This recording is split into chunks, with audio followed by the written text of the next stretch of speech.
Take it easy.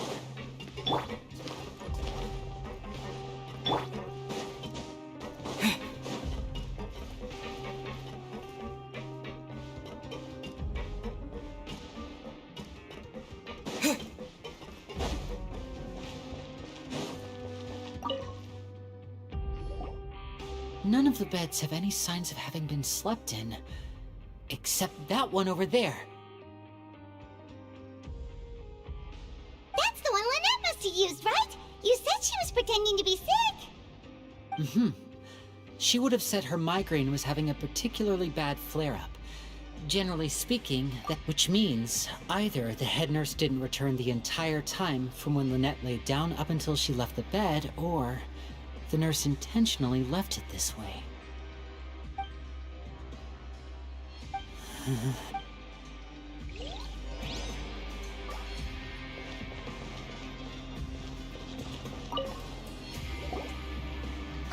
is it! We saw it before! Wait, this thing? It doesn't look like it's been disguised that well. The space behind it is empty.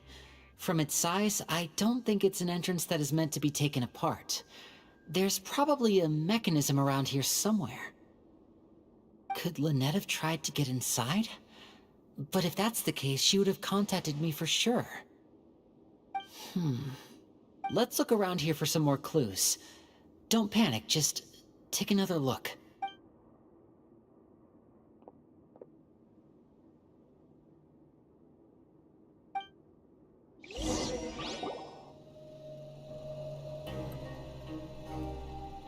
Hey, you guys, there's a slip of paper over here! A slip of paper? It's right over here, and there's a bunch written on it too. It reads, "Out of respect for your usual practices, I'll use a piece of paper or card as the medium to pass on my message. You may consider this as me giving you my best regards." This is... Is that all? The back. Show me! Now! That look on your face. Paimon's reading it now. Would you care to guess where Miss Lynette of the Fatui could be right now? No. Could she have? Is she already? Wriothesley. Did he deliberately leave the infirmary unguarded to use it as bait?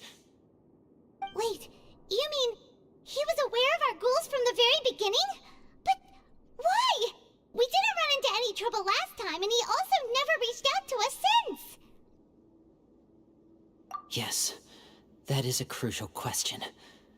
Wriothesley, he doesn't do anything without a clear goal or reason. So this means he had no concerns about your activities from the very beginning. You're not from the same camp as us. You were sent down here by Nervulet, so you have no conflict of interest with Wriothesley. We're a completely different story, though. I'd like to know that, too. Why did he only go after her? Don't panic, just think everything over. I have to stay calm. This is not like what happened last time. The situation's different now. Wait, you're right. Wait, but that means the fact that Fremine was able to leave the grounds. Could Wriothesley have let him go as well? But what does he gain by letting Fremine leave like that?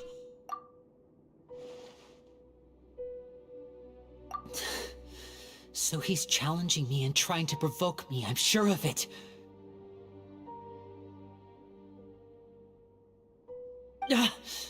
We never should have sent out Fremine. We had to go through all that trouble to find an opening to sneak him around the guards and into the pipe, and we even thought luck was on our side. If Wriothesley let him leave on purpose, then he's probably in a terrible spot now as well. Lenny's getting more and more panicked. We have to calm him down. Don't be like this, Lenny. Fremine wouldn't have left if we hadn't told you about Child. That was our fault. No. I'm the leader of this operation, and I'm the one responsible for this team. I was the one who failed to protect them. I'll go talk to Wriothesley. Hey, don't be reckless! Traveler, please talk some sense into him. I simply cannot allow Lynette to be abducted again. I have to go. I'll find a way to get them back!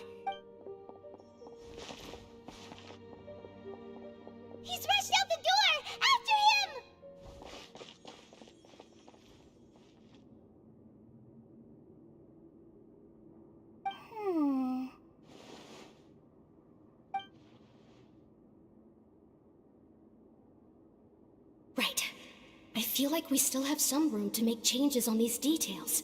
It's not impossible, but it'll require extensive testing. Is that so? Very well. Then please be mindful of the time. Huh? Is someone? Pack everything up. Whoever's outside is eavesdropping. They'll probably come in once we stop talking.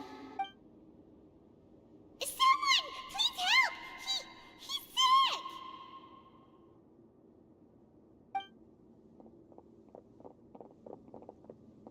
Whoa, are you okay? These two. As expected, they've already found this place. Oh, they are quite sharp. What a delightful turn of events. I like smart people, but I also like playing dumb.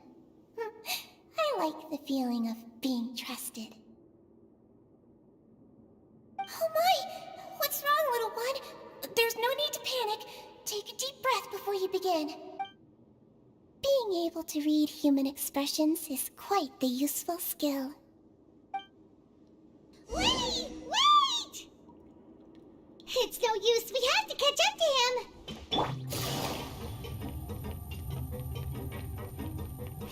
He's already out of sight. How is he so fast? Let's go head him off at Risley's office.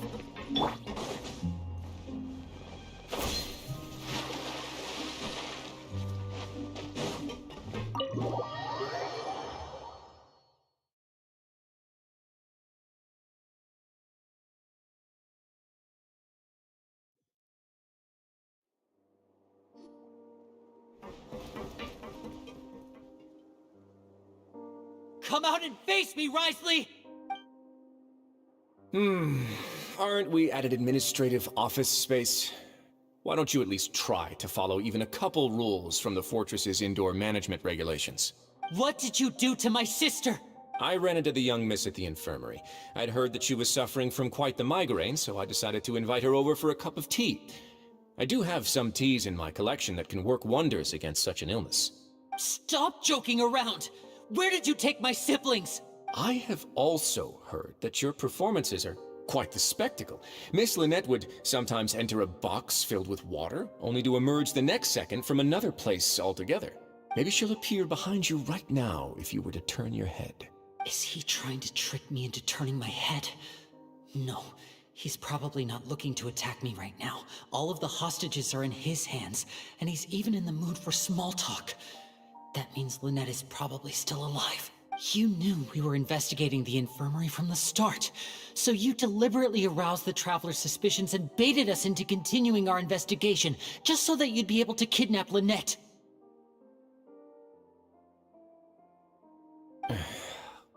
As for Fremine, no, you probably didn't even interfere with Child's escape.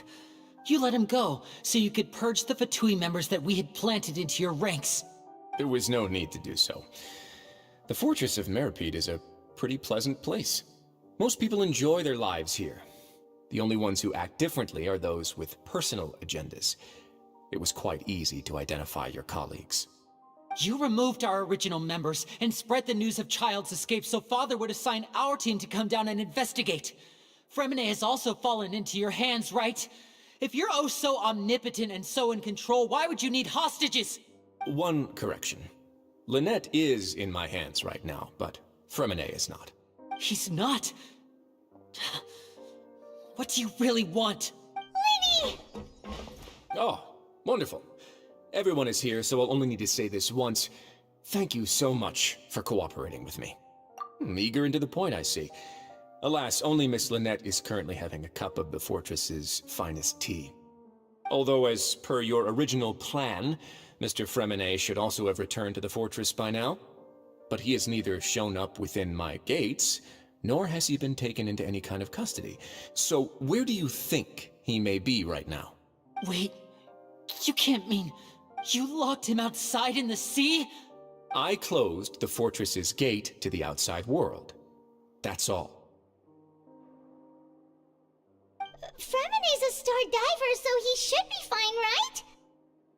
No, we're still here, so he'd definitely try to find a way to come back for us. So we can't assume he might have made a break for the surface.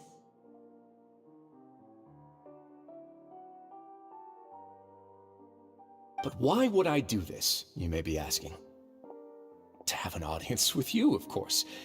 My intel tells me that Mr. Linney is a great magician, so it's only natural for me to want to have some cards of my own when it comes to negotiating.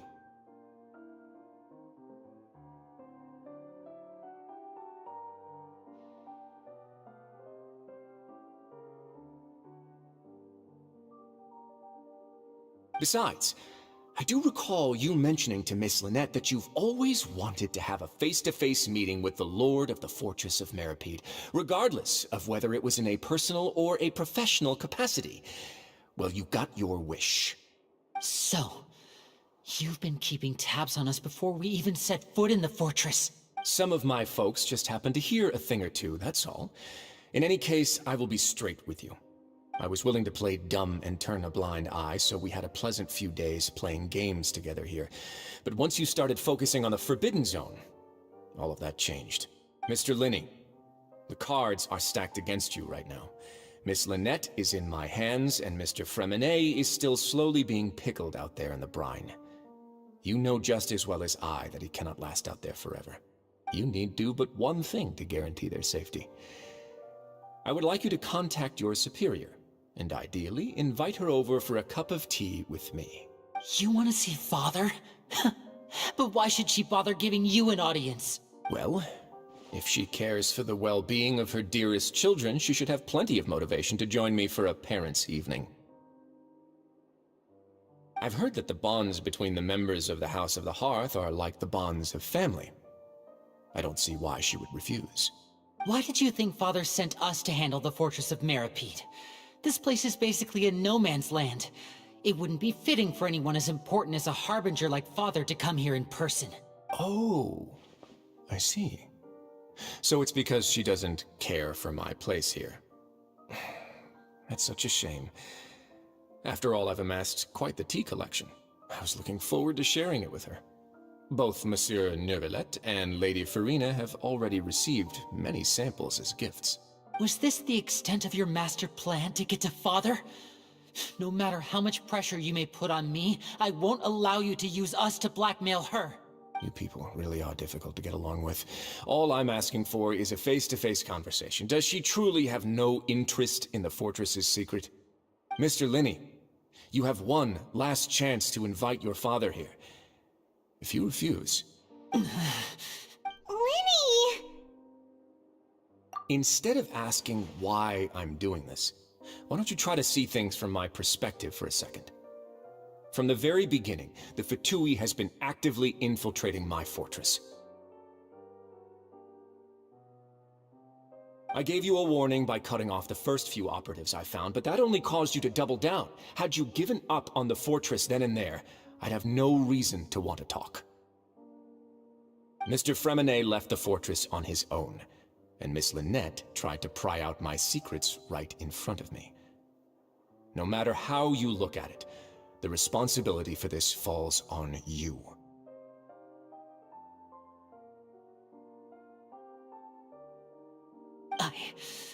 I shouldn't ask Father to do anything because of us. 6, 5... Wait, 2, 1. Time's up. It really is a shame, Mr. Linney. Risley! Negotiations have broken down. Please leave, ladies and gentlemen. It's time for my afternoon tea. Yeah, listen to the Traveler! If you can't talk to Lenny, can you at least talk to us? You do realize that I'm only letting you go because of Neuvillette, yes? You're here helping him out, and I've already done my best to stay out of your way. But that doesn't mean you can just do whatever you want. The fortress may be small and remote, but it still has its own set of laws.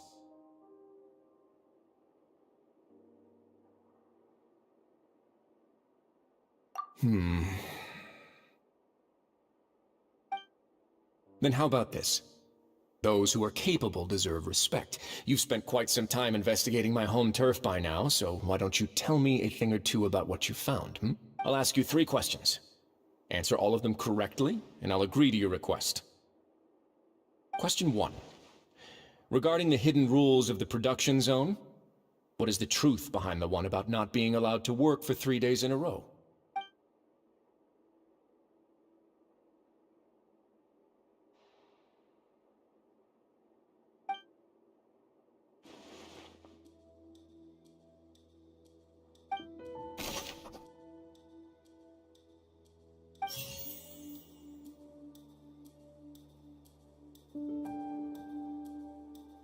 I've been told that the infirmary is always empty for the Fonta promoter has been struggling because we often see Miss Sijween observing the Fonta's internal reports suggest the research notes said that the Melazine race according to Collins, the Pancration tournament only took place because the Fonta's internal reports suggest we often see Miss Sijween Fonta's internal reports suggest according to Collins, the Pancration tournament only the Fonta promoter has been I've been told that the infirmary is always empty for the half hour just before lunch. Fonta's internal reports the research notes said that the Melazine race perceives the world very differently from humans. As a result, I've been told that the infirmary is always Fonta's internal reports suggest the research notes said that the Melazine race perceives the world very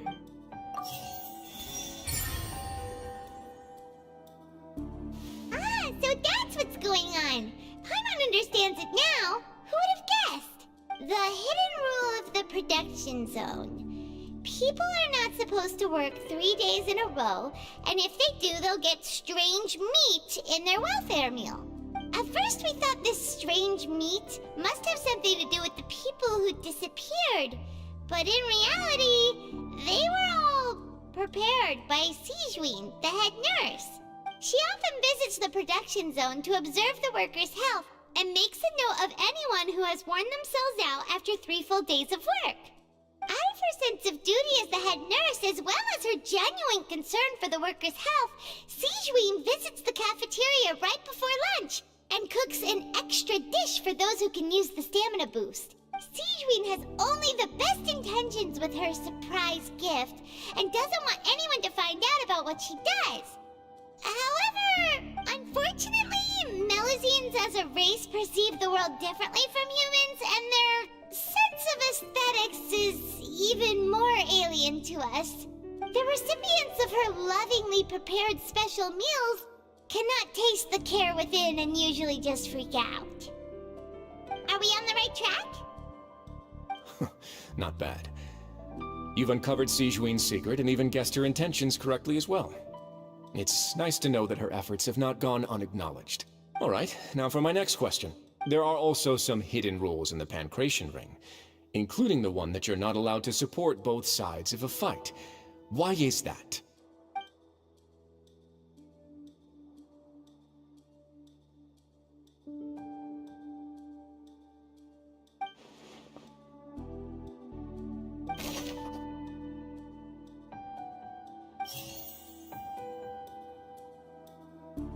The Fonta promoter has been struggling because he doesn't recognize the real value of coupons. Meanwhile, the Duke believes that only idiots who don't understand the value of coupons will spend them on Fonta. Fonta's internal reports suggest that they're starting a new trial of an unnamed and unpackaged product. But the product has to undergo a trial because even Fonta's own...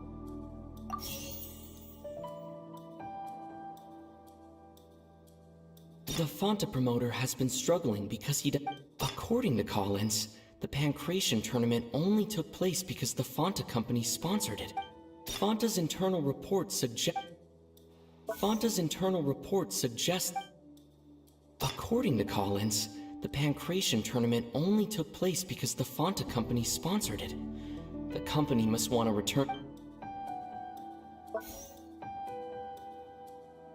Fonta's internal reports suggest the research notes said that the according to Collins, the Pancration we often see Miss Siege. Fonta's internal reports suggest that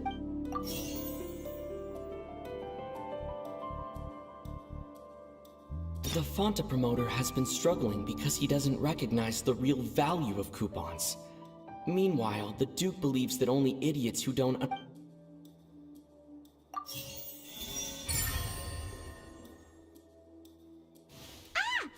gets this rule too now, so there really was nothing to be afraid of.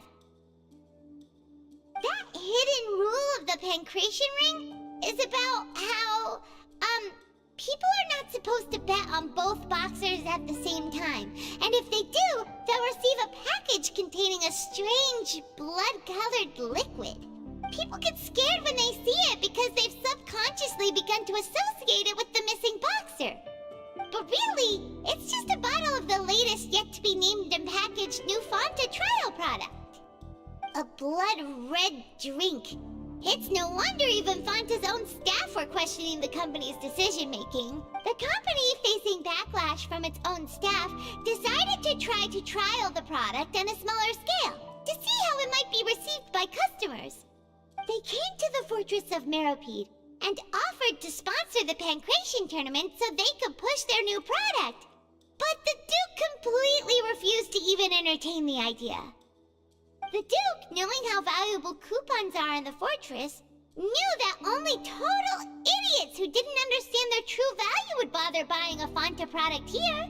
And so, only those who proved their stupidity by being dumb enough to bet on two opposing sides of the same match were selected to receive the drinks. I acknowledge the effort you've put into bringing the truth of this mystery to light.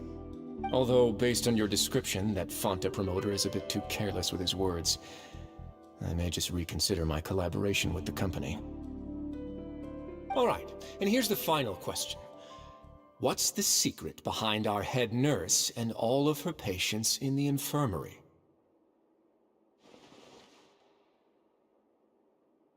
Stop your cruel and pointless games, Risley! You know that we haven't finished our investigation, so there's no way we can answer the last question. The thought of sparing Lynette and Fremine never even crossed your mind. You'll pay for this! Ah! Lenny, are you alright? Oh, close one. I owe you, Sigewinne. That was a fantastic shot. It was nothing, Your Grace. Sigewinne? Though this gun may look like a toy, it's actually fully functional, as I just demonstrated. Sigewinne... You... Not at all. I am merely a resident of the fortress, and thus protecting it is my duty. When Monsieur Nervulette asked me to come here, he told me that my job would be to take care of the well-being of everyone here. I am merely discharging my duties.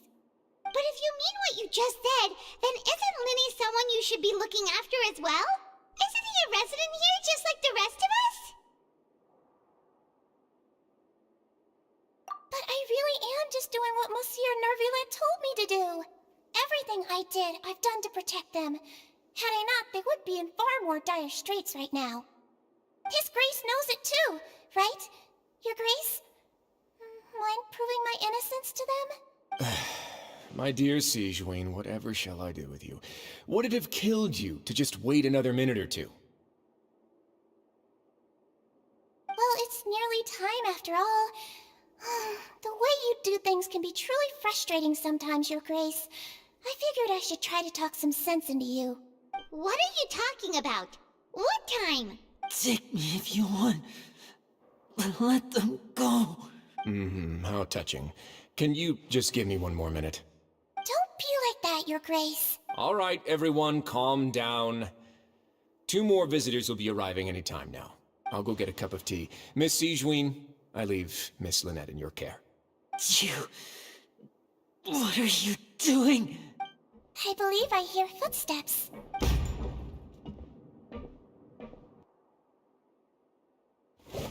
Some space, please. Ah, Miss Clarande. My door. Fremine... Fremine... What's going on? What is Clarande doing here? Work. I'm sorry about shooting you, Mr. Linney. The tranquilizing effect will begin to wear off soon. Please take it easy in the meantime, though. What happened to Fremine? Wasn't he diving just outside of the fortress? Why is he looking like this?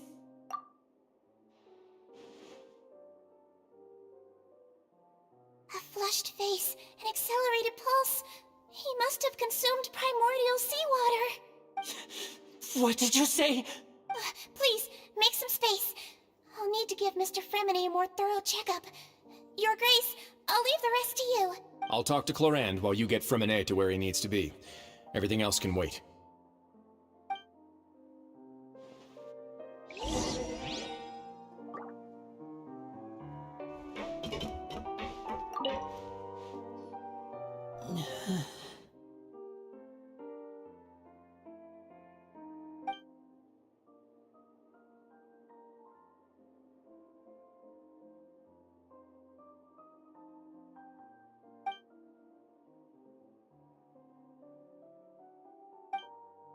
How is he? These symptoms are probably caused by an acute ingestion of a large amount of primordial seawater. Still, his condition is not critical. Of course, it would be best if he stayed for further observation. But let's leave him here for now, and move him to the infirmary once he's recovered a bit more. Sorry. I am aware that the infirmary may not be your favorite place in the world at the moment. We do only have a single clinic in the fortress, however. Why would he ingest a large amount of primordial seawater after leaving the fortress? How could that possibly happen? Please, look after Mr. Fremine for the moment. I'll go fetch some medicine and a respirator. Oh, I'll bring Miss Lynette back with me. Where is she? How is she right now? Oh, she just took a nap in an empty room after I tranquilized her. If my calculations are correct, she should also be waking up right around now. You might not believe me, but His Grace and I actually made some snacks and tea for her.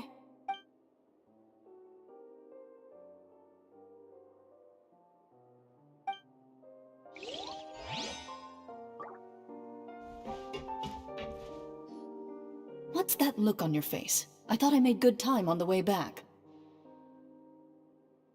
Oh, I'm just admiring your punctuality. Had you arrived just a few minutes later, Sigewinne may have been forced to shoot Mr. Linney again. How's the situation out there? The water has changed. It's pretty much as expected. The concentration of primordial seawater has increased significantly. I was only out there a short time, so it wasn't too bad. But if one were to stay for any significant amount of time... well, you can see how that boy's doing. Where was he when you found him? The abandoned zone at the end of the pipes. A good distance into the water. Closer than I thought. He must have recognized it early on and tried desperately to swim back. Locking the door was necessary. I don't think we could have saved two. Well, I did try to convince him that I had my reasons. Never seems to work, though. It would probably work on Neuvillette. He has a knack for picking out who had good intentions, even when the outcomes were all terrible. That's a bad sign if you're having to plead your case to Neuvillette. Want some tea? Not particularly. If you want to drink some that badly, just say so. Fine, I'd like to get some tea. Want me to get you a cup too, since I've already made it? Might as well then, I suppose. Actually, do you have a towel? I would like to dry my hair.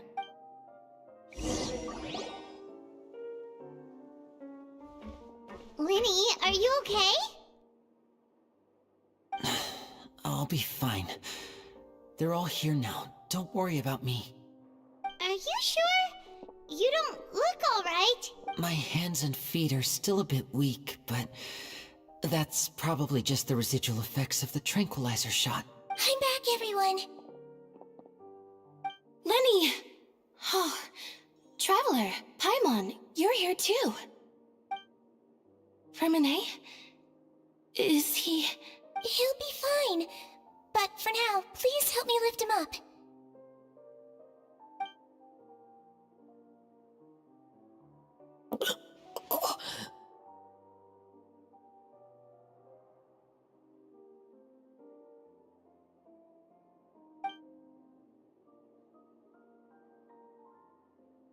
His breathing's beginning to slow down. Give me a hand and help me get him to the infirmary.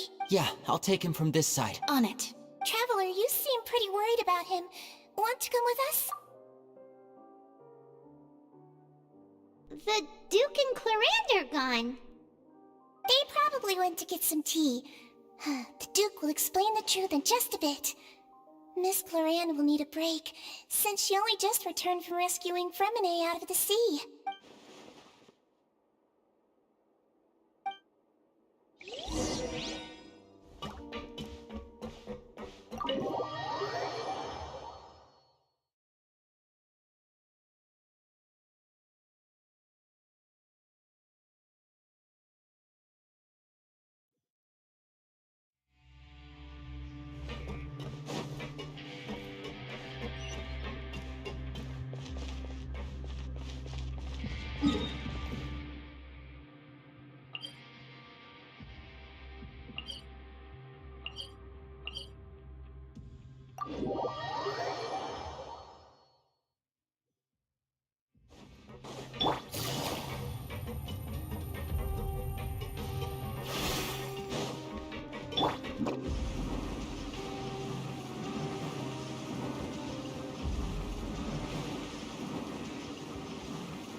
I'm out of here.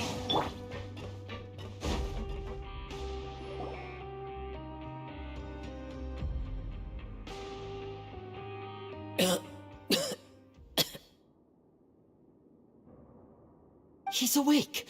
Fremine, how do you feel? Lenny. Lynette. We're all here.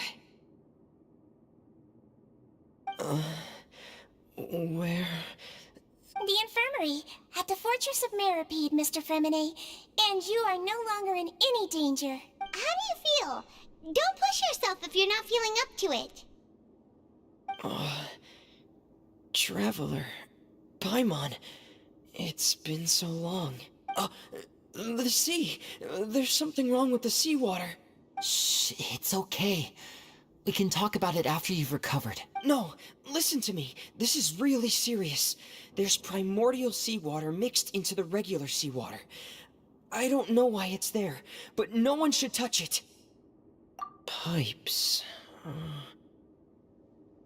Right, the pipes. It's all coming back to me now.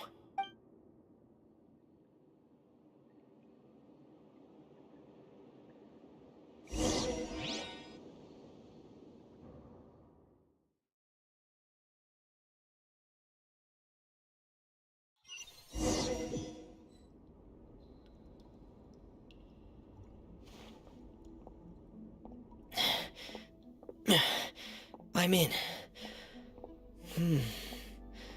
Seems like this pipe hasn't been used in a long time. It looks abandoned.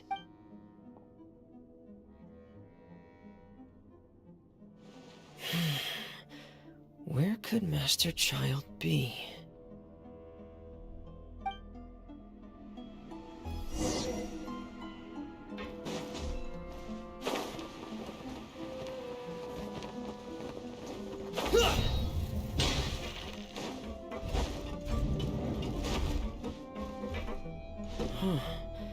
This mechanism looks like it's been tampered with. Could he have done it?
This is where the water starts.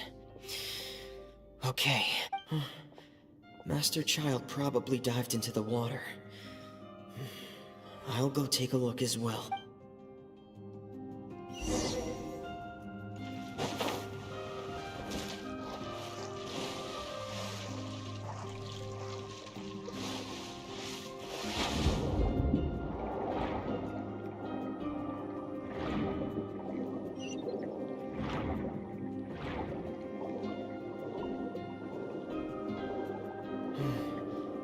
The vegetation here is a bit more sparse.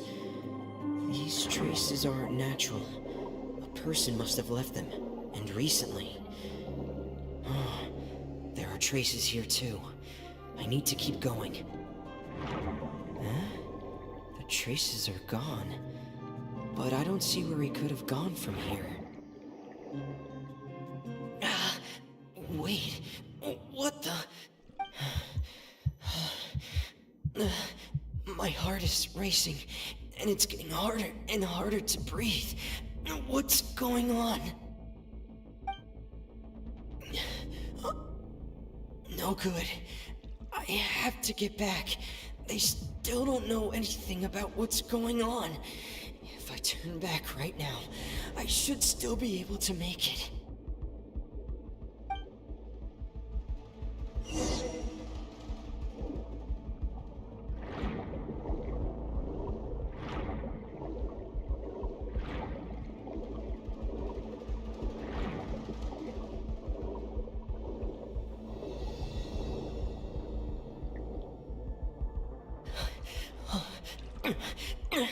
I can't die here. This. I have to push on.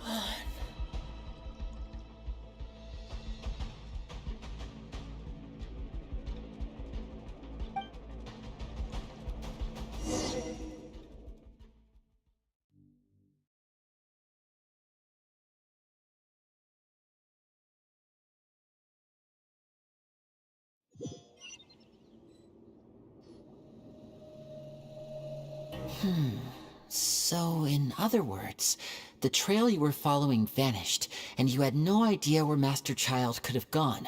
But there was also no obvious place for him to have disappeared to. That's right. I tried my best to swim back, but I had already put some distance between myself and the fortress, and I just couldn't find the strength to keep going. I probably passed out some time after that, and you know the rest. Miss Clarande brought you back, but we also don't know why she just suddenly appeared at the fortress, or why she went out to save you. Miss Clarande, you say? I must go thank her in person. You're still too weak for Monet. You can go after you've had some more rest. Miss Lynette is right. I believe Miss Clarande will stay here as a guest for another few days, so there's no need to hurry. A guest? Then I can assume Risley was the one who invited her to come down here? You should ask His Grace about that. He'll be able to explain better than me.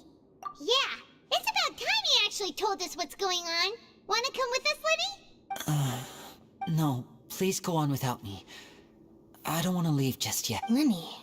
The logical part of my brain is aware that we're safe right now, but I still can't bring myself to leave. Both of you are just in danger. Understood. Then let's just sit together for a while. In that case, I'll leave the infirmary to you. The Traveler and I are going to head out for now.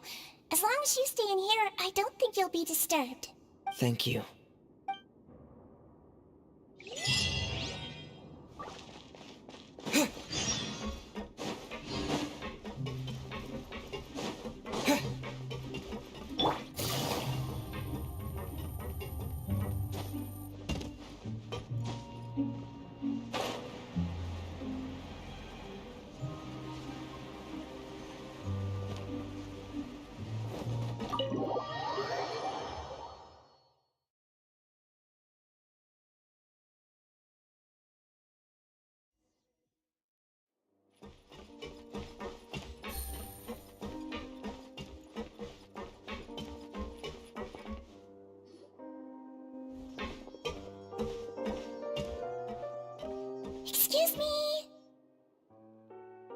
I take it Mr. Fremonet's condition has stabilized?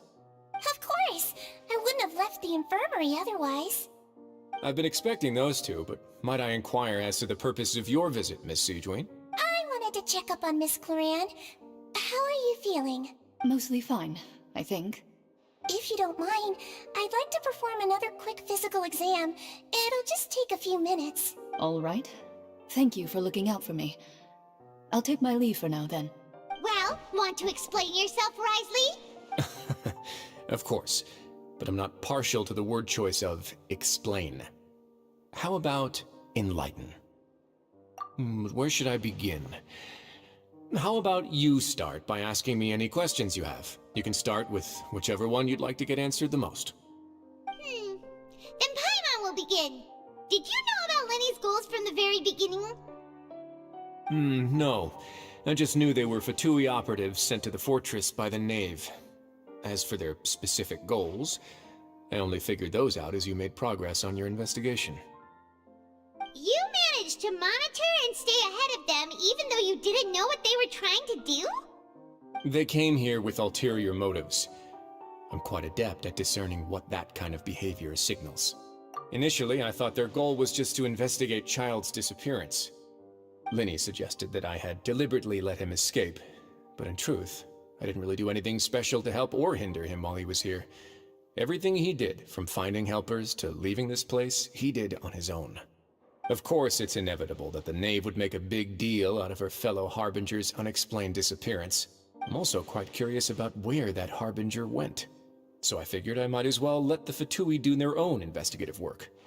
All I care about is the answer. So you were hoping Lenny's group would just do your work for you! You make it sound like that's a bad thing. Unfortunately, things didn't go as planned. I assume that Fremonet has told you already, the ratio of primordial seawater around the fortress of Meripede is on the rise. The Forbidden Zone has always been Lenny's target, and you got roped into that investigation after running into him. I began to intervene out of concern for your safety, and also to prevent the fortress from becoming entangled in more irksome matters. Are the rumors true? That you're also a former criminal? Now, why would you put it like that? Isn't staying here all day and serving as the manager of the fortress a kind of sentence unto itself? Another form of prison? I just happen to have some support from the rest of the inmates. That's all. Oh, right! Paimon wanted to ask, who invited Cloran down here? Me, of course. I paid her good mora to come down to the fortress for some field work. As a champion duelist, Miss Cloran could be considered to be an independent party. I needed to find an exceptionally capable person to help me get through the impending crisis. And saving Fremonet was part of that crisis? You can think of it like that, yes. Credit where credit is due, that boy is quite adept at diving. Had conditions not been as hostile as they were, he probably would have found the missing Harbinger already. That's not something you should be asking after. Neuvillette only asked you to investigate Child's whereabouts. All I need to prove to you is that the Forbidden Zone had nothing to do with the Harbinger's disappearance. That should be clear now that you've spoken to Fremonet. But we've already uncovered that there's something wrong with the infirmary, and we've answered a bunch of questions that you threw at us. Isn't it about time that you answer our last question in return? You make a compelling case. Do you really want to know the answer that badly? Yeah, Paimon really wants to know. Even if the truth may not be pleasant? Follow me.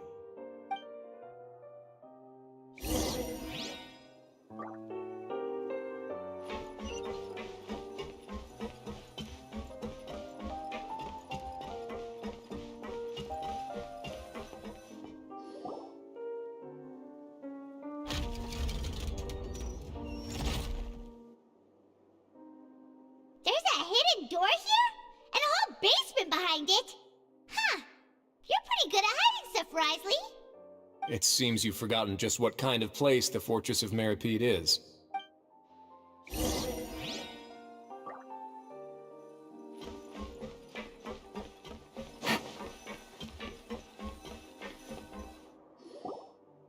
Stand on the central plate.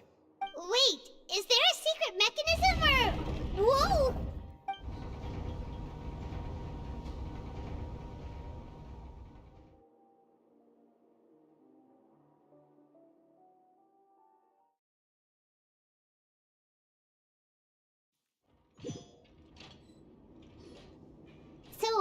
This is the Forbidden Zone? Honestly, for a place so well hidden, Paimon sure doesn't see anything special.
What a huge door!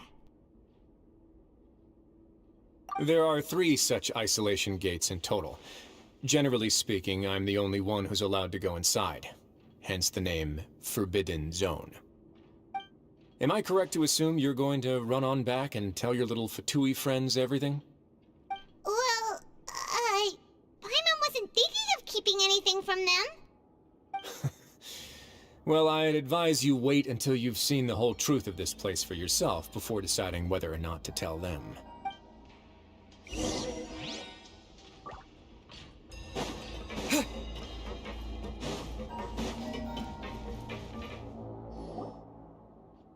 Huh. So there's a switch on the side. Stand back.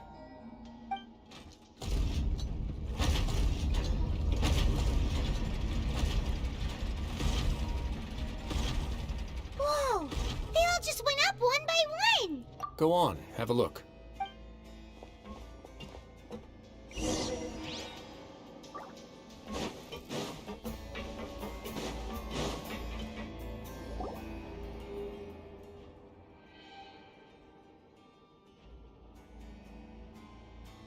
I've been interested in what lies beyond that gate ever since I assumed leadership of the Fortress of Meripede.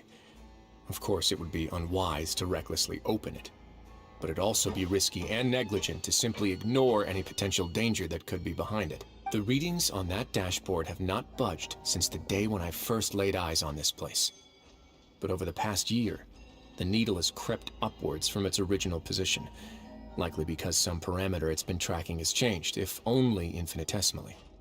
Normally, I would have ignored it, but I happened to have some free time when I noticed it, so I investigated. Any guesses what the reading could be tracking? Very reasonable guesses. I've considered both of those as well. Unfortunately, our dashboard is tracking something less ordinary. The temperature should vary with weather and climate changes, so for something that rarely shifts, the water pressure is more likely. We ran a few tests to increase the pressure from the outside, but the readings didn't change at all. Later on, a few more possibilities occurred to me, such as a potential connection with the primordial sea. I began to make a few preparations based on that hypothesis. Over the past few days, the needle has moved again. With that, and the symptoms that Fremine displayed after leaving the fortress, I can now confidently conclude that the readings represent the concentration of primordial seawater in the seawater nearby. The concentration of primordial seawater? But we're already under the sea! And that is precisely the problem. We're at the bottom of the sea, and now we're surrounded by toxic seawater. Somehow, primordial seawater got mixed in, and the concentration is steadily rising.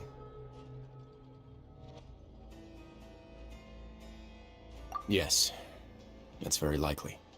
But forget about the two of us! Not even Novelette knows where where the Primordial Sea could be, much less where we could find and plug a leak. Oh. Oh! Seems like you've figured it out. I believe the Primordial Sea lies directly beneath this sluice gate. For some reason, the primordial seawater levels have risen significantly, and it's now very close to us. The indicators are now red. Although the gate still stands, some primordial seawater has already leaked out and mixed into the sea around us. If this continues, soon it will no longer be able to hold back the primordial sea at all. Yeah, you know what the legends say. If this place falls, then everyone in Fontaine will be turned into puddles in the span of a night. But that's just too weird! Why would the Fortress of Meripede be built right above a sluice gate for the Primordial Sea? Who built this place anyway? Your expression tells me you think this might be part of a vast, complicated conspiracy. To be honest, you might find the actual answer may be exceedingly boring. It's just that the secret of the Forbidden Zone had been long forgotten by the nation before I rediscovered it with my research. There's no single founder of the Fortress of Meripede in any traditional sense. What we know about its history has been left to us by the people who used to live here. When the previous Hydro Archon Egeria ruled the land, all convicted criminals from Fontaine were exiled. The people drove the criminals away like a wolf pack chasing away the banished. The criminals received no sympathy of any kind from the people. They were exiled to the desolate seaside, where they experienced only pain, struggle, and the bone-chilling cold. Some of them began to repent, and pray to the Hydro Archon, asking if there was still anything they could do. The Hydro Archon took pity on them, and said, "You may go guard my secret, deep underneath the waves." And so, leaning on the power of the Hydro Archon, they gathered underneath the sea and began to build a fortress. They became a community down there in the deeps, and over the years helped it to grow. As the number of exiles increased, more and more people joined the community. When the first group of exiles died, they left the yet unfinished fortress to their successors. The Hydro Archon continued to lend her support, allowing the fortress and what it stood for to continue growing ever larger. Before long, this dark underwater fortress became the sinner's only home. And with that, the people here stopped referring to the fortress as a prison. They saw themselves as repenting sinners who would regain their freedom once they had sufficiently redeemed themselves. But as time went on, people also realized that the fortress was a lonely place. Once they had gotten used to life here, they could no longer feel comfortable living in the overworld. Once they had finished serving their sentences, some people left and some others chose to stay. They'd find some idle position and let their withered souls fade away with the ancient secrets of the past. After many, many centuries, few people still remember the reason for the fortress's founding. Now they just see it as an integral pillar of Fontainian society, as the place where criminals deserve to be sent. Now and again, researchers manage to break one law or another and live out their days in the fortress. I learned all this from an elderly historian. Everyone else just thought he'd made it all up. But now you know every part of that history is true. Indeed. It's just as the prophecy says. If this gate fails, then everyone will be dissolved into the sea. To be frank, not really. But sadly, that hasn't stopped this prophecy from proving all too accurate. Prophecies are troublesome things. Just hearing one will create the first wave of panic. Seeing signs of it will bring about the second, and actually witnessing it in real time, the third.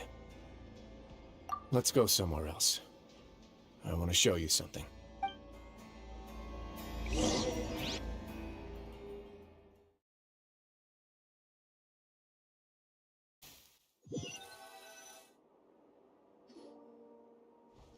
This is it. Your Grace, perfect timing. The results from our last round of experiments have... Wait, Jurier, he's not alone! Huh?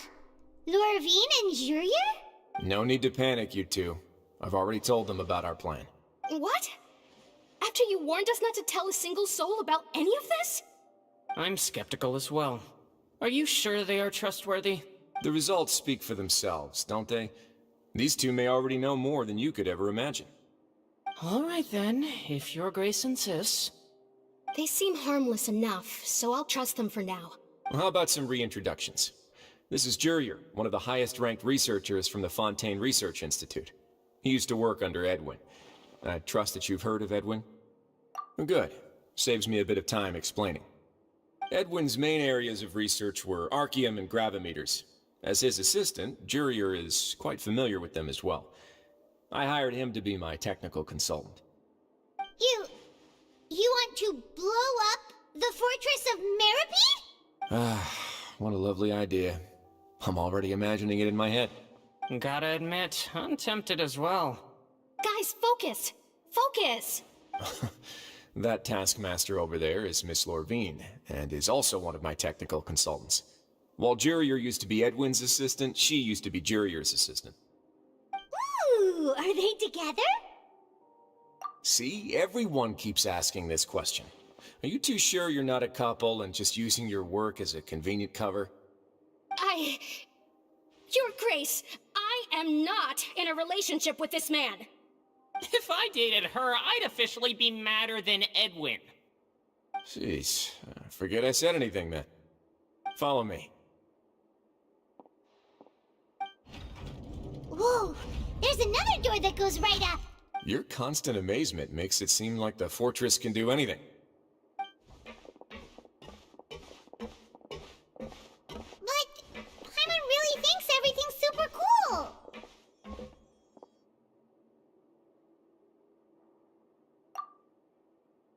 Well, let's spice it up a bit. And here you go.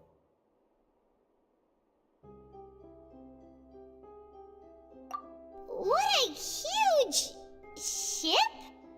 This is also a production zone that Paimon's never seen before. What's going on?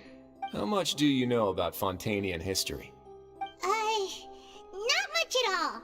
Well, then maybe you haven't heard the story of ancient Lemuria. To give you a quick rundown, Fontaine used to be ruled by the Lemurian dynasty. According to legend, the Lemurian king Remus came to this land after being inspired by divine revelation and found the seer Sibila, who had taken on the form of a golden bee. Taking the golden bee with him and riding on a huge ship, the Fortuna, he created his nation above the surging waves.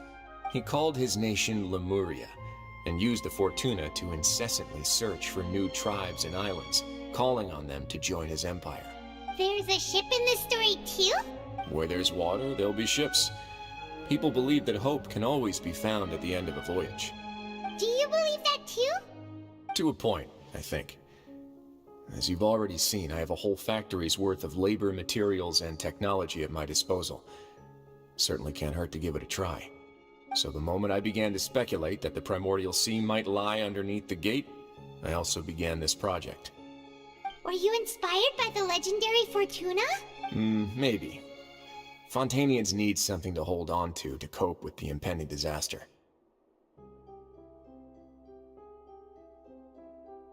Were the workers to find out the truth behind this ship, riots would destroy the fortress faster than any catastrophe. As the fortress's administrator, I'd never make such a reckless call. Alright, that's enough talking for now. I'll need another 3 cups of tea to soothe my throat. Do you have any other questions? Seems like you're good. Come on, I'll take you back.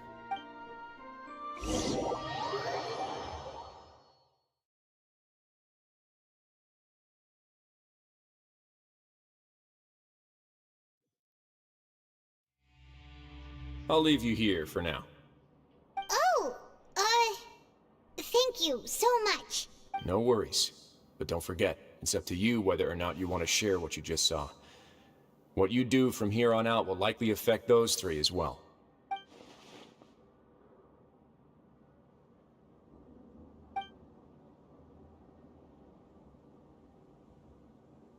Yeah, we'll put a lot of thought into it for sure.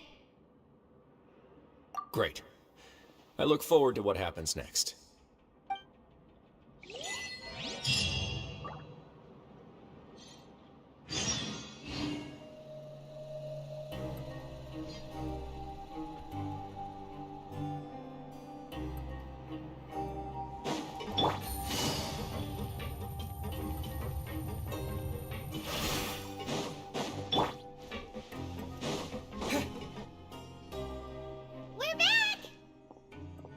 Welcome back. Do you want a cup of tea? How can you be so much like Risley, always drinking tea? Huh. Actually, now that you mention it, I just remembered something now. While I was sedated, I could still barely hear two people talking next to me. They were discussing everything, from the leaves to the water and even the teacups themselves. Must have been Risley and Sijwin. Yeah, I heard one male voice and one female, so it should have been the two of them. They really were just talking about brewing tea. I really can't make sense of this place. So, Traveler, Paimon, were you able to learn anything from Risley? Yeah, he explained everything. Very well. Then, would you mind checking your answers against my speculations? Yeah, I took the time to rest, so I'm feeling a lot more relaxed now. Nobody else is around, and Miss Sijwin is also busy with something or other, so let's just talk here. All right, then I'll posit my theories. I asked myself 3 questions. Firstly, why was Fremine affected by the primordial seawater? It was because he dove into the sea. My theory is, the long-lost primordial sea is probably very close to the fortress of Meropide. Whoa, he's good. He got that right on the first try. That's our Lenny. Secondly, Risley's attitude changed dramatically during the course of our stay here. He ignored us completely at first, then suddenly roadblocked us. Why? I spent quite a long time thinking about this. If he has been monitoring the Fatui since the very beginning, he probably ignored us at first because he was hoping we could find Master Child for him. What's more, the Fortress of Meropide is not part of Fontaine's court system, nor does it report to Eudex Nervulet. Risley is basically the king of a no-man's land. As long as the fortress doesn't do anything about Master Child's disappearance, Father can use it to pressure the Fontaine authorities. And while the two factions are pitted against each other, Risley will be free to move between the parties of interest. If I had to guess, he probably has something that he's working on himself. It's likely related to the secret of the infirmary, but I just can't think of what it could be. You're super smart. Thanks so much. Then finally, there's the last question. If Risley does have a plan, what could it be? All I know for now is that his plan probably has something to do with the changing nature of the seawater. He's even gotten Cloran to help him out. That can't be the full extent of what he's doing. There's probably a secret passageway behind the block in the infirmary, and there's something big in the fortress that most people here never get to see. He has a bargaining chip, and it could be important enough for Father to deal with him directly. I don't have enough information, so I have no idea what his chip might be. But let me guess. You have the last piece of the puzzle.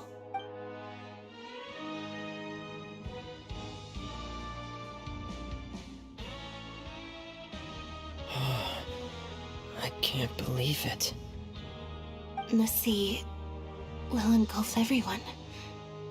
Just like the prophecy said. Could Risley have wanted to meet Father to figure out a way to deal with this crisis?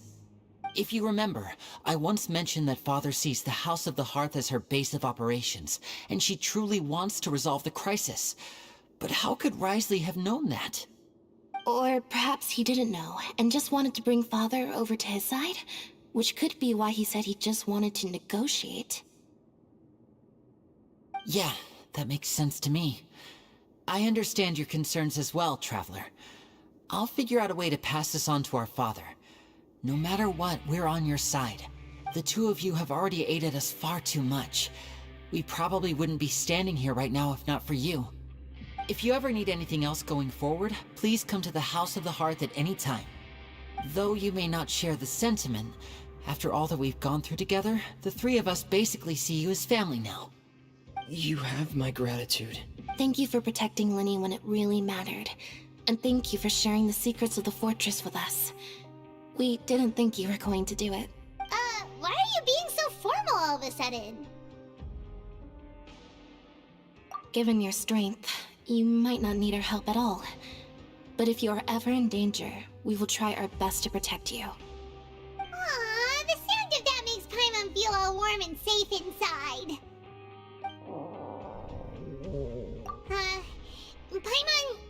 Paimon's hungry. Oh, you've done so much already. Go get some food. Alright, then we'll catch you guys another time.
It's time for dinner.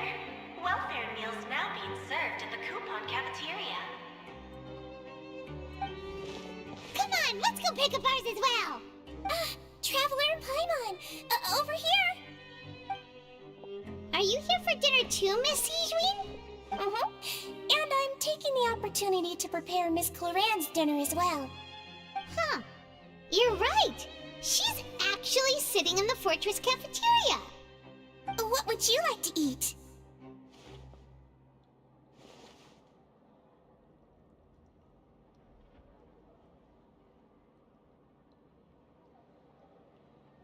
Yep, you can. I've already talked to our chef, Mr. Walsey. It's all on me today, so you can get whatever you'd like.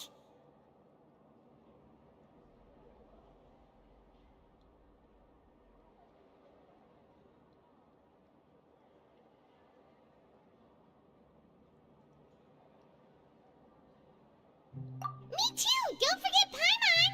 No problem. Just leave it to me.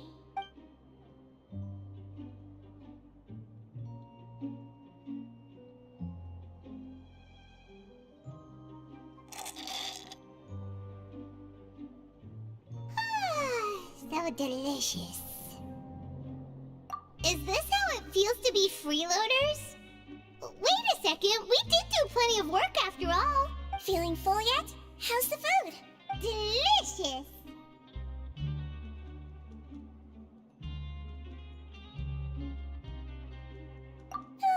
I'm so glad to see you all so happy. Oh, see, the expression on your face just now? The muscle here just moved, which suggests that you're feeling quite relaxed at the moment.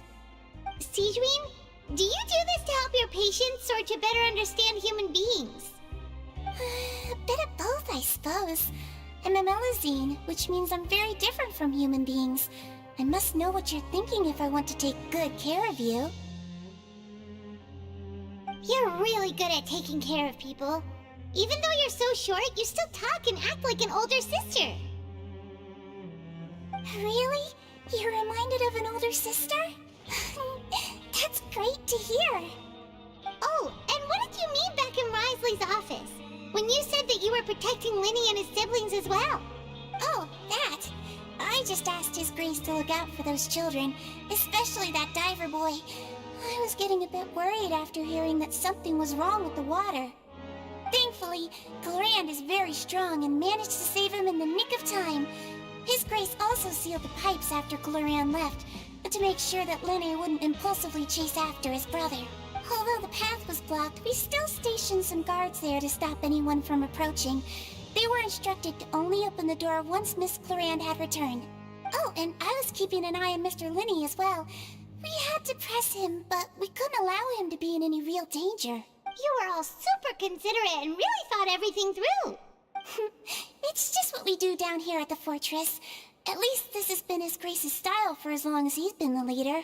Oh, I really wish Monsieur Nervulette would come down here more often too. I feel like he'd like it here, with all the darkness and chaos.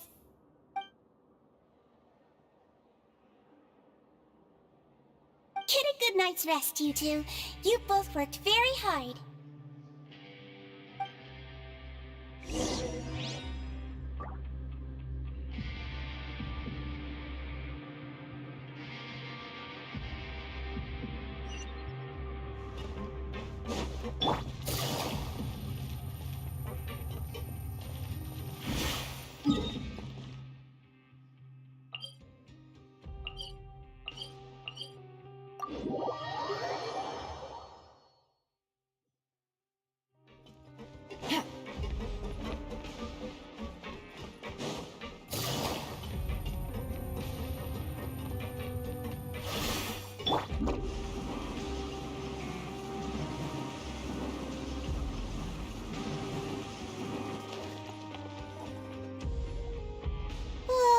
So much has happened. Paimon just feels absolutely exhausted now that she's finally relaxed. Paimon's super sleepy.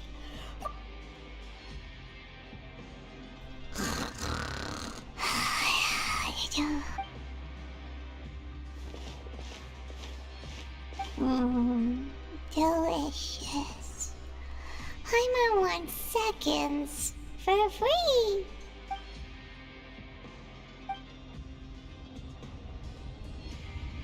Out of my way! Get out of my way! What happened? Why is everyone running? No idea, but something must have happened. Stop asking! Who's yelling?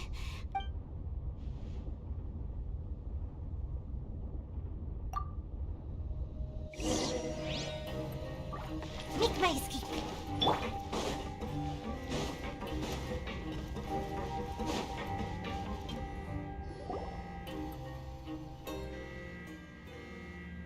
What happened? Why is everyone running around? Hey! What are you doing? No time to explain, mate. Goodbye. Hey! Wait! What's wrong with these people? They won't even talk to us. They're here! There you are! Oh, thank goodness! Qui's still in Lavaroon. Do you know what happened here? We came here especially to inform you. Something seems to have gone terribly wrong just now. His Grace is telling everyone to evacuate and get out of here. Lavaroon was saying you two are new here and you don't have many friends, so you might slip through the cracks. Haven't you heard all the stories like that?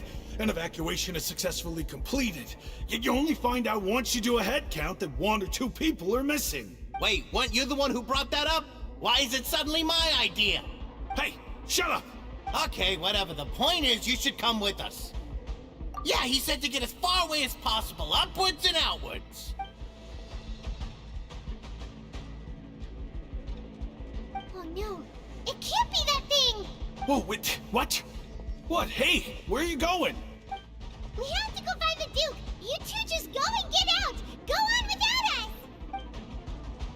Hey, hey! Be careful! Attention! Please evacuate upwards and outwards, upwards and outwards. If you're already at the topmost layer, then try to move as far outwards as possible.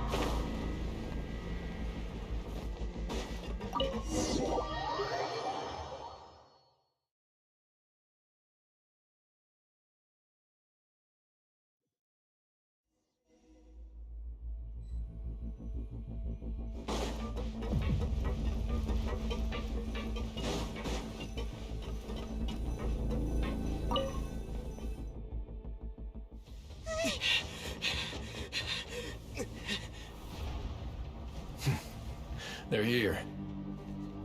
Just like I said. We have it!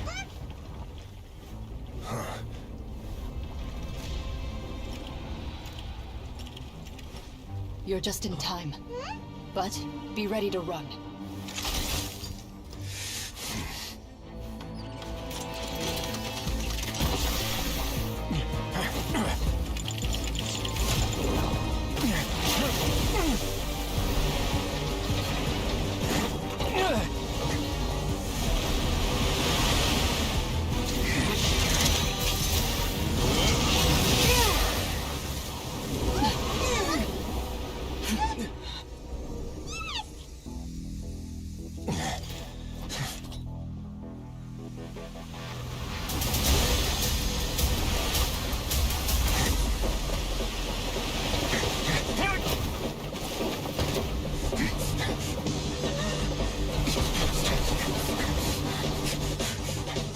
Three, two, one.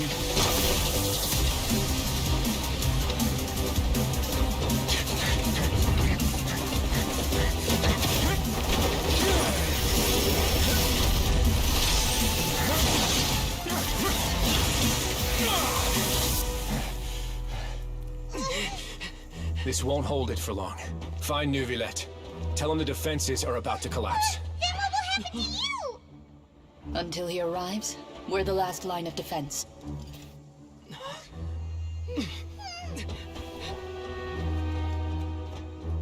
The gate. How long do you think it'll hold? That depends on us.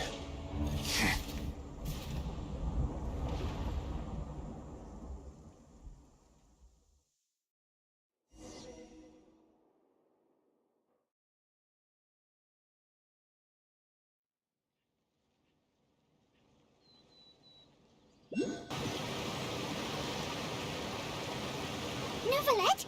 Why are you here? Traveler, I need you to head to the Opera House immediately. Farina will soon be meeting with the Knave there. You must protect Farina, and make sure she doesn't spend too much time alone with her. Will do. You have my sincerest gratitude.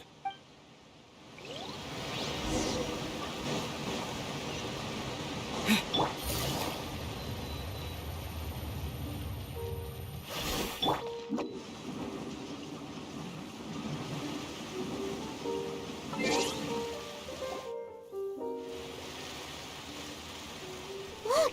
There are a ton of Factilian Palais Mermonia people over there! The Knave is probably here already. We need to hurry! Are you two the Traveler in Paimon? Monsieur Neuvillette has left instructions. Please follow me.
Though I'm sure he's already explained, this should be a mostly cordial conversation, unlikely to give rise to violence. But it would be most appreciated if you could protect Lady Farina to the best of your abilities.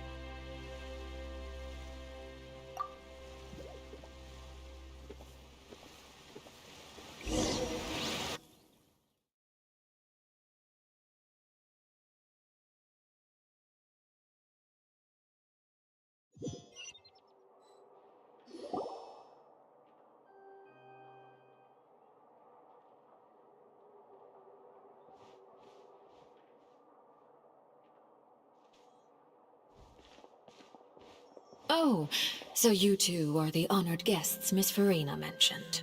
Of course, of course! How could they not attend a meeting such as this? I must always have 2 or more guests at my dessert table. Otherwise, the occasion would be too lonely and unbecoming of my station. It is my pleasure to make your acquaintance, traveler. I have heard much of your accomplishments. I am the Knave, one of the 11 Fatui Harbingers.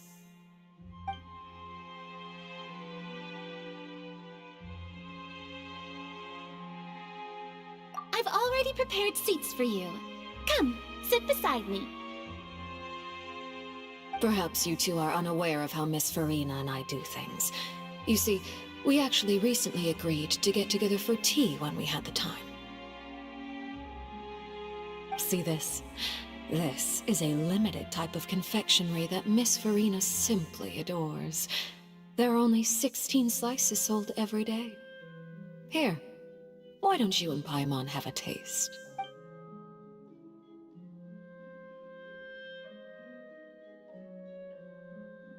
Traveler, what do you think of this cake? That's good to hear. So what Child said was on the mark after all. You do share a taste in desserts with Farina and I.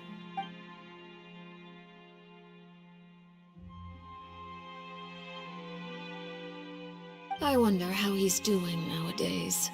You must have heard, right? He's suddenly gone missing. I'm really worried about his safety, you know.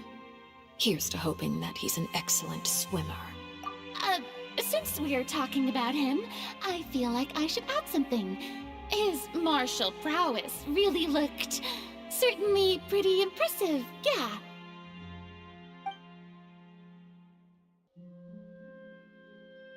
Oh, so you're also familiar with his aptitude for fighting, Miss Farina. Oh, right. I almost forgot. Child was subdued by Udex Nuvillette right in front of you. Against ordinary people, my colleague would never be on the back foot. But alas, he just never imagined he'd run into such a person. I must express my admiration for Monsieur Nuvillette. Coming from you, that's not surprising at all. But I thought you would be happier to hear the news. Of course, but it's still a bit of a shame. You see, I would have been far happier had I received this news somewhat earlier. As you well know, a long time has passed since Child disappeared.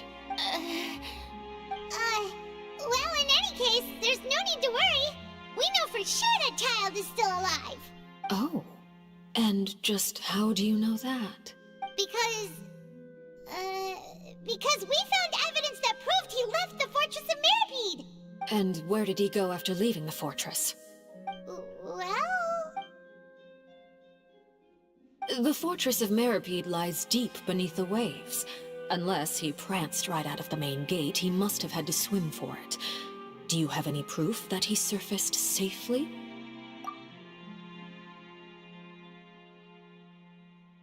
Ah, that is good news at least. His sister Tonya sent a letter to Fontaine not too long ago. Since he was unfortunately unavailable, I picked it up on his behalf. Do you have any idea how he usually writes back to his family? Dear Tonya, your letter made me feel like we were still enjoying our time in Snezhnaya together. I'm currently admiring the scenery on the streets in front of the opera house. Is it something like that?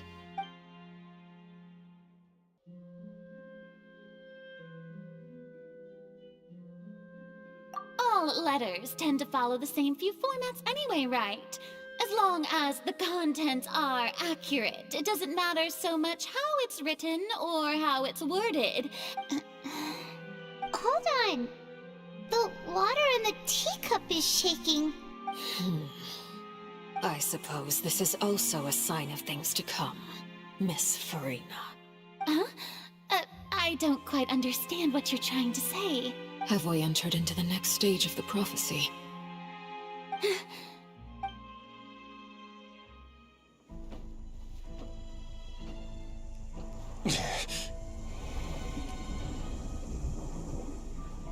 My thanks to you both. I will take it from here.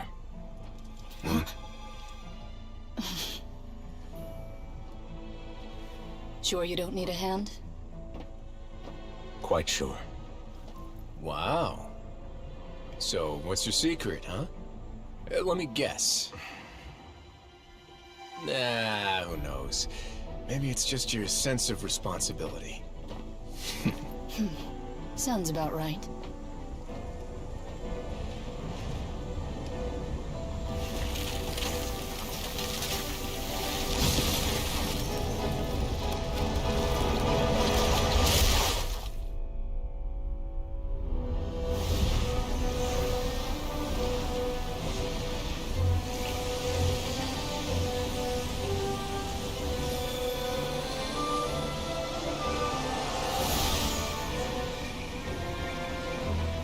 A day may come when the prophecy is fulfilled, and the waters burst forth. But it is not this day! This ancient power could easily obliterate an entire race. A tsunami of fury would unleash endless catastrophe.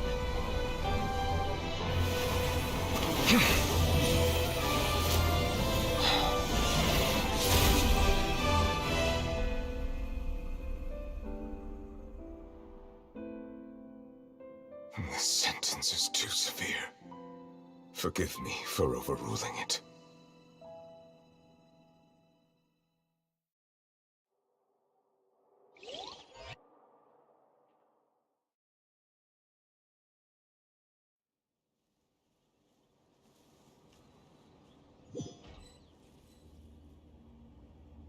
All right. Seems like the problem inside has been suppressed. Let me guess. We're safe for now. Indeed. But only for now. I win this bet. You owe me a present. Very well. It was indeed just as you said. You made a bet? We made a bet on the size of your entourage. Cloran thought you wouldn't come down by yourself. I figured you would have at least brought a few people along for appearance's sake. It appears I underestimated just how confidential the mission was. Shouldn't you have gotten used to confidential missions by now? That's just how the courts operate. So what gift must the loser give? Tea? He already has tons of tea in his office. I'm thinking about a set of legal codices. That wouldn't happen to be a dig at my lack of legal awareness, would it? Well, I'm sure His Grace doesn't consider the fortress to be outside the law. I was under the impression the residents of a place like this would be uninterested in the legal codices. That was obviously a joke.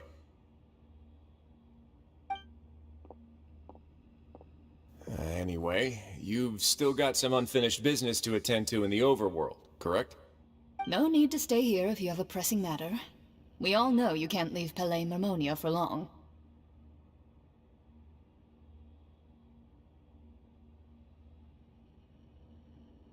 Thank you.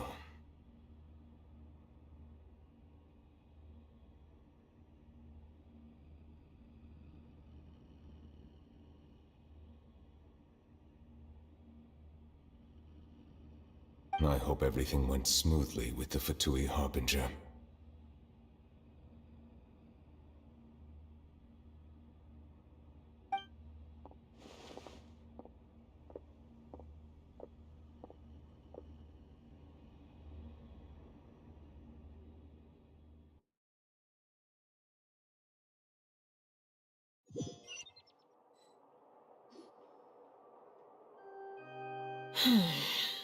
I must say, we've spent long enough playing house. Miss Farina, as the Hydro Archon, I am sure you understand the exact meaning of the phenomenon we just witnessed. Or should I say, that's what I originally thought. But looking at your expression, was I wrong? And you haven't a clue? What are you trying to say? At this point, I don't think there's any more need to speak as diplomatic representatives. Allow me to speak to you now as just a Fontainian. You know the prophecy by heart, and also that every part of it is being proven true. Yet, here you are, relaxing, drinking tea, and eating desserts as if it's all nothing more than a few stray bugs in your garden. Do you really think that's acceptable? The prophecy's hanging above our necks like a guillotine. Every faction is looking for a way to either avert the disaster or save their own. Even the orphans of the House of the Heart have devoted everything to saving their homeland. But you? It beggars belief just how nonchalant and carefree you have been.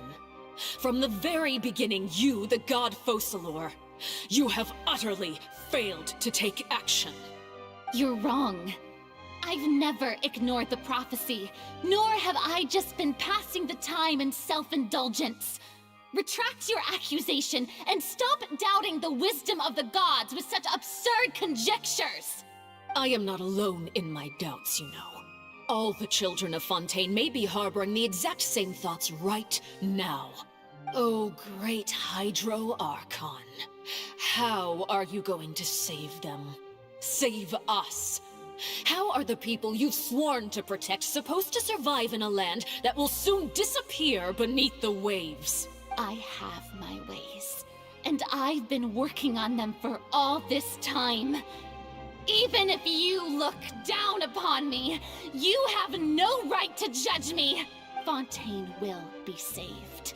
Even if I still cannot see the true future right now, as long as I continue on as I am, I will be able to hold my head up high.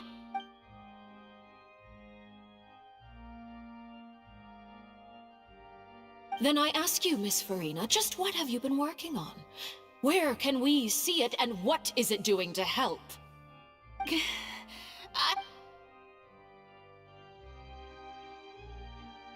My machinations are just like the prophecy itself. They will only reveal themselves at the fated time. It is just that beings like yourselves are unable to perceive them as of yet. I see. As a god, the proof of your labor always lies beyond prying mortal eyes. Allow me to be so bold as to ask another way. Would it be possible for you to tell us the parts of your plan that are not confidential? Such as your emergency response plan for the impending disaster?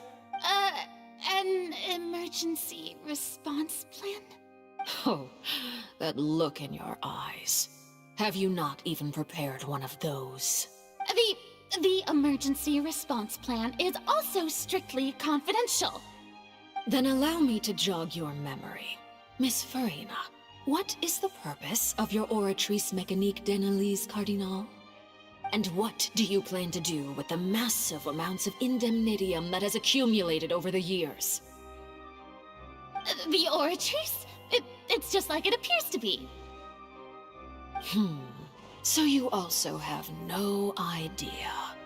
If I'm not mistaken, someone's using it to prepare for something.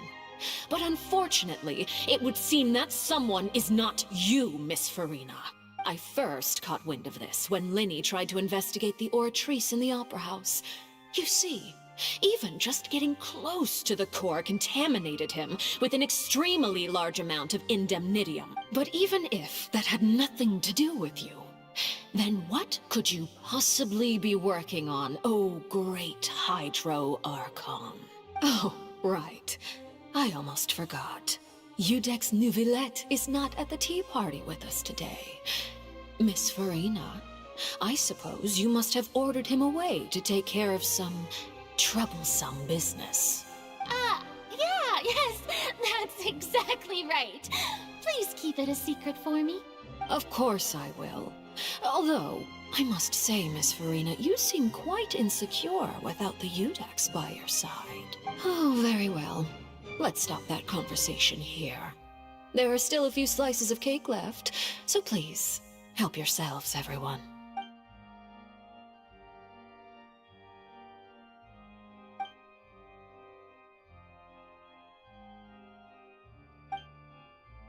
Traveler, I heard that you were recently commissioned to handle a few matters on behalf of the Udex.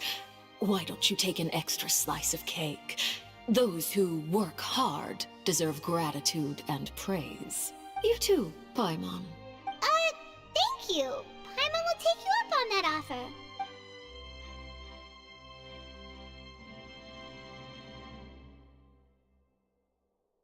Oh, Paimon's super full. That cake was great. If it's on my tea table, it must be of the highest quality. Yes, and we must thank the knave for bringing these over as well. You're welcome.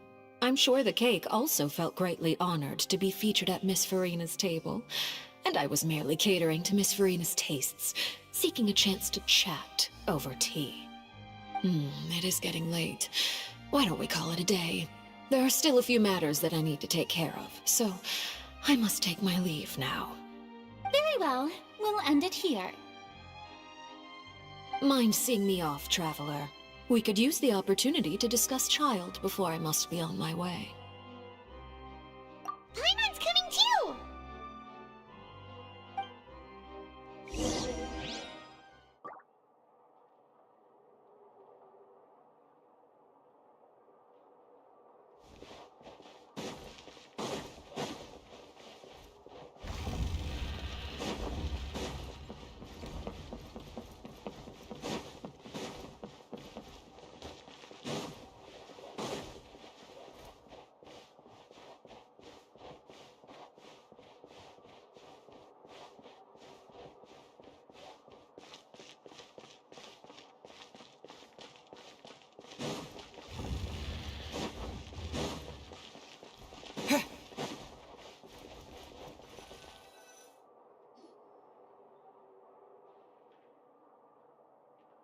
I'm glad that you were willing to come with me. Of course, Child was just an excuse. I have no interest in your dealings with him. That's what Paimon thought. You lent your aid to the children of the House of the Hearth. As their father, I would like to express my gratitude. Do I look like an irresponsible father to you? The House of the Hearth is very important to me. You should know that I care deeply about my children. That was all. Formal topics should be discussed in formal settings, and informal topics in informal settings. I know you just returned from the fortress of Meripede. Relax. I have no intention of trying to get anything out of you. Linny, Lynette, and Fremine are still there, and I trust their judgment and abilities. They've all been working very hard and have always done all they can to fight back against anyone who tried to stop them, especially Linny. You mean Wriothesley. He's a tricky one to deal with. It's unfortunate that Linny's so eager to prove himself that he can't learn to rely on others, including me. By the way, and you can just consider this a bit of idle gossip, but what's your impression of Farina?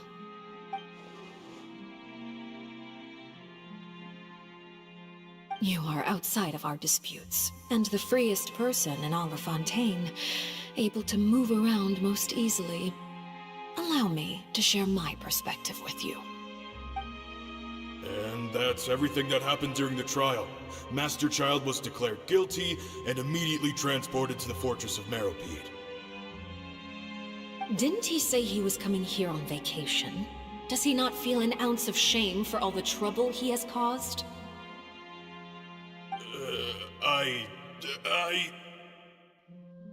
Forget it. He did give us an opportunity. I will be meeting someone shortly. Do you require help with any preparations? No need. I will take care of it myself. I need to meet with Farina, the Hydro Archon. She is at the heart of Fontaine. But what's fascinating about her is that she often seems more like a celebrity than a working Archon. Oh?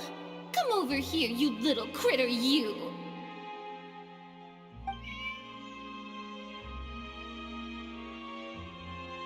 You dare to run from me? Stop right this instant!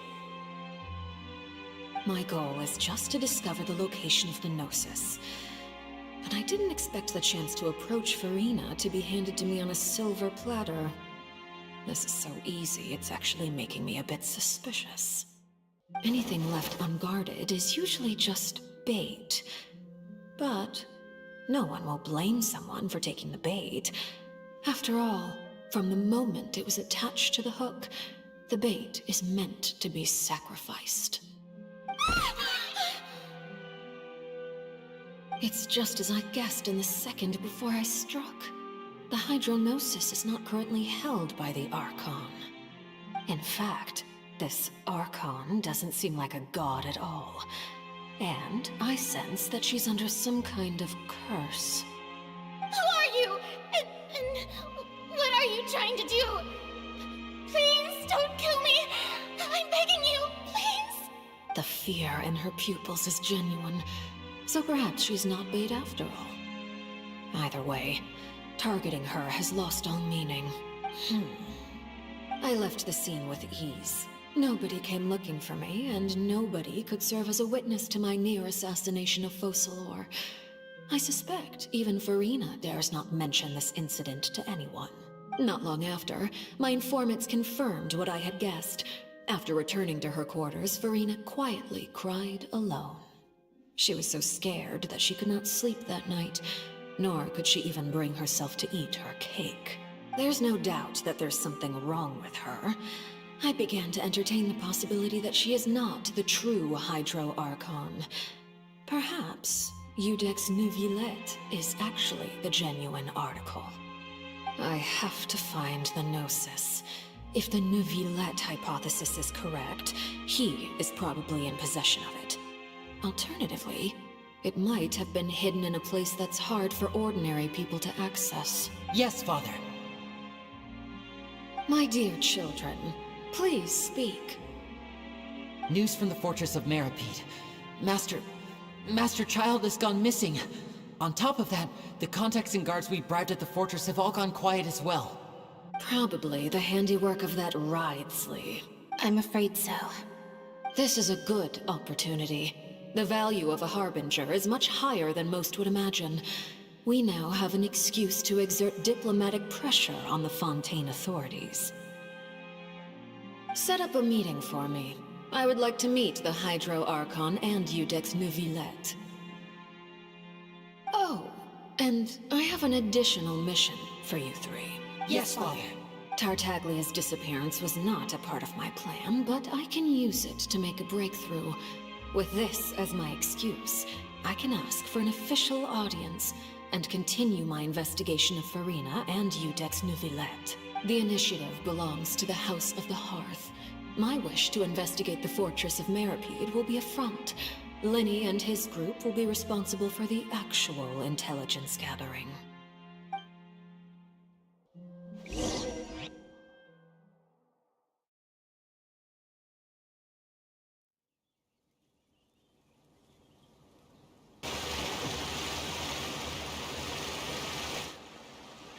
You should know the rest.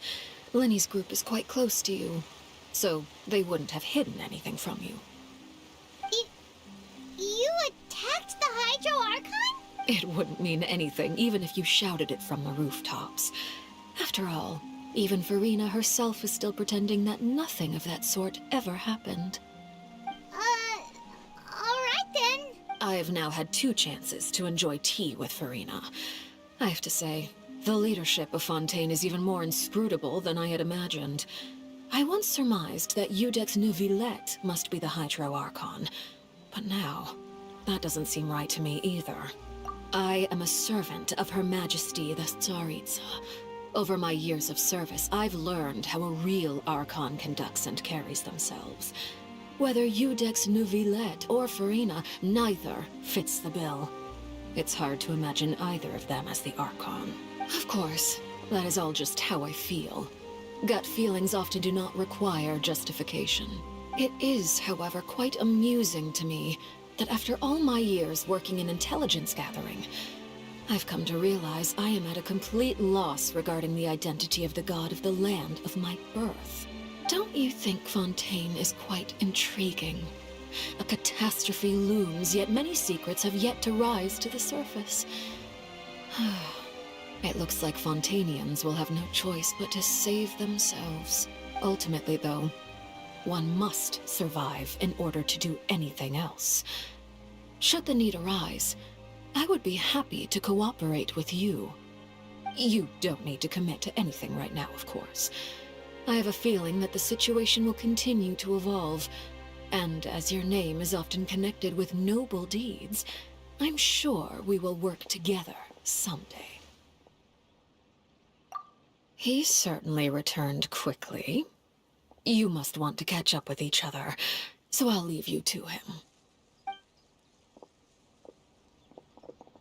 Neuvillette, is it over? For now, yes. But this issue will prove quite thorny in the long term. I'm concerned that sooner or later the prophesized events will occur. Thank you for protecting Farina. To put it simply, I used my power to force back the Primordial Sea and reseal the sluice gate.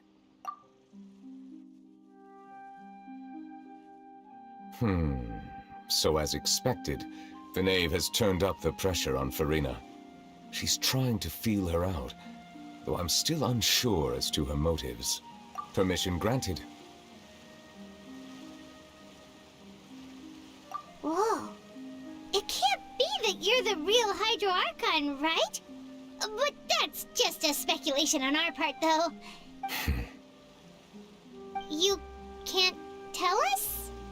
Then that's okay. We can talk about something else. We won't try to force you.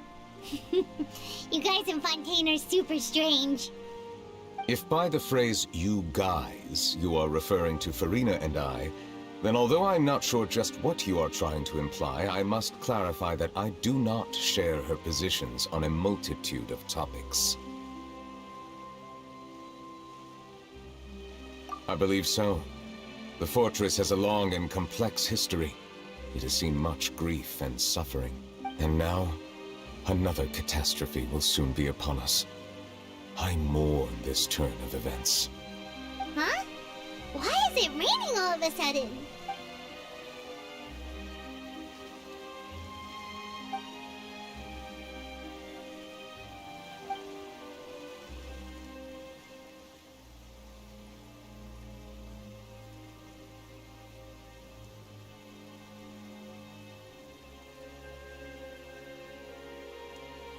You may be closer to the truth than you think. Oh? And what are you thinking? The dragon of... what? Huh? Please do not be so surprised. Farina?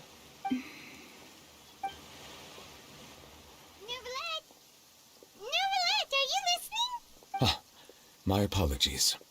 We were just guessing randomly. We didn't guess right, did we?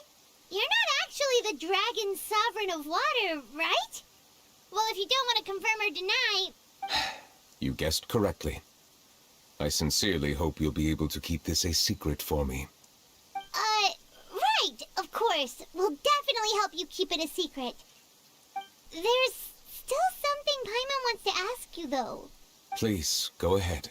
Well, if you are the dragon sovereign of water, and you were able to force back the primordial sea from the fortress, then since Fontaine's prophecy is all about seawater, couldn't you just use your power to solve the crisis? None of the currently living dragon sovereigns in the world, myself included, possess our full dragonhood.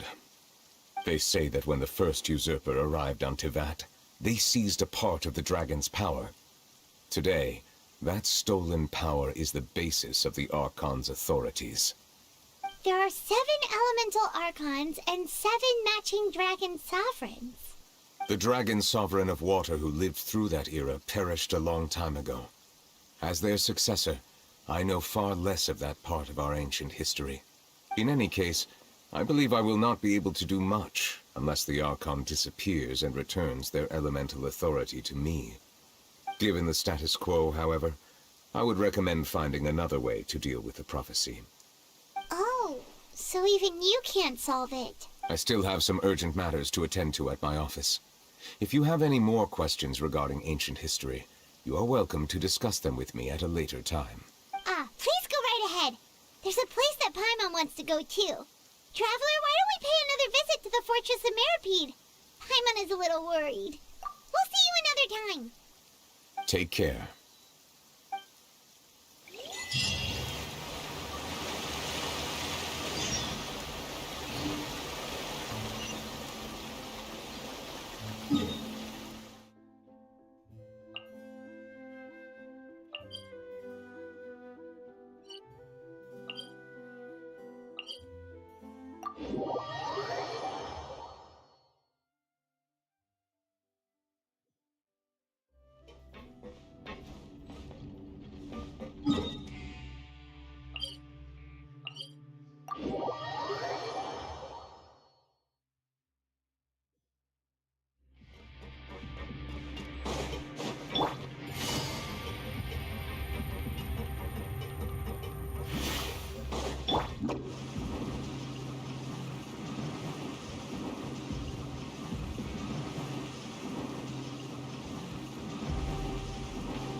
Can't touch me.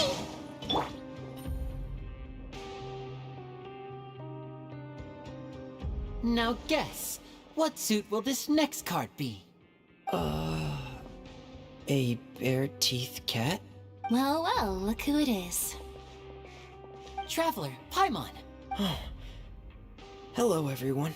Looks like you're recovering nicely from it, eh? Mm-hmm. Thanks to everyone's support. Oh, right. I managed to work up the courage to thank Miss Clorand in person. Whoa, how did she react? She told me that it was nothing. It was as if saving a life wasn't a big deal to her at all. She also told me not to worry about it. She didn't want to stress you out, that's all. She's right, and it's best not to dwell on it. Yeah. Okay, but check this out. We went back to the Opera House and we met the Knave. You met Father? Did she say anything to you? She said a few things that were, a bit hard to understand. And also that she's looking forward to working with us in the future. Her attitude towards you is even better than what we'd imagined. That's fantastic. You should believe her. She has her own way of doing things, and she'll do everything in her power to help those she considers close, which now might also include you. Mm-hmm. Father is very capable, and also trustworthy. Oh, Paimon just remembered that she thought Lenny was a bit too proud as well. She said that you should learn how to rely on others sometimes. Got it. That does sound like something that Father would say. Hey! Are you going to stay here for the next few days? Looks like it, yeah. Excellent. I will host a tea party. For real? Then Paimon wants another serving of cake. Another implies that you were already served some delicious cake while you were up there. How lovely. Well, next time, you're going to have tea and snacks with us.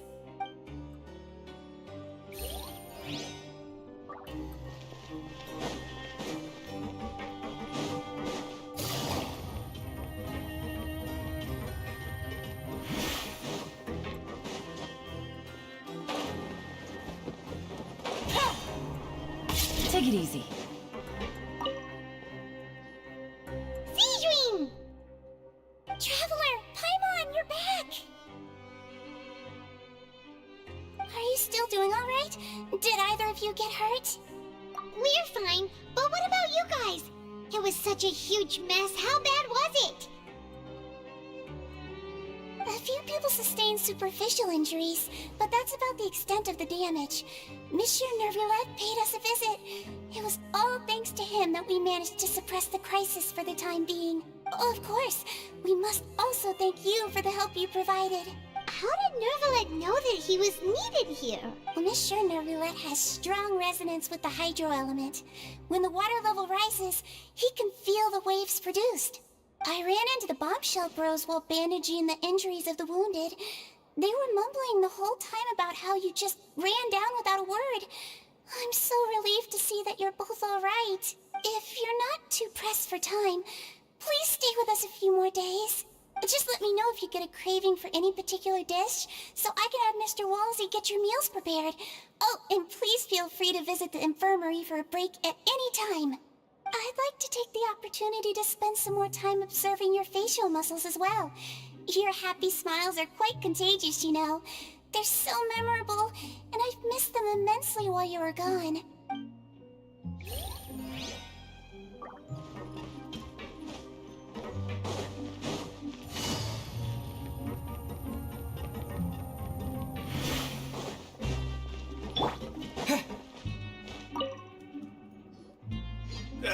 You guys are back? Quisto! Macaroon! You guys didn't get caught and thrown back down here, right? Huh? No, not at all. Ah, and here I thought you'd managed to escape from jail during all the commotion.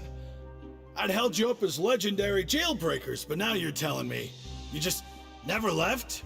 We're sorry, but we just had some business to take care of. All right. There's no need to get caught up in the details. We're just relieved to see you. He was super worried about you, you know. Hey, it wasn't just me. Weren't you super worried as well? Something like that, yeah. I was also transferred to work in the kitchen a few days ago.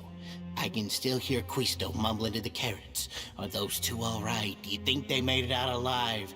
Whenever he'd say that, I'd tell him I'm sure they're fine. Wherever they are, they're kicking back with drinks in hand, enjoying the lovely scenery.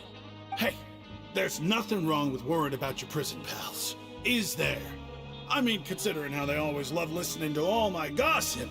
These two, they sure are a lot warmer and friendlier than when Paimon first met them.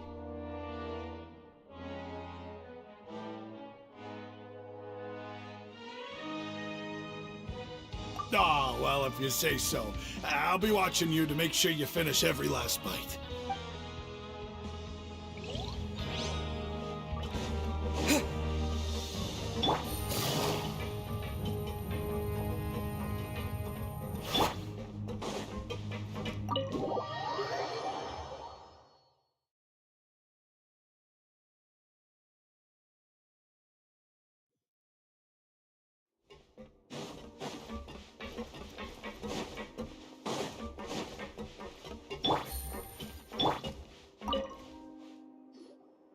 Courier, Miss Sishween told me you still haven't eaten. Yeah, I was working on something, so I forgot. That's no excuse for... Huh? It's you two. Courier, Lurvine, we're back! Hello there. It's been quite the mess here recently. How have you been? And you? Are you still taking the secret passageway from the infirmary to work on the ship? Yep. That is still top secret, though. So don't say a word to anyone. It can be a bit annoying when there are lots of people in the infirmary, but I still prefer taking that route over the one from the Duke's office. I mean, the infirmary does make it easier for you to slack off. Oh yeah? Then why are you also here so much? You two really are just using your jobs as a cover for your relationship, aren't you? Not at all!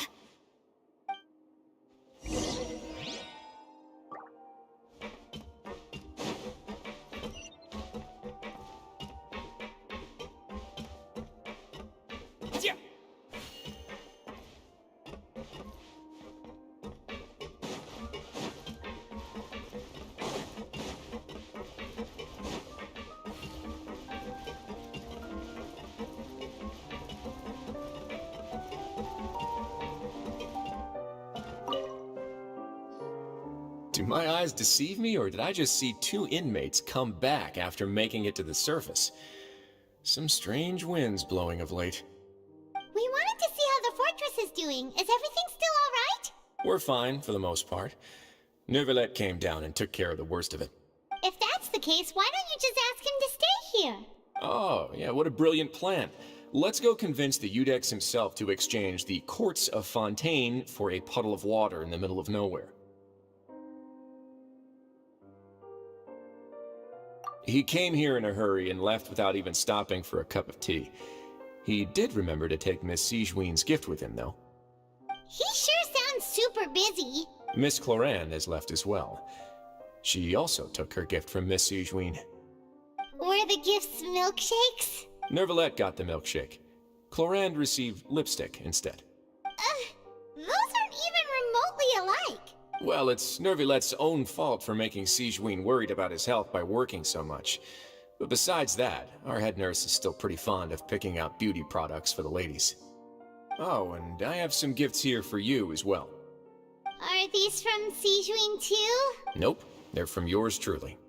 You've already wrapped up your work at the fortress, so you can return to the surface at any time.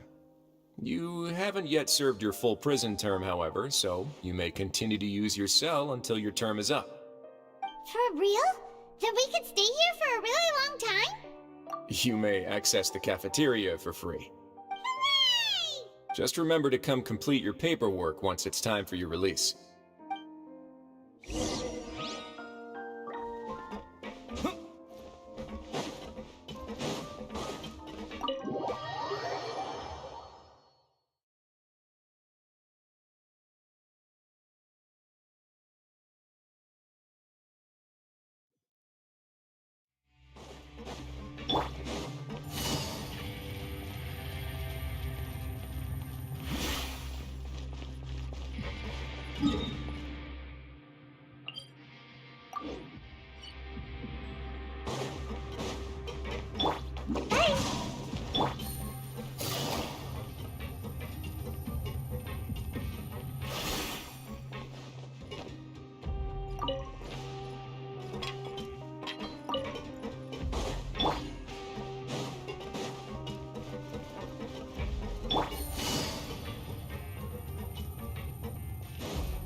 We're back in our cell again.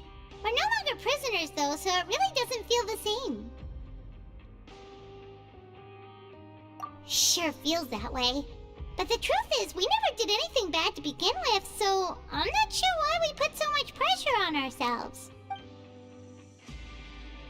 Huh? How did you know? Hey, that's not true! Alright.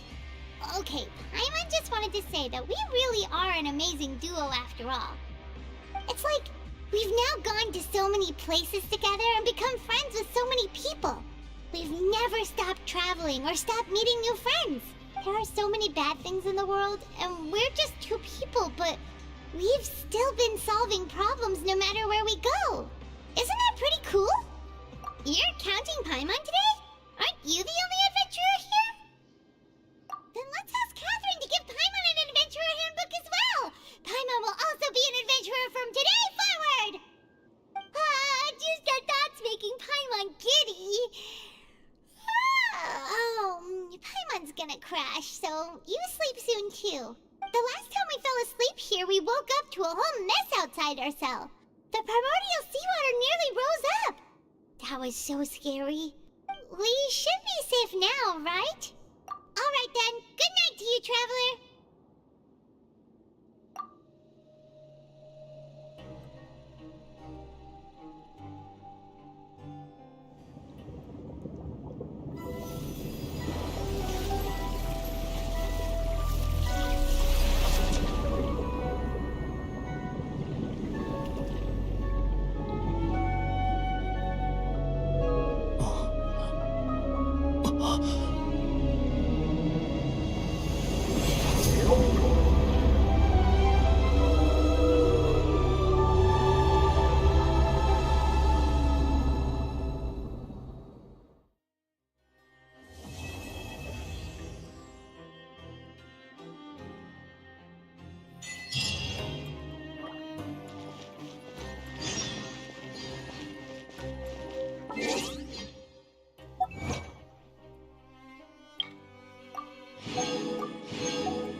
Now for a little rest after breakfast. Wait a sec. Isn't something important supposed to happen today?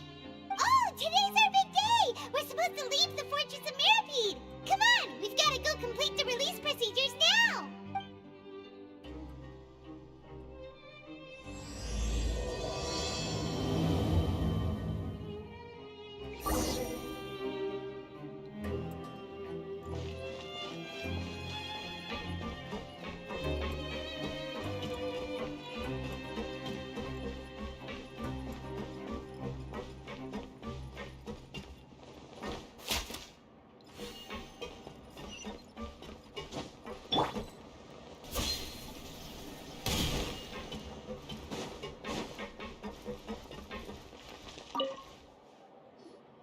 Please, sign here. This document will be effective immediately upon signing, and you two may exit the Fortress of Mirapede via the regular channels. It's been so long since we've been to the surface. Let's hurry up and... Huh? Let's go ask the Duke.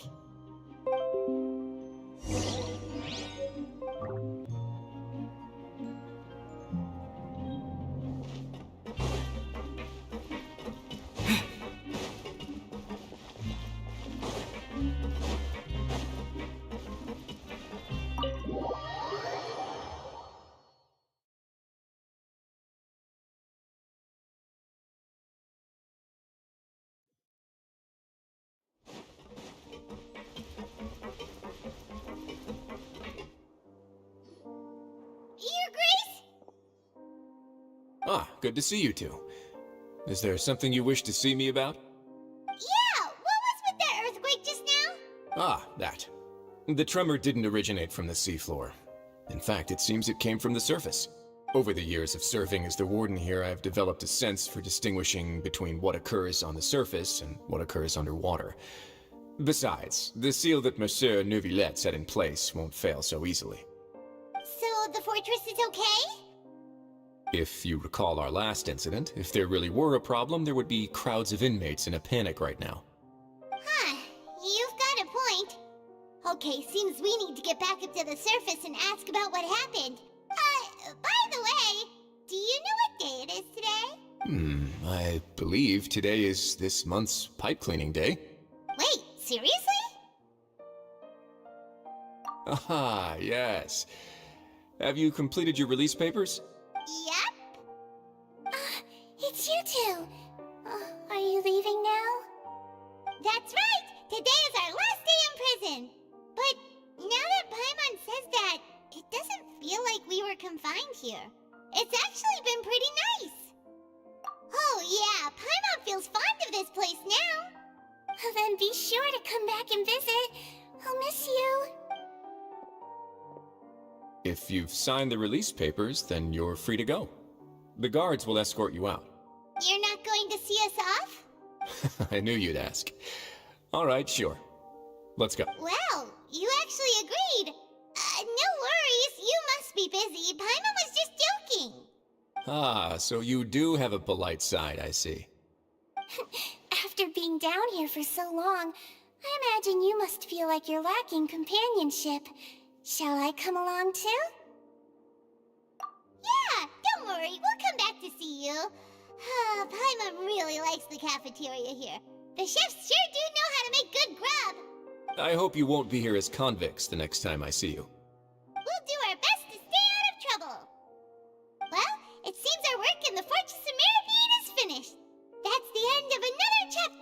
journey.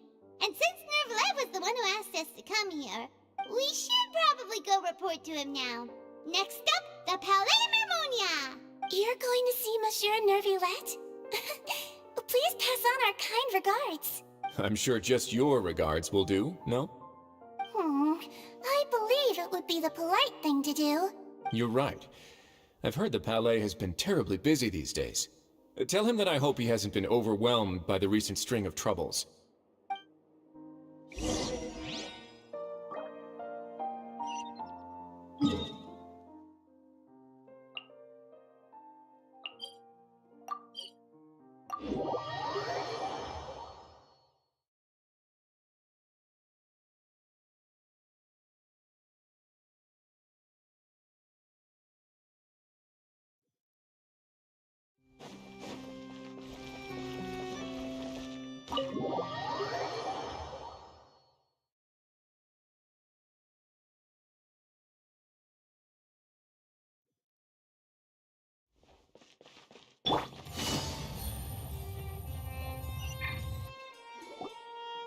The Palais Mermonia sure is buzzing with activity today.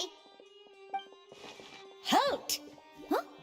Oh, it's you two. Apologies. Monsieur Nervalet did say you'd be welcome at any time. Excuse me, would you mind helping me take a look at this report? I'll be right there. Sorry, I've got my hands full here. You can see yourselves in. Everyone's so busy.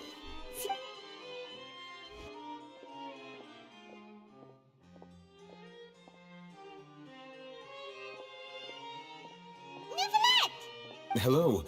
You've come at the right time, but you'll have to wait for just a moment, as there are some urgent matters I must tend to first. In the meantime, please, have a seat. If you'd like to have something to drink, let the Melusine outside know. That's all right. We just ate. Very well, then. Let's take a break over there while we wait for him to finish his work.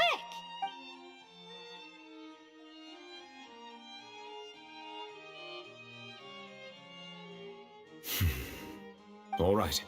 That should wrap things up for now. Are you done with your work? Yes, sorry to keep you waiting. Today should be the day you were released from the Fortress of Meripede, and it appears that you have managed to complete all the release paperwork. That's right, and we came here to see you right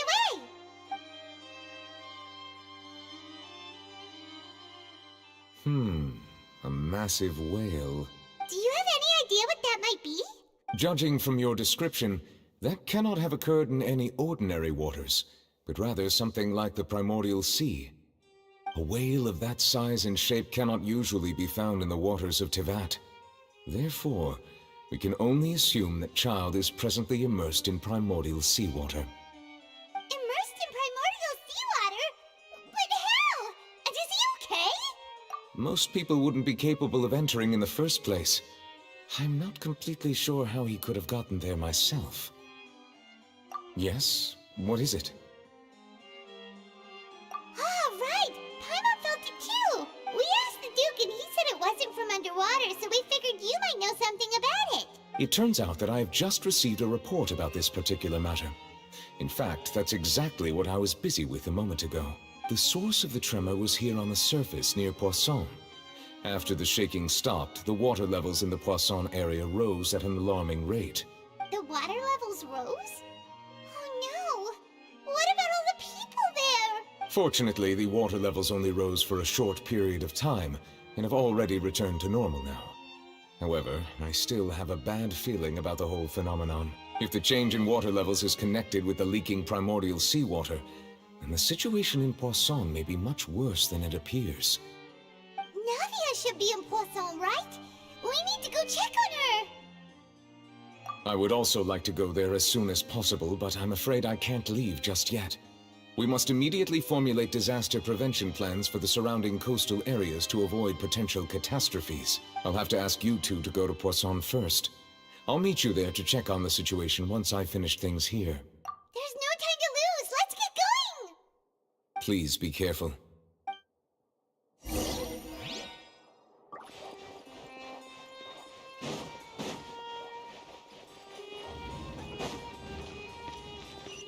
Take it easy.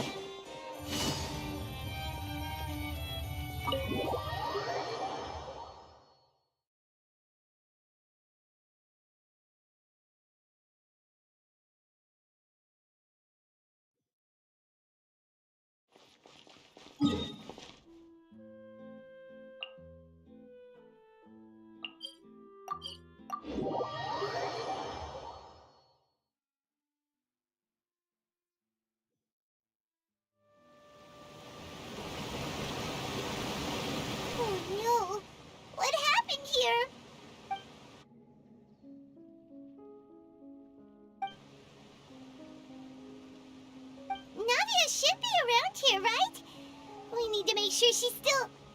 Paimon means we need to check on her.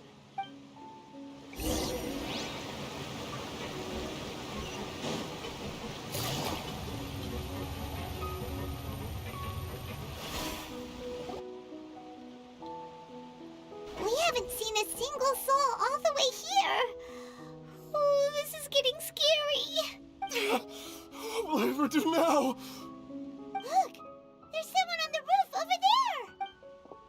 Just stay put! We're coming up! Watch your balance! All right, just hurry!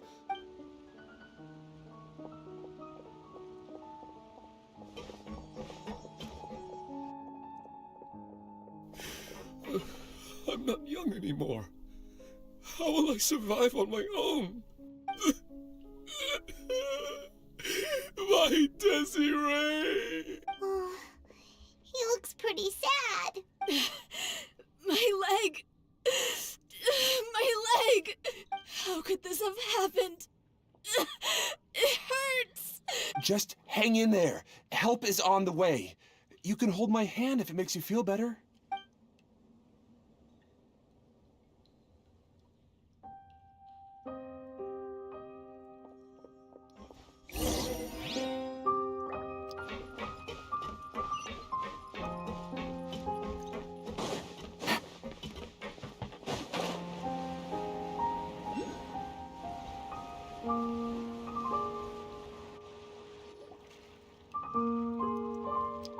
Oh, it's Navia. She's over there. Hey, Navia, are you okay?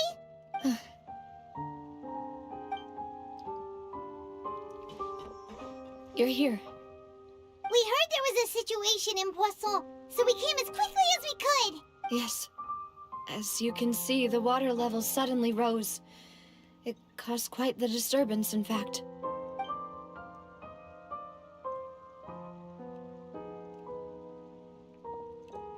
Demoiselle! There was a wounded resident next to a building southeast of here. We've already transported him to safety, but we've run out of medical supplies. He's wounded? How badly? He fell, so it's probably a broken leg. He's pretty shaken up. When the water level rose, he desperately climbed up to the roof. Once the water receded and he saw the ground, he became terrified and eventually... He jumped down then. Find the leader of Squad 1 and tell him to take the wounded resident to see a doctor. He should know where to go. Understood. I'll take over his search and rescue mission in the meantime. All right. You'll be in charge. I'm sorry. Where were we? The situation in Poisson? Right. Allow me to explain. A little earlier, we suddenly heard a loud noise. At first, everyone thought that something might have exploded on an aquabus. But before we knew it, water started pouring out from everywhere. The rushing water seemed a little odd, almost like the unique color of primordial seawater. Some people didn't realize the danger and thought it was just ordinary water, leaking from somewhere. Everyone on the street who happened to be close to the water didn't have a chance to escape. As the water levels rose, they suddenly disappeared. They were all dissolved. Those who realized what was happening started to flee in a panic, desperately trying to get to higher ground. Many were injured in the stampede, and some people fell from significant heights. The Spina di Rosula initiated rescue operations as quickly as possible, but there have been a lot of casualties. Fortunately, the water began to recede after some time, and the chaos came to an end. The water that flooded the area contained primordial seawater, so the lower levels of Poisson are still hazardous. To ensure everyone's safety, I've asked the people there to leave as soon as possible. No one knows if this could happen again. All we can do for now is try our best to help evacuate the residents. We still haven't completed the head count, but we'll have some numbers soon. How awful. And all of this just came out of nowhere. It was quite frightening indeed. I only wish that everything that just happened was a bad dream. Is there any way we can can help, Navia? Thank you for being so willing to help in a moment of crisis like this. You don't know how much it means to me. I really can't express how grateful I am. Don't say that, Navia. That's what friends are for. Demoiselle! We've got a situation here! I'll be right there. Sorry, I need to go for now. And out she goes. Seems it might be a while before she can take a break.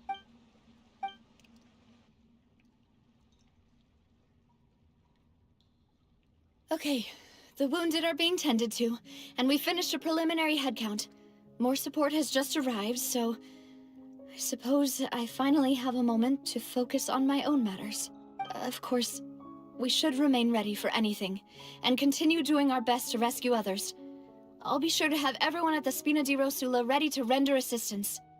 Traveler, Paimon, would you two accompany me to my father's grave for a moment? Huh? Right now? Thank you.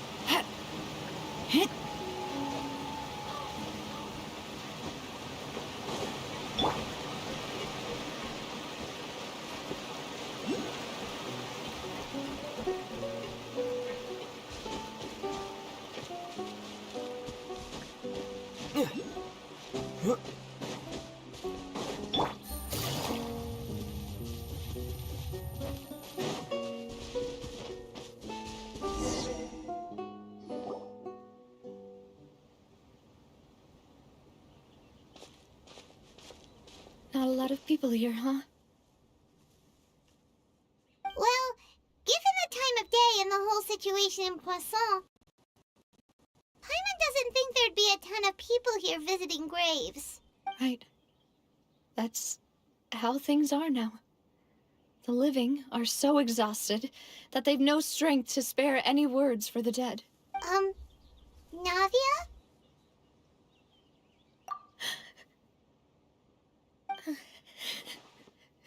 Navia, what's wrong? Sorry. I just... Malus and Silver... They won't ever come back here again. What should I do, Papa? Huh? What happened to them? Everyone agreed on the rescue plan, but still...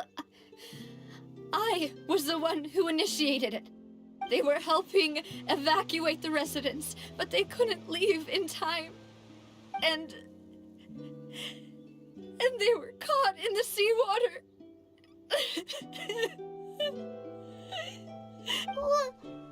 What should we do? I've known them for so long. And I know they weren't afraid. But I could at least hold a funeral for my father. And I know where he rests. But as for Malus and Silver, they're just... gone. I just can't...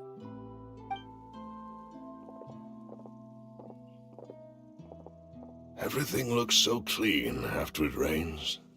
Even the gravestones. I didn't expect that you'd enjoy a glass of red wine in front of Master Callus's grave. I can understand. Besides, the scenery here isn't half bad. See, it's not just me. I always want to bring something when I visit Papa. Perhaps we might even have a picnic. He wouldn't be angry, would he? How could Master ever be upset with you, Demoiselle? Yet the cemetery is the home of those who have passed, is it not? Everyone ends up here sooner or later, no matter who you are. Buying yourself a plot in advance, are you? No need yet. But when I do, I hope you'll let me be buried beside Master Callus, demoiselle. Hey, stop joking around. I'm quite serious.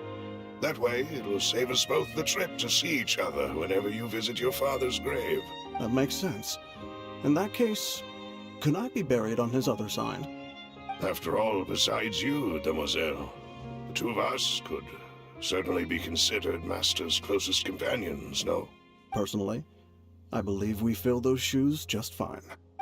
Why are you bringing this up all of a sudden? Seriously. All right. I'll remember your requests. But I'd really prefer not to talk about this stuff. And what do you mean by saving me a trip? I'd make the journey even if I had to visit you two somewhere else. I'd promised to let them rest in peace here. But here I am breaking that promise. I'm sorry for letting you see me in a mess like this. Paimon doesn't know how to help you feel better. But, well, she understands how you feel. I'd always thought I could make my wishes come true. But now that I think about it, that never solely relied on me. Many things Malus and Silver have helped me so much. But by contrast, I could do nothing for them. I'm so sorry. You can spend as much time as you need here, Navia. We'll stay with you. Thank you. Right now, you don't know how much that means. By the way, you can have a look at this. It's a list of victims from the incident that took place here. Obena, Khan, Burnett, Giverny, Francine, Karina, Daisy Ray, Joinville, Julianne, Esson, as well as Malus and Silver. So, everyone else is safe. But still... It's okay. I know what you're thinking. And you're right. The overall outcome indicates that the cost was worth it. Right! Don't think that way, Navia. One person might be saved at the expense of another, sure, but that isn't something we should ever consider a trade. Malus and Silver were not the price for saving anyone. They're heroes. You're right. Thank you, Paimon. What you said just now was pretty amazing, actually. I'll remember your words. Oh, really? Seems you've become more eloquent in the time since we last met. The knave? What are you doing here? Is everything going well on your side? Yes, my people are carrying out the mission according to your request. All the residents of Poisson have been evacuated, and we're preparing to relocate them to higher ground. As for these supplies, we have everything taken care of. There is no need to worry. Thank you very much. Wait, do you two know each other? We just met recently. Right, Miss Navia? Usually, I would call this a coincidental encounter. But that doesn't quite fit this time. Besides, it never even crossed my mind that a Fatui Harbinger would come looking for me. Thanks to the Knave, Spina di Rosula received generous support from the Fatui, which allowed us to complete the rescue and evacuation work so quickly. Mutual aid is essential to fostering positive developments. We were already in the area, in any case, so it was nothing. That said, I must say that you're a lot sharper than you let on. I'm sure you understand what I mean. I apologize for all the ways in which I tested you previously. We've never worked with a Fatui before, and it's extremely important for us to know who we're working with. My subordinates have reported that Fatui soldiers have been observing water levels and taking head counts in various locations. I hear that they've also prepared a large amount of emergency supplies. I'm quite surprised. This is nothing to brag about, nor do I intend to. It is simply the way of powerful organizations to act forcefully, whether they are doing good or ill. You've witnessed that firsthand, in any case. As I've told this traveler before, I know of the prophecy, and I intend to prevent the impending disaster. Lending your organization a hand was a natural first step in accomplishing that.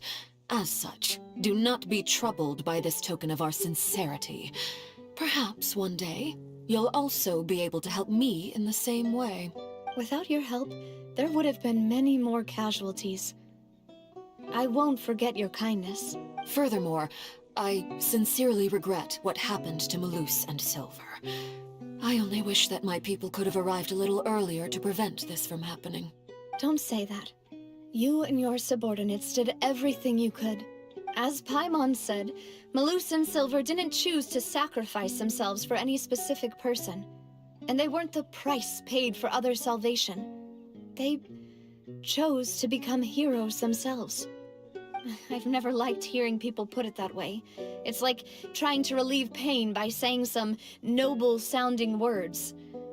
But right now, there's nothing more suitable. They really did become heroes. You're right. I'm sorry for your loss, Miss Navia. Water is life to Fontaine's people, and it also spells disaster. It's no wonder that people always say that prophecies represent fate. Fortunately, I've never been one for such opinions. So, you're one who will try to change fate, then? Of course. That is why I'm going to Hotel Bouffe de Thé. I still have some things to take care of, and the children need my attention. By the way, Traveler, Paimon, one more thing. Alright, then we'll just... Huh? This isn't right. Paimon thought you would ask us to walk with you for a moment so you could tell us something in private. That is a clever and useful conversation technique, which I do like to use when necessary. But there's no need today. It would not hurt to have Miss Navia listening in. Traveler, I'm sure you remember that I said we could work together when we had the chance.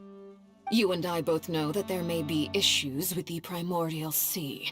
Previously, it was the Fortress of Meripede's sluice gate, and this time it was the water levels in Poisson. These are both signals. Indeed. Allow me to share the latest intel I've received from the House of the Hearth's intelligence network with you. During some recent investigations, a child claimed to have discovered some ruins near Poisson. The ruins date back to ancient times, and seem to be worth investigating in many ways. Judging by the dating of the ruins, they may be related to the prophecy and the coming crisis. The situation is becoming more urgent, so any pertinent information will prove extremely precious. My people initially came to prepare for ruin exploration. Unexpectedly, this disaster struck, and at present, we're all busy prioritizing the rescue effort. So that's why the Fatui were already in Poisson. I wanted to take the children along, but unfortunately, Linny, Lynette, and Fremine have all been dispatched to higher ground to assist affected residents.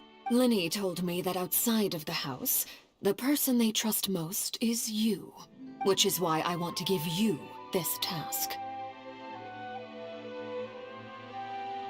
The House of the Hearth's members see each other as family, but Linny, Lynette, and Fremine said that they also see you as such, even though you are not from the house. I'm sure you already understand how earnest they consider their friendship with you to be. Oh, that somehow makes Paimon feel kinda happy. The intel I just shared about the ruins could fetch a high price. But since the children consider you family, it's only natural that I freely share it with you. Got it! So all we gotta do is go to some ruins, right? We can handle that. Excuse me, but may I tag along? You wish to join, Miss Navia? But are you sure you're up to exploring some ruins? You need to rest. Well, I'm sad, yes. But I can't just go back and plop myself into a chair by the roadside and do nothing. There's no point in being depressed while we still have a disaster on our hands. As my father's successor, I must live up to the hopes he had in me. Besides, I'm also doing this for myself. I need something, a distraction, to keep my mind off Malus and Silver.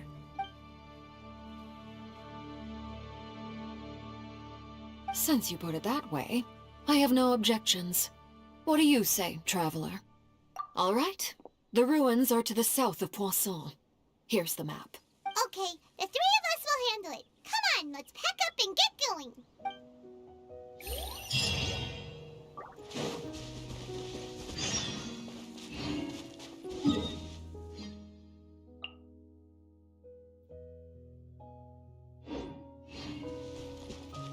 Take it easy. Hup.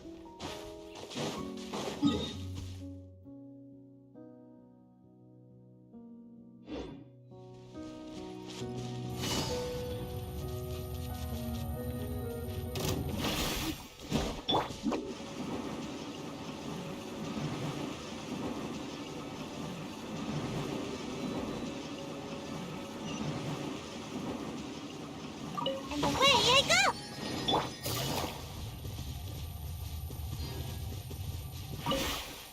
Take it easy.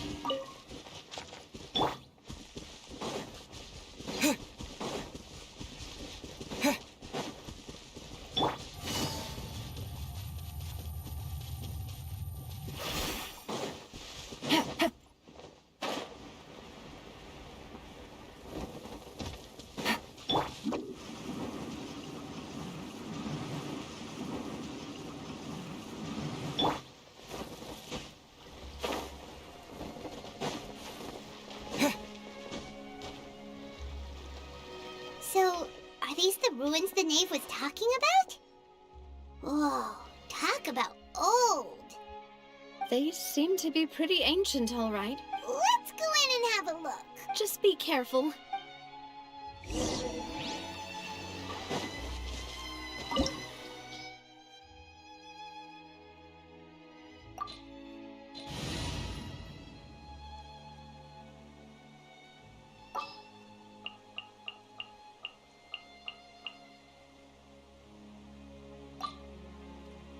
What shall we do?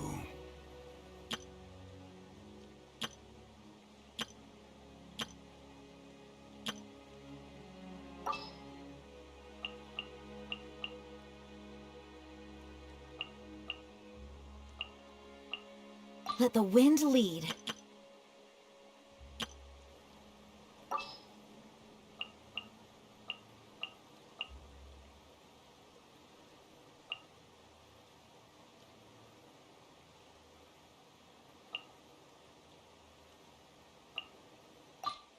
Drat. You caught me.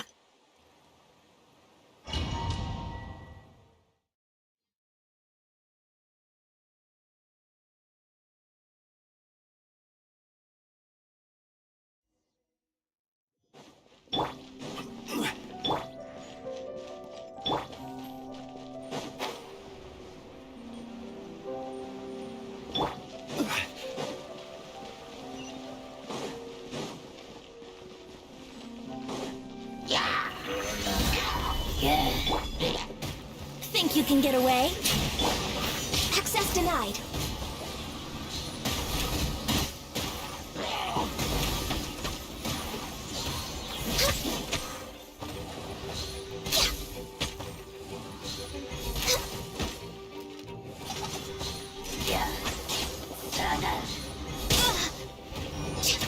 Born of ice and frost.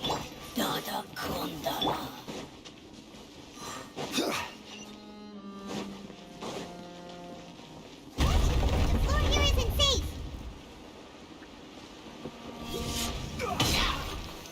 Solidify! No touching!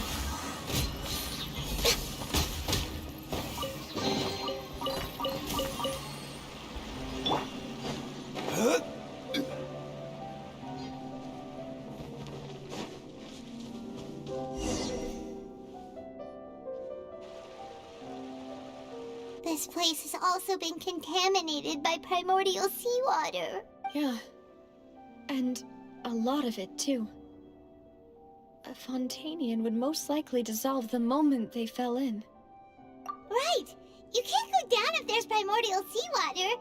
It's too dangerous, and it won't be any help for you to just stay here. Don't get I'm wrong. We're not saying you're useless. It's just that... No, you're right. I can't do anything in this situation. I'll leave this to you.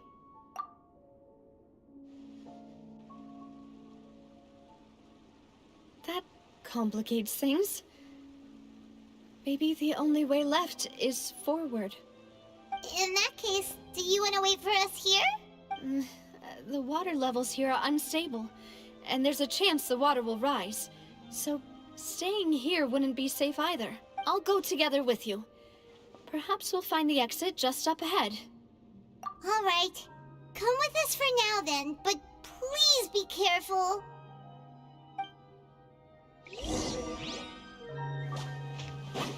Oh no, it's a dead end!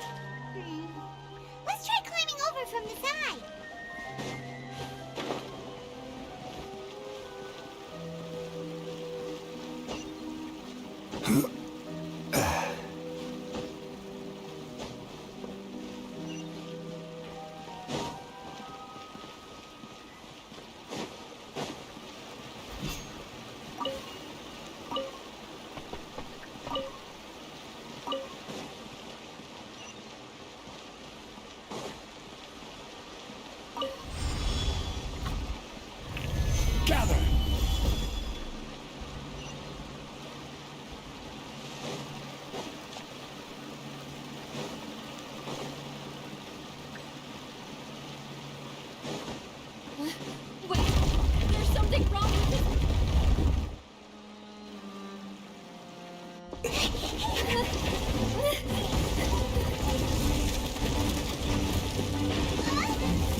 Demoiselle?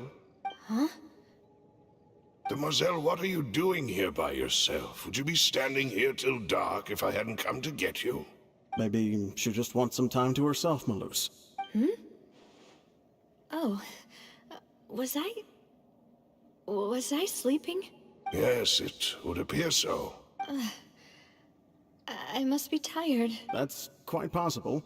However, you were the one that suggested we go out for a walk. Oh, right. I nearly forgot. It must have slipped my mind when I dozed off. I haven't had a nap today yet. This is a familiar feeling, yet something's a little strange. Is something the matter, Demoiselle? Oh, no. No, I'm fine. I was just trying to recall why we came out for a walk. Do you remember Mr. Giverny? He'd requested our help before with foreign merchants who had a debt dispute with him, and we'd resolved the matter not long ago. We were headed to see how things were going with him at the moment. Ah, right. Yes. I remember now. Oh? Miss Navia. Ah, Mr. Malus.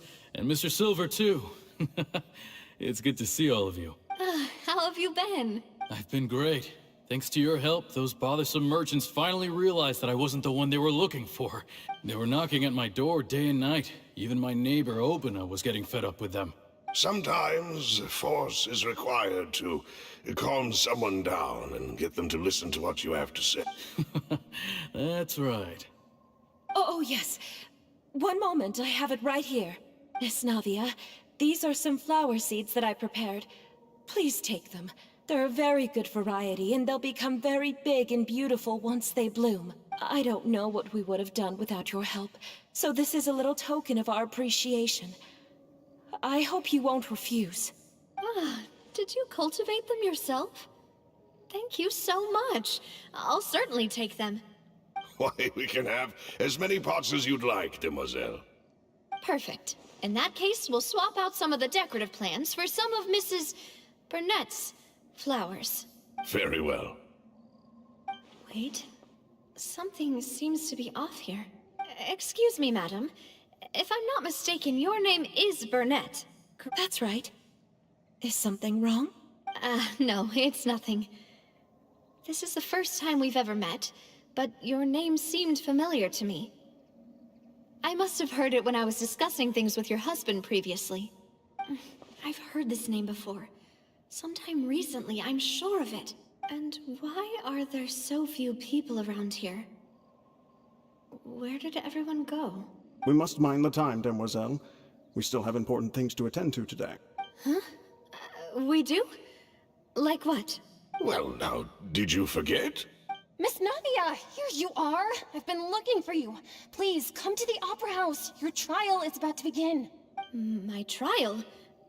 Wait, why would I need to go to the Opera House? Yes, she's right, demoiselle. It's just about time now, so we should get going. Oh? All right then.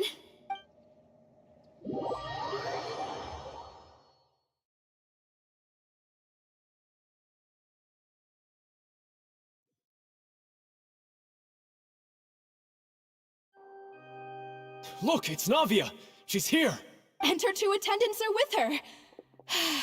Goodness, everyone's finally here. There sure are a lot of people here to see the trial. And they all seem to be oddly excited about something. I even know some of these people. Karina, Desiree, Joyville, Jolien, Essen. Why are so many people here? And why do I have no recollection of this case? And as for the judge... huh? Where's Monsieur Neuvillette? Please sit in the defendant's seat. Don't worry, Silver and I shall accompany you. All right. But are you sure you can stand behind me? Typically, it wouldn't be allowed, but today is an exception. Hey, what kind of place do they think this is? Come on, do they have any idea what they're doing? Seriously. Enough with the whispering! Could someone please tell me where Monsieur Neuvillette is? And why I'm standing trial? My dear Miss Navia, have you not yet realized what you've done? In that case, allow me to explain. As all here know, you are Master Callus's successor, the head of the Spina di Rosula, someone held in high regard by every soul in Poisson. After you took over the Spina, you treated all of us just like the late Master Callus had. If anyone in need reached out to you for help, you responded. Not only you, but your butler, your subordinates, nearly every... Wait a moment. Aren't you just proving that I'm a good person? Yes, correct. Absolutely right. And that is why you stand accused. You have helped so many people get through so many difficulties. You are one with us. We are inseparable. We are one big family, all of us who are from Poisson, inextricably linked. And with you being so important, we couldn't possibly do without you. Therefore, this fair and honorable court shall declare you guilty, and you shall stay here. You will be together with us forever. Huh? What are you saying? Everything you have said is correct. I have indeed done a lot for my hometown, and I would be willing to be with you all, but what is the purpose of having me stand here like this? What is there to discuss? Ah, well, if that's what you think, then I have no further comments. How wonderful, Miss Navia! I know all these people. Why are they laughing? I seem to remember now.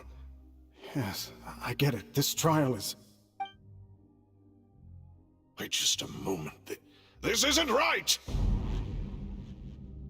Malus? What was that, Mr. Malus? Our conclusion is very clear and unanimous. Let the court judge her now. She's guilty! Stay here, Navia! You're one of us! Demoiselle, don't admit guilt. This trial means to keep you here forever. I wish to exercise my right to defend Our Lady. Mr. Joinville, you only know of Navia's goodness, but nothing of her utterly independent mind. She was born a free and independent spirit. She has never been tied down by anything. Indeed, even the death of Master Callus couldn't stop her. Her actions cannot serve as proof that she identifies herself as part of any group. She merely acted as an individual, extending her hand to help others. Please do not mistake her actions as being otherwise. Really? As an individual, you say?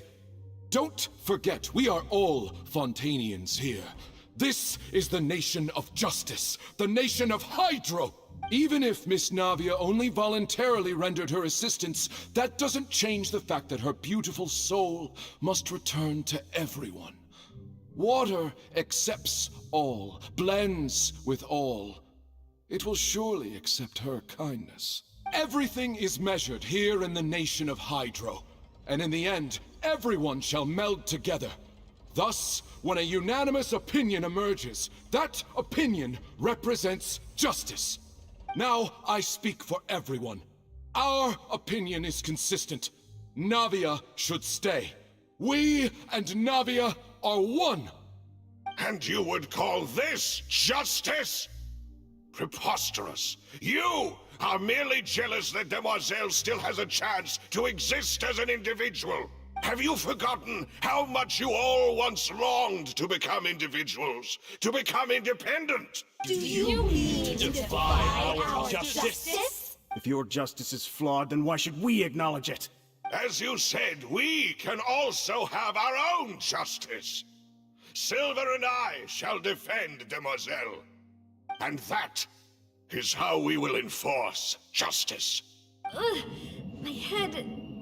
it hurts. Demoiselle. Silver, it hurts. My head is spinning. All I can see is stars swirling in front of me. I remember now. Everything that seemed odd from the very beginning. Karina, Desiree, Joyville, Jolien, Essen, and Mr. Giverny and Mrs. Burnett, who we met earlier. Even Malus and Silver. I don't want to admit it, but they're all dead. Don't be afraid, and don't admit guilt. We will protect you to the very end. Absurd! Who are you to say that she cannot be judged? We are the majority, and in the nation of trials, the majority is absolute justice.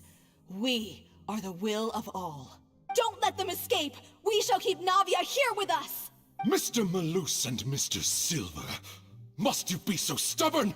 How could the two of you possibly hope to stand against the collective? Do not resist. This judgment is fair and just.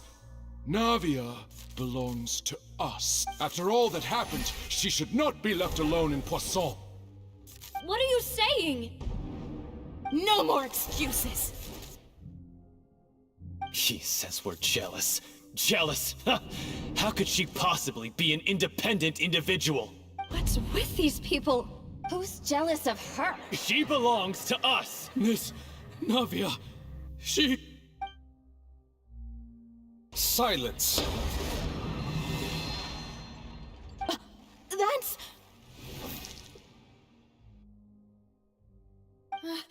Monsieur Neuvillette! Such commotion is prohibited in the court. The accusations you just presented are nonsense and cannot constitute a proper trial. The court will adjourn for the rest of the day. In this, I shall hear no objections from any unauthorized party. Our thanks, Monsieur Neuvillette. Please leave with me, Miss Navia, while there is still time. But... Go on now, Demoiselle. This is your only chance to leave this place. What, can't bear to leave us behind or something? Malus. My apologies. I couldn't resist making one little joke once I realized that this shall be our last goodbye. Malus. Silver. Quickly, you must come now. Goodbye, Demoiselle. Farewell.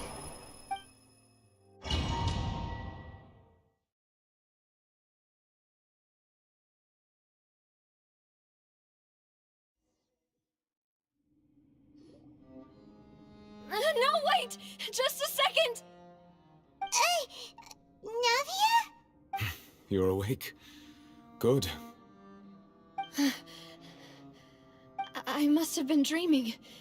Malus and Silver were still alive, and they were defending me at some insane trial. It looks like you're all right. Did all the sad feelings cause you to have a nightmare?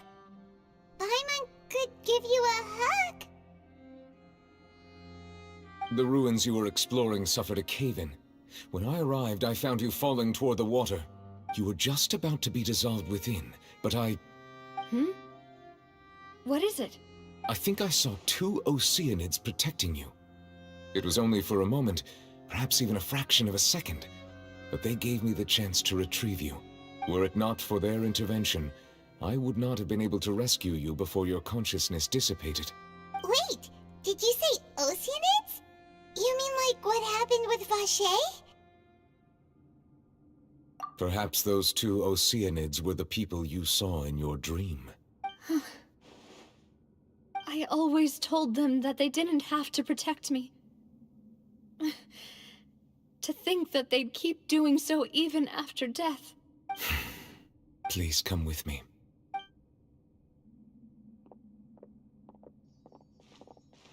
Neverlet, are you okay?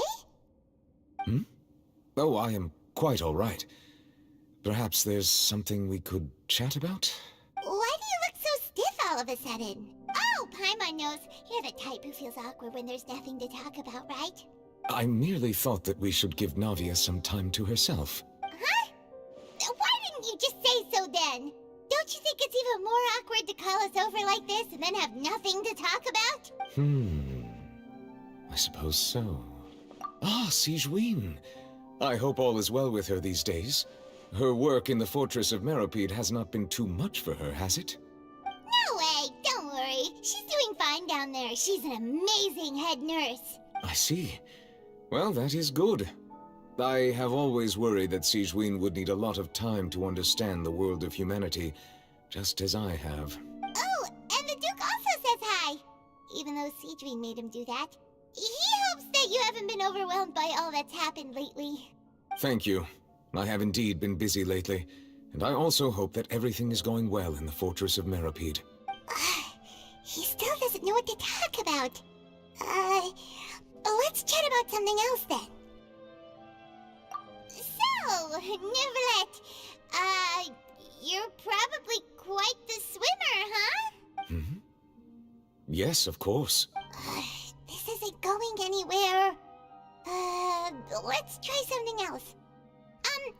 How did you find these ruins? Did the knave tell you? Yes, in fact. I had arranged to meet you in Poisson, but when I arrived, I discovered that the Fatui were helping the residents evacuate.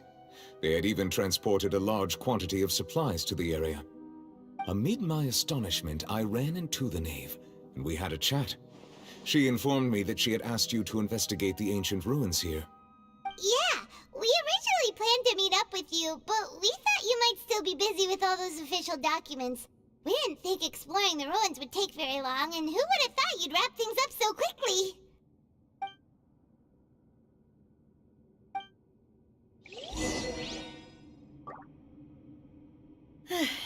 I'm sorry to have kept you all waiting like that.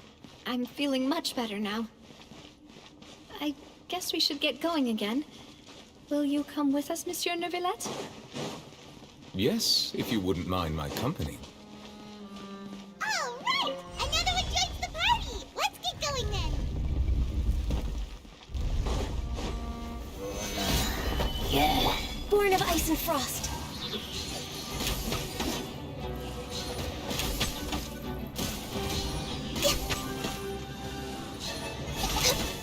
Yeah. I swear by my sword!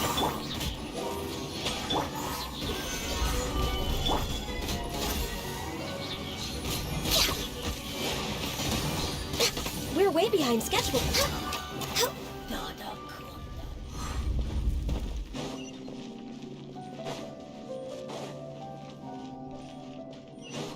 Oh no! Another unstable path! Watch your step!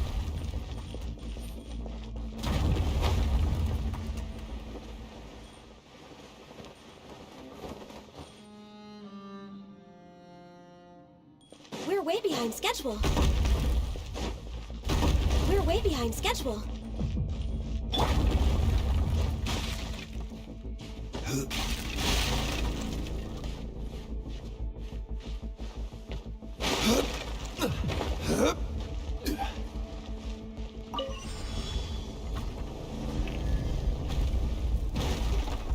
Watch out! There are rock falling over here!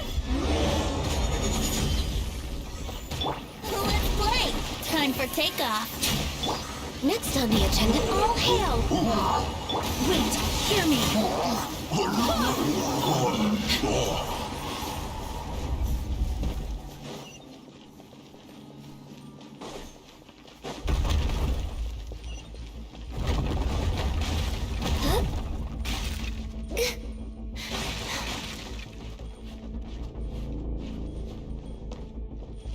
It seems we're almost at the top. Keep it up!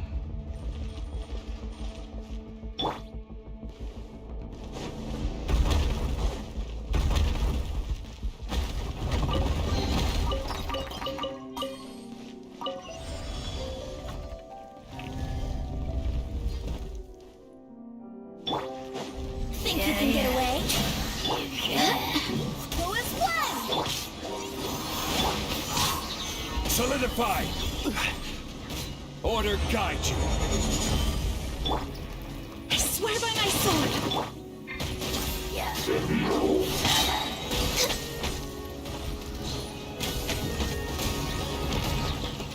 This is long overdue! Yahoo! Time for takeoff. Gather! No touching!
Looks like we've reached the end.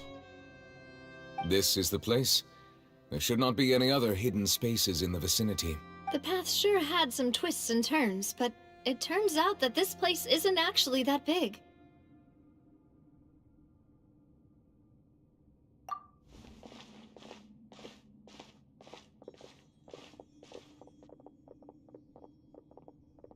Stone slates.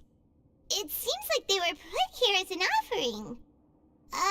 Could we take them down and have a look? Perhaps we should just leave them be for now. There are 4 locations in total, but only 3 stone slates. The slate that should be in the first empty spot is missing. The surrounding walls also show signs of damage. There's something written below. Let Paimon see. Reason dictates that this nation be destroyed. I shall record the history of its future here in its past. Say what? It feels like someone left these slates and these words here for a purpose. But does he mean that Fontaine should be destroyed? That would fit the circumstances dictated by the prophecy, yes. Indeed, the slate's contents correspond to it. Take the second slate, for example. There's a person kneeling here. She seems so dedicated. And there's a whole bunch of other people behind her doing the same. She's facing this... what is this? Some kind of island in the sky? And is that Lady Farina in the third image? Did the Hydro Archon fall into the water? And is that a ring of people around her? Paimon doesn't quite get it. Are they all in the water? The fourth image. I know this one. This exactly matches the content of the prophecy. The people will all be dissolved into the waters, and only the Hydro Archon will remain, weeping on her throne.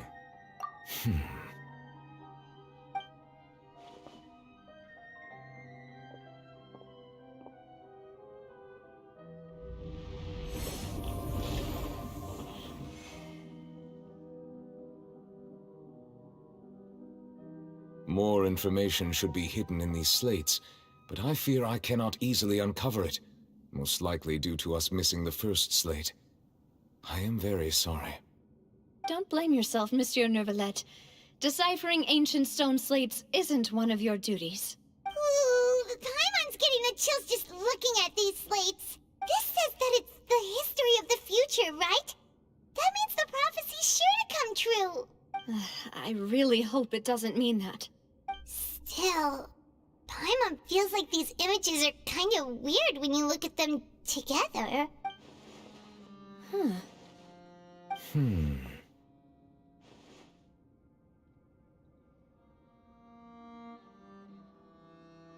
That's right! If the images are in chronological order, shouldn't the fourth, the waters drowning Fontaine, come before the third, where the Hydro Archon herself falls into the water? And yet the order is reversed here.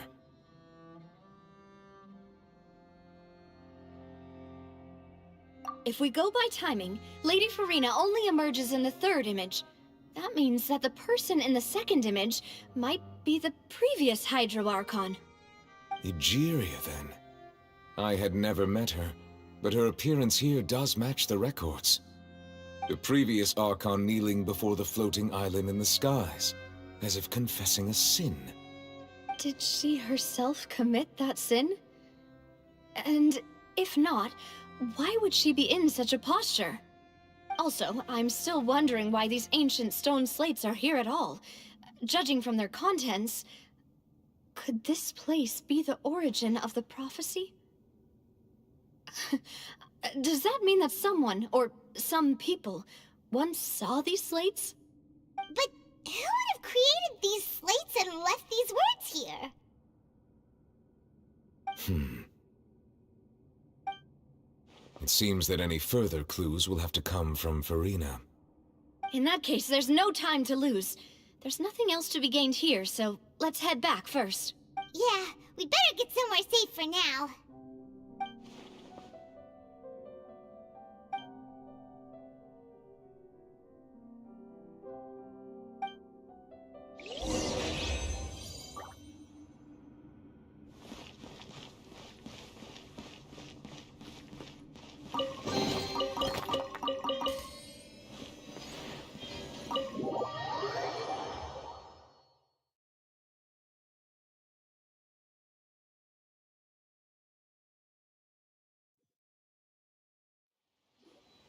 Let's split up here.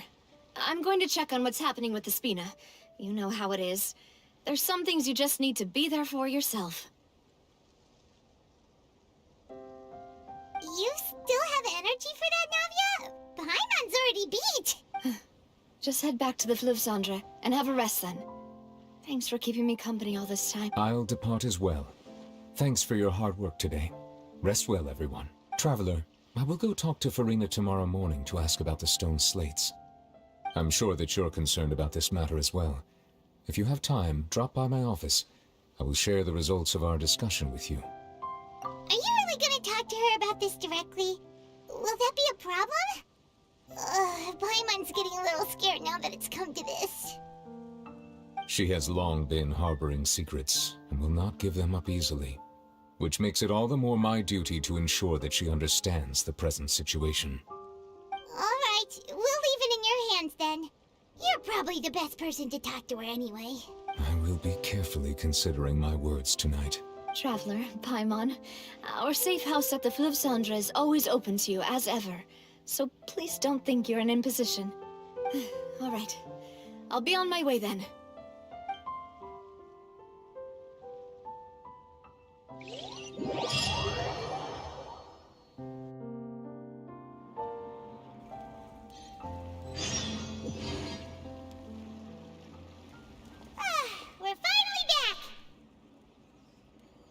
Welcome back.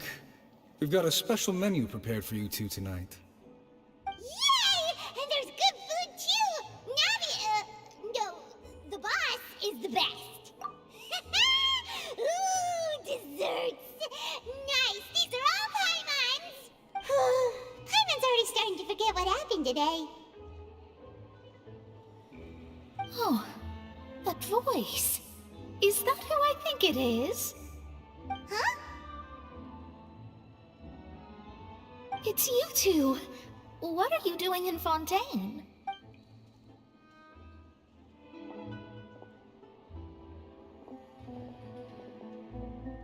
Mona?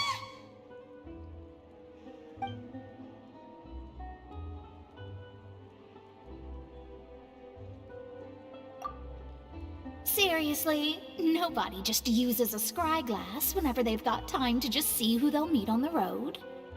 Still, we didn't expect to see you here. Wait, you're not a Fontainian, are you, Mona? Well, I have some business to attend to here, so I booked a hotel in the city. I was just out for a stroll when I bumped into you. Quite unexpectedly, if I might add. Why did you think I was from Fontaine, though? Is that because Magistus doesn't sound much like a Mondstadter surname? Yeah, let's go with that. Well, I used to have my own surname, which was, well, some other thing. Either way, the old hag told me when she took me as her disciple that the first step to being a great astrologist's pupil was to change that name. There was nothing for it, really. She really is amazing at astrology, so I changed my name to what it is now according to her wishes. To my surprise, however, Magistus is not the name of some ancient house or clan. It isn't? Nope. Although it is used by us in place of surnames, it generally just means great. Wow! Imagine including a boast in your name. Wait, are you gonna have to put that into your genealogy as well? I reckon so. In any case, I'd give my disciple a name like this as well, if I were to take one. Astromancer Barbeloth Trismegistus. Whoa, that's a long one. Does it also mean great or something? My name means Mona the Great Astrologist. As for the old hag, hers is, in plain speech, the thrice-as-great Scholar of the Stars. Just take it as a title specific to astrologists. Thrice as great? That's so petty. I know, right? That's just how she is. She used to call herself Magistus, actually, but once she took me in, she changed her name to Trismegistus. Talk about excessive. Magistus is thus the calling card of our school, so to speak, which makes it about the same as a surname. It's all right if you don't get it. You can look into it further should you need to study astrology more deeply. That sounds terrible! But anyway, you're not Fontainian, are you, Mona? You're from Mondstadt, right? Well, I was born in Mondstadt, yes. My parents migrated to Dorman Port, and I traveled with the old hag for a while, after which I settled down in Mondstadt City. Oh, that's a good thing then. At least we know you won't be dissolved by Fontaine's waters. Speaking of that, I'm sure you're aware that a bunch of things have happened here in Fontaine, right? I know you're not a local, but I'd avoid getting too close to any water that looks strange all the same. There's something ominous about it. Well, the water, I mean. That was the main reason, yes. Just a while back, the Steambird invited me to take part in a panel and speak about the circulation of the prophecy as an astrologist. The invitation was sent quite early on. I don't think anyone expected Fontaine to be in this much trouble. What do you make of that prophecy, Mona? Just tell us what you think as an astrologist. Your word would go a long way to make things more certain and less scary. What I can tell you is that I'm an astrologist, and that this prophecy concerns the fate of Fontaine, even that of all Tevat. Ascertaining this is akin to reading the fortune of the whole world. I'm afraid that this is not something that just anyone can do. If I could do it, you would no longer call me an astrologist, but a visionary. But on the flip side, The prophecy is so huge and powerful that it must surely come from a powerful visionary. A visionary? Sounds really powerful and all, but does such a person really exist? Of course. The old hag could do it. And I bet there are others amongst those Hexenzirkel colleagues of hers who could do something similar. Huh? Are you sure? All right, I'll help you. It isn't often that I see you with such a serious look on your face. I'll tell you once I hear back from her. Thanks, Mona! You're amazing as always! Oh, well, this is something only I can do after all.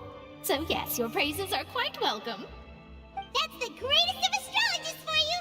Of all the people we know, you know the stars the best! Indeed, indeed.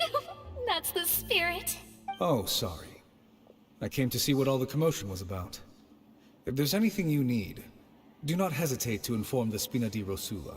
Oh, whoops. Guess we were getting a little too carried away there. Well, I'll go tend to my own business now. If I receive any news, I'll be sure to come find you two again. And there she goes, quick as rushing water. And here we are with the Spina guy giving us suspicious looks. Right, but we were able to recruit Mona's help, didn't we? Our Fontainian friends will thank us someday.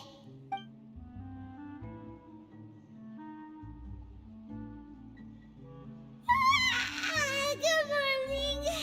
To be honest, Paimon's still feeling kinda sleepy. But it's time to get up, Traveler. We agreed to go see Novelette, so let's pack it up and get going.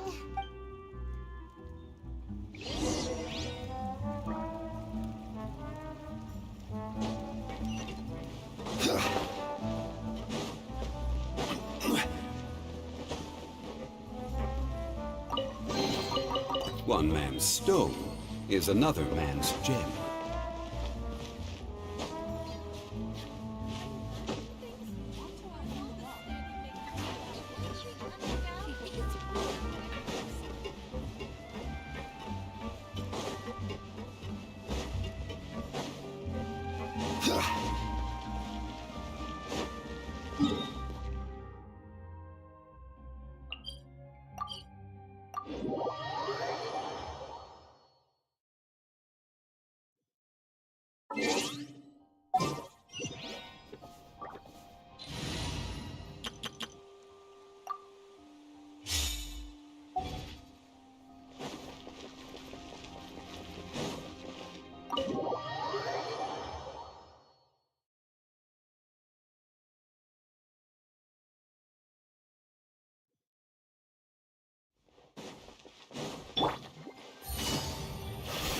Take it easy.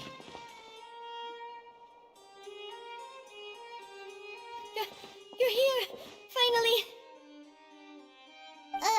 Is something wrong? Monsieur Neurvalette and Lady Farina, they seem to have gotten into a dispute. Please go see for yourself.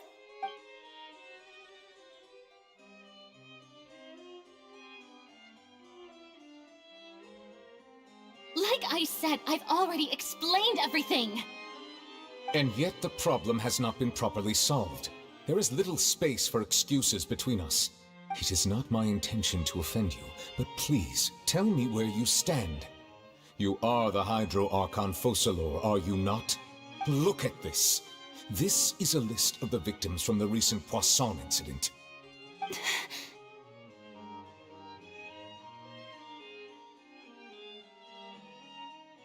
You mean... they're all... We did not arrive in time to avert this disaster, and I will not have it happen again. I will say this once more. You must tell me everything you know. Yesterday, I found 3 stone slates in some ancient ruins near Poisson. Do you know anything about those? Seriously? You're questioning me like this is a court case now. I don't know anything about that, but you found them in some ancient ruins, you say? That's correct, which is why I came to ask you some questions. There should have been 4 slates, but one of them was missing. The other 3 featured different images that seemed to correlate to the prophecy. The prophecy? The second of these slates depicts the previous Hydro Archon Egeria kneeling before a floating island in the sky, as if confessing something. Do you know nothing of this either? I don't. I've never seen such slates. I'll ask you again. Do you really have no information regarding the previous Archon? My deciphering of the slates indicates that the Hydro Archon Egeria once had to confess to, or apologize for, a certain sin. If anyone would know about it, it should be you. All gods don't have the same secrets, you know. She was herself and I'm me. Is it really so strange that I know nothing? I understand your concerns, but I'm sorry. I just don't have anything to tell you.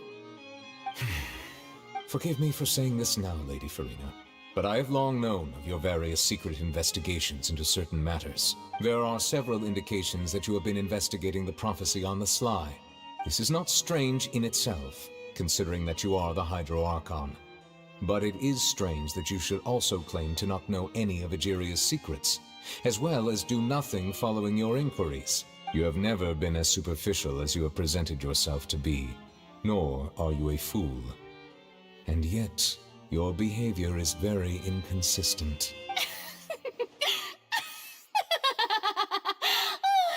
So you've been watching me all this time, have you? I didn't think you were that type. You... Well, since you know about my secret investigations, then you should know I'm actually working to take care of it. There's no point questioning or suspecting me. You're the Eudix, but you're still my subordinate. You should be following my lead. Just trust in me, you're Archon, and do as I say. Never mind whether you can truly convince yourself to or not. That's all I have to say. We do not discuss this matter again. Oh, the opera's about to start. Toodles!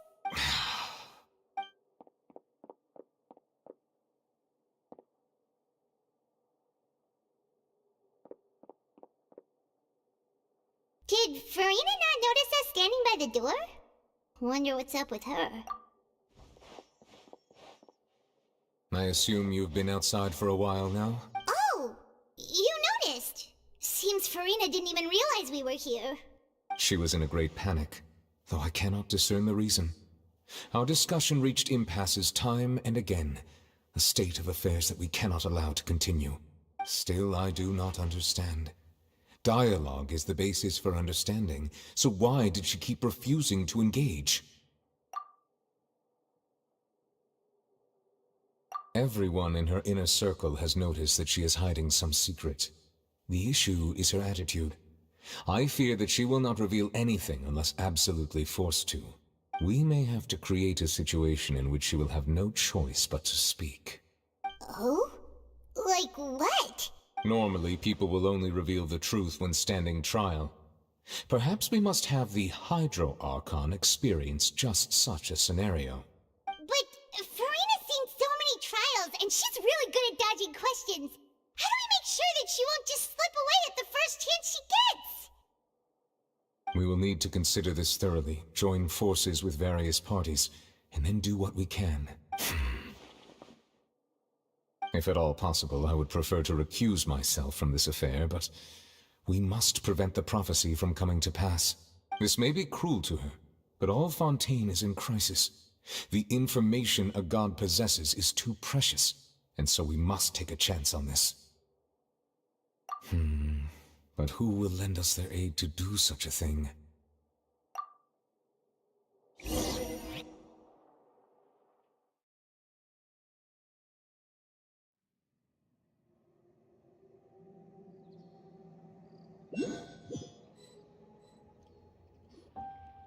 Well, that's everyone, huh? Speaking of which, it was pretty smart of you to think of hiding here. Poisson was just involved in a disaster, so it's presently devoid of people. That naturally makes it the best choice. And here you are drinking tea like it's the most natural thing in the world, huh? That's what family should do. Sit and enjoy a leisurely time together. It's nice to enjoy tea here, you know? Care for a cup? Lend me your ears, everyone. Or perhaps one of you might like to start us off. How about you, friend? Me? No, I don't think I can. Then, how about you, good sir? I fear that I will cause the mood on this boat to become as somber as it is in court. Well then, I guess we're lucky we've got a local like me to organize things. Wonderful, the spotlight at last. I guess I'll be facilitating things from here. That was a little long-winded, don't you think? Oh, you might be right. Anyway, to cut to the chase, our friend here, the Traveler, has brought us together to discuss something. As for what that is, well, let's start by saying that we'll be pooling our efforts together to create a series of traps. Oh, how intriguing. Well, it's just an expression, really. One that I just learned from Chlorand, and used on the spot. So, let's invite her to explain in detail. A round of applause, please. Huh? Didn't you say that you would be facilitating this? Oh, come now. Your work doesn't involve much public speaking, right? This is a good chance to practice. You might even pick up some fancy oratory tricks to impress your boss with in the future. I see. And what does my boss say? He is glad that you consider him your boss. Do go on.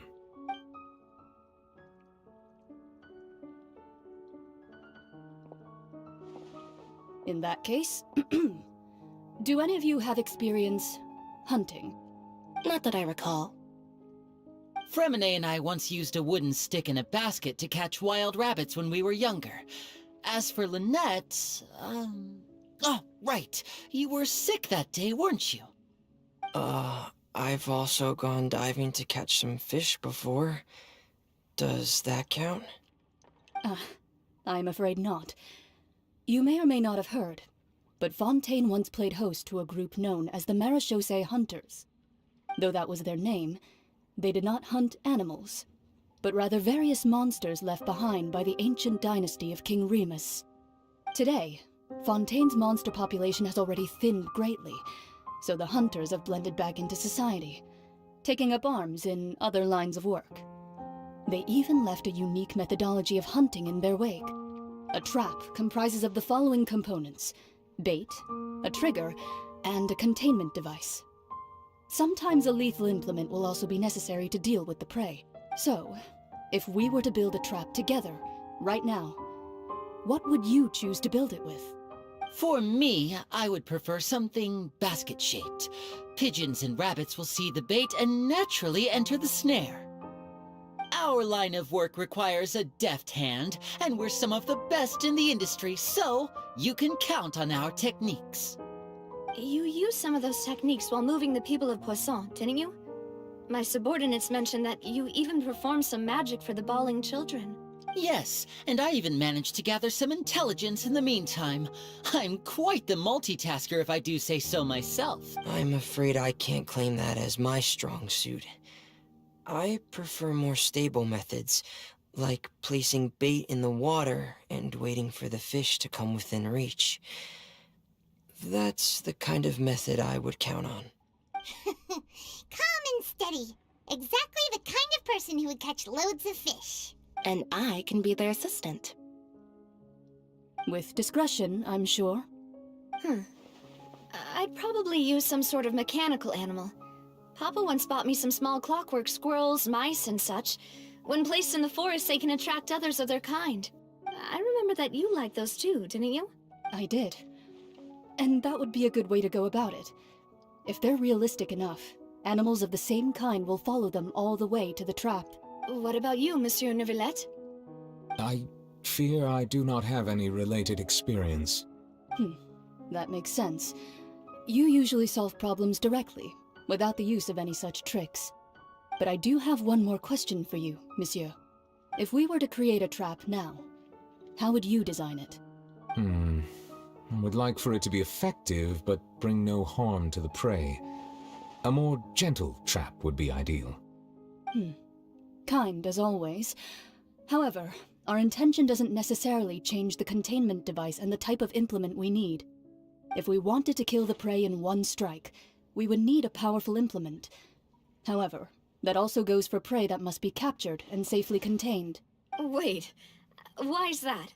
Only a hunter who's a true expert at subduing their prey can snare it without harming it. The line that divides life and death is often exceedingly thin.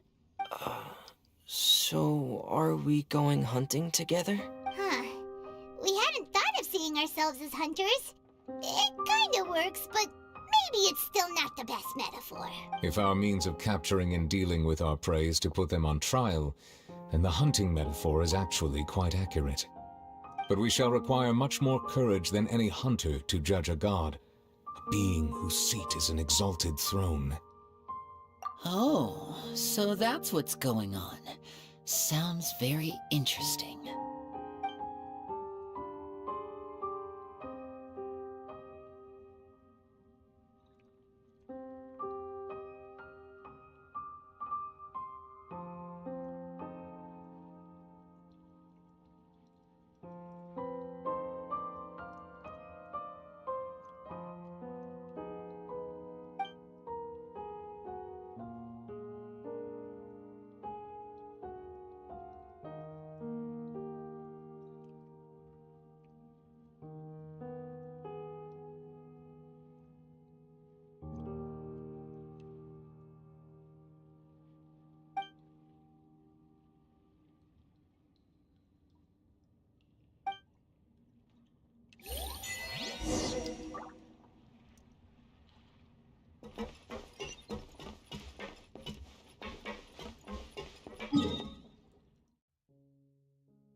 It's been a tough few days, hasn't it?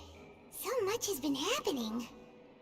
Paimon didn't think the meetings would go on for so long, but everyone seemed pretty fired up, huh? Paimon thought they'd be at least a little frightened. Well, Fremine was, now that Paimon thinks about it, but everyone else just looked a little surprised. Well, it's hard to say. Paimon doesn't have any experience with this sort of thing. But with you around, Paimon sure will do great. After all, you're the most reliable person in the world, aren't you? Did you just pour some tea? Paimon didn't notice you doing that at all. Then what's that? Paimon's never seen that cup before. Don't be frightened. I'm just joining you two for tea.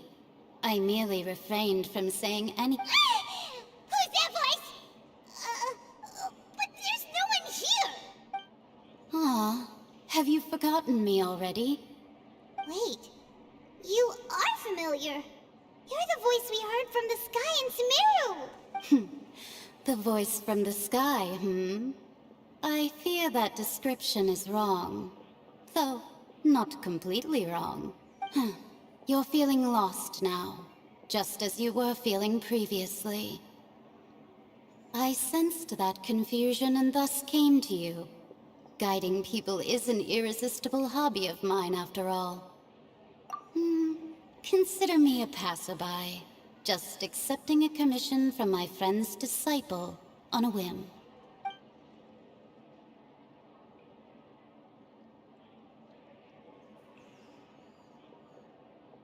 The prophecy. Yes, what has been prophesied will be fulfilled. You may view such things as the history of the future. What? Then is there any way we can stop it? I believe you have witnessed a failed attempt with your own eyes. Can everything in Tevat so easily be changed? So you've caught on. Just as prophecies are usually only the future as seen from the perspectives of the gods, could things be happening in hidden corners where the gods' gaze does not fall? Are the things that you shall see different from the fate that the gods perceive? What is she talking about? It all sounds really impressive and important and stuff, but it also sounds kind of scary.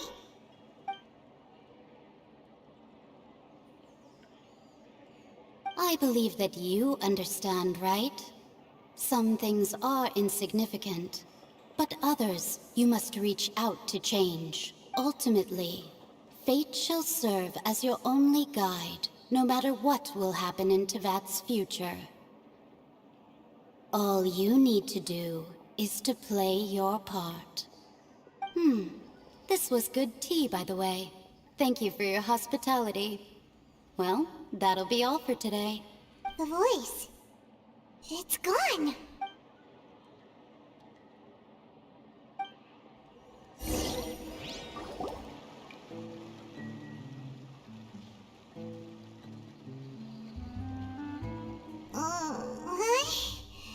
I want to hear someone talking. All right, coming. Hey, it's you who's getting lazy, okay? Well, I see I've walked in on some lively banter. Fine, just fine. I went to take part in that Steambird panel. It turned out to be more interesting than I expected.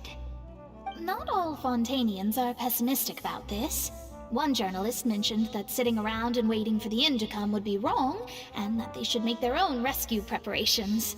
I agreed, so we had a brief chat with her.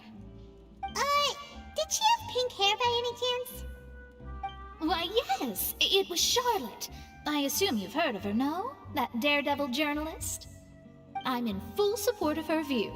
Prophecies are very important, but how can people allow their lives to be commandeered by just a few words? That's right! Paimon's glad to hear something sensible for once. Yes. About what we had discussed before. I did try, but I'm afraid I couldn't reach the old hag. I'll try again tonight, but I wouldn't get your hopes up. Huh? Goodness gracious. Are you serious?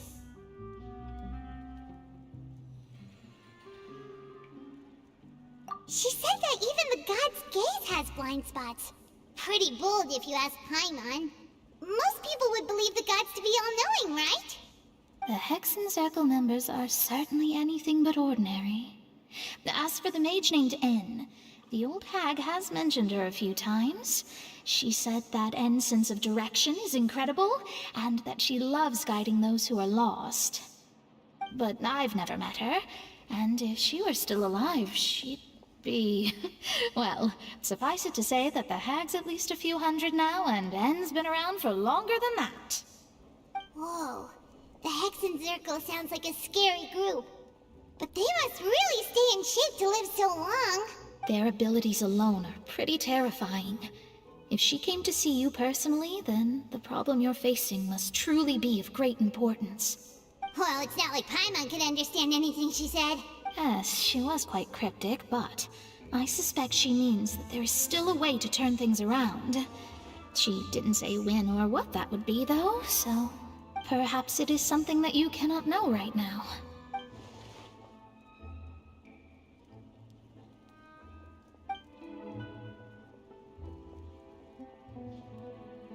Traveler, Paimon, are you two all right? Oh, we're fine. We're just a little down right now. It kind of feels like the end is coming, you know? I see. I feel that same sense of desperation, too. I guess you could consider me someone who has often witnessed fate. So far as I have seen, it cannot be swayed. But even so, I still hope for and believe in miracles. Astrology is eternal and rational, but fate may not be. It is cruel, but it can also be beautiful. Perhaps that's what En was trying to tell you. Not to lose heart, and to believe that what you are seeing playing out before you is not yet set in stone. I did originally think of steering clear of all this, but I couldn't. Even if this is all futile, I still wish to help everyone. If we don't struggle to the last, then how can we face the end when it comes? Huh. You do have a point. There I go, talking about astrological principles again. Sorry about that. The moment I start talking about work-related stuff. I need to get going. It was worth trying to comfort you, even if only a little. I suppose that might be why we always seem to meet by coincidence. Paimon feels kind of moved by what Mona said. Hey, Traveler, Paimon suddenly feels like going outside for a walk. Let's walk around the city, shall we? There's a few spots we always like to walk by.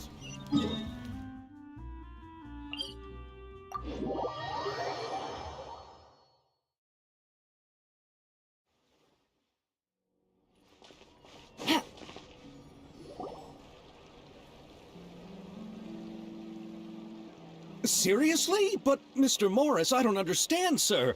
How can you only be telling me this now? I'm afraid that there's nothing really I can do. I'm really facing a crisis. My hands are tied. But what about my film? Well, I'm afraid you'll have to come up with something on your own. Take it from me. Sometimes you just have to let things go. Same goes for this film festival.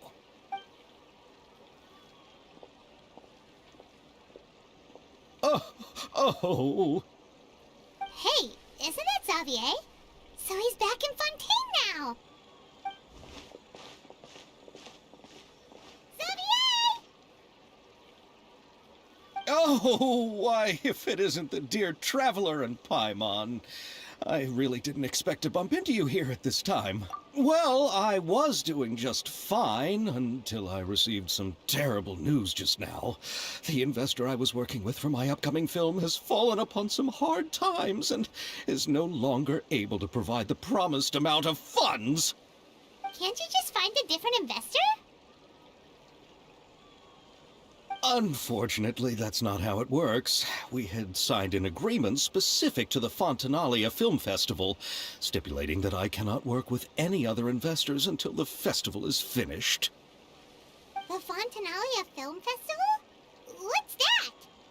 Oh, is this your first time participating in Fontaine's Fontaine Film Festival? Then allow me to fill you in. The Fontaine Festival was established to commemorate the legendary Loch Knights, who went on a quest to search for the Oceanids, and eventually welcomed the Hydro Arconageria. The holiday is deeply connected to the founding of Fontaine, as well as its unique laws and trials. It's one of the most important festivals for this nation. But what's with that weird expression on your face? It's like you're trying really hard to remember something.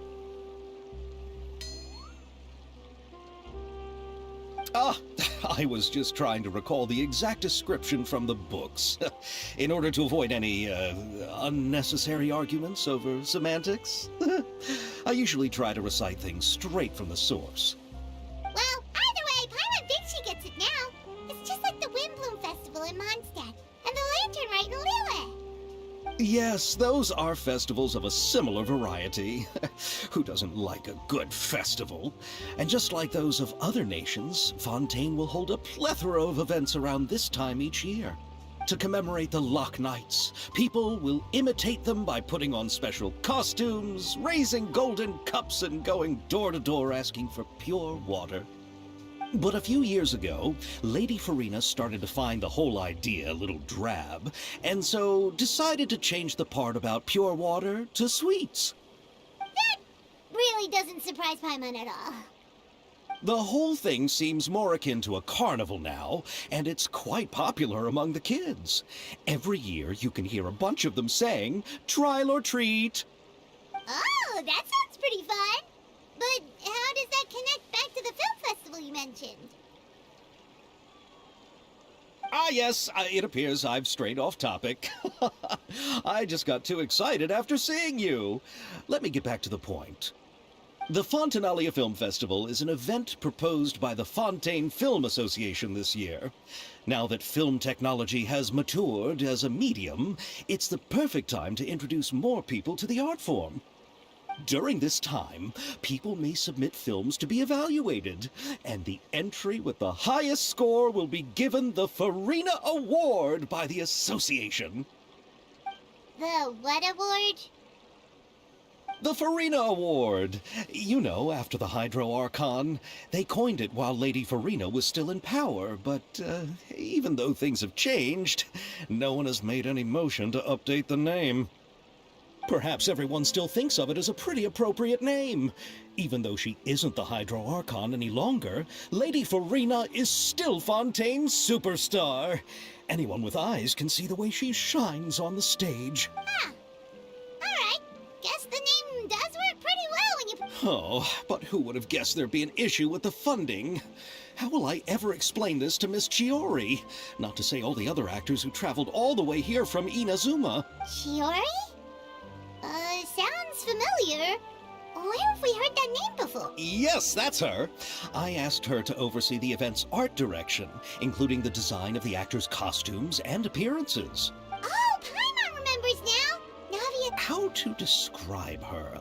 Well, she tends to be pretty direct, and her remarkable designs. Anyway, Chiori... Who are the actors from... Why don't the two, judging from...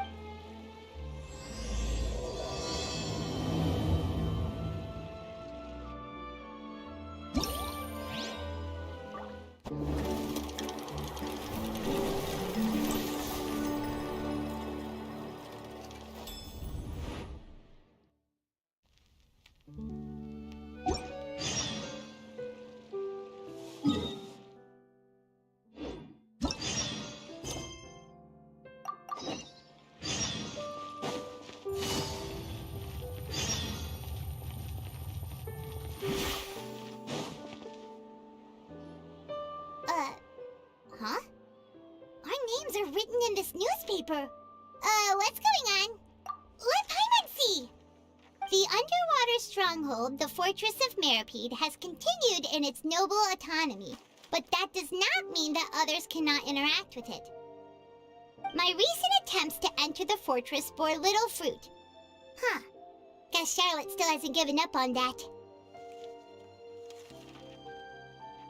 Thus, did an Outlander friend become the focus of this report, a blonde adventurer with their white fairy legends trailing in their wake. It is said that this mysterious traveler once visited the underwater fortress. So while the fortress's interior remains a mystery behind closed doors, do not fear, for the tales of the traveler contain surprises in spades. Journalist Charlotte's biggest scoop yet, the Traveler's Trail, World Walker.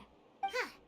Charlotte took so many awesome photos of us and we never even noticed her. She hasn't been able to get a hold of anything at the fortress, so since we're easier to find, she's using us as the subject matter instead? Ugh, seriously? Well, fine. Those headlines and photos do look cool, so Paimon will forgive her this time.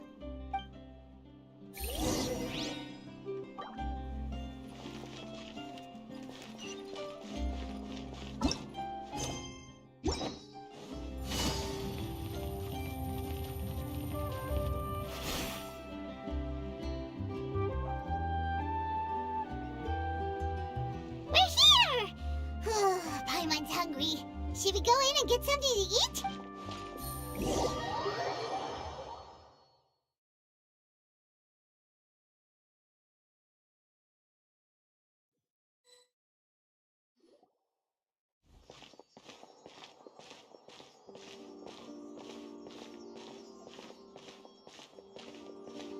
Hey, quick! Look! That's the limited edition only 16 slices a day cake! It was so delicious the last time we tried it, despite the tense situation we were in. Let's give it another go, Paimon. One slice of cake, please. Someone showed up after all. Oh, wait, you're the one from the Palais Mermonia. Oh, are you here to buy cake too? It seems Monsieur Nervalette was right. You really can eat. Wait, did he really say something like that? That's right. Even he has his own preferences when it comes to food. As for me, I love the cake and coffee here. Do you come here often? Usually every day. Every day? It's part of my daily schedule, apart from work. I shall have my cake and coffee. Then what if someone told you one day that this place would be closing soon, and you wouldn't get to eat cake here anymore? What would you think? But why would it close? Well, Paimon Paimon doesn't know either, but maybe the waters will rise tomorrow. You know, like in the prophecy. Oh, the prophecy.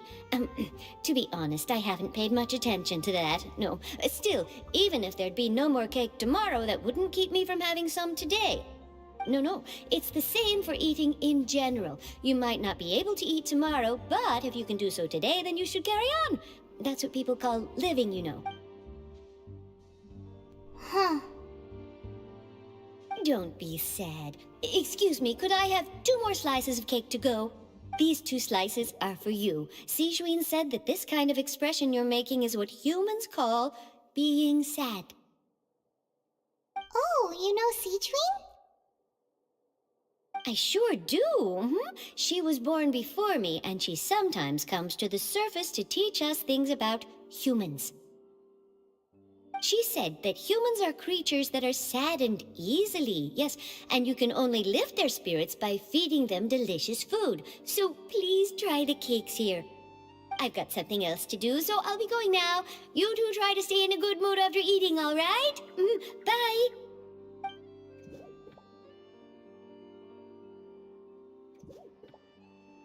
And there she goes. All right, let's dig in. Paimon's sure this cake will be delicious. It's more delicious than last time, and the flavor gets even better with a sip of tea. It sure would be nice if we could come again tomorrow. Sure would be nice if we could always eat delicious food here.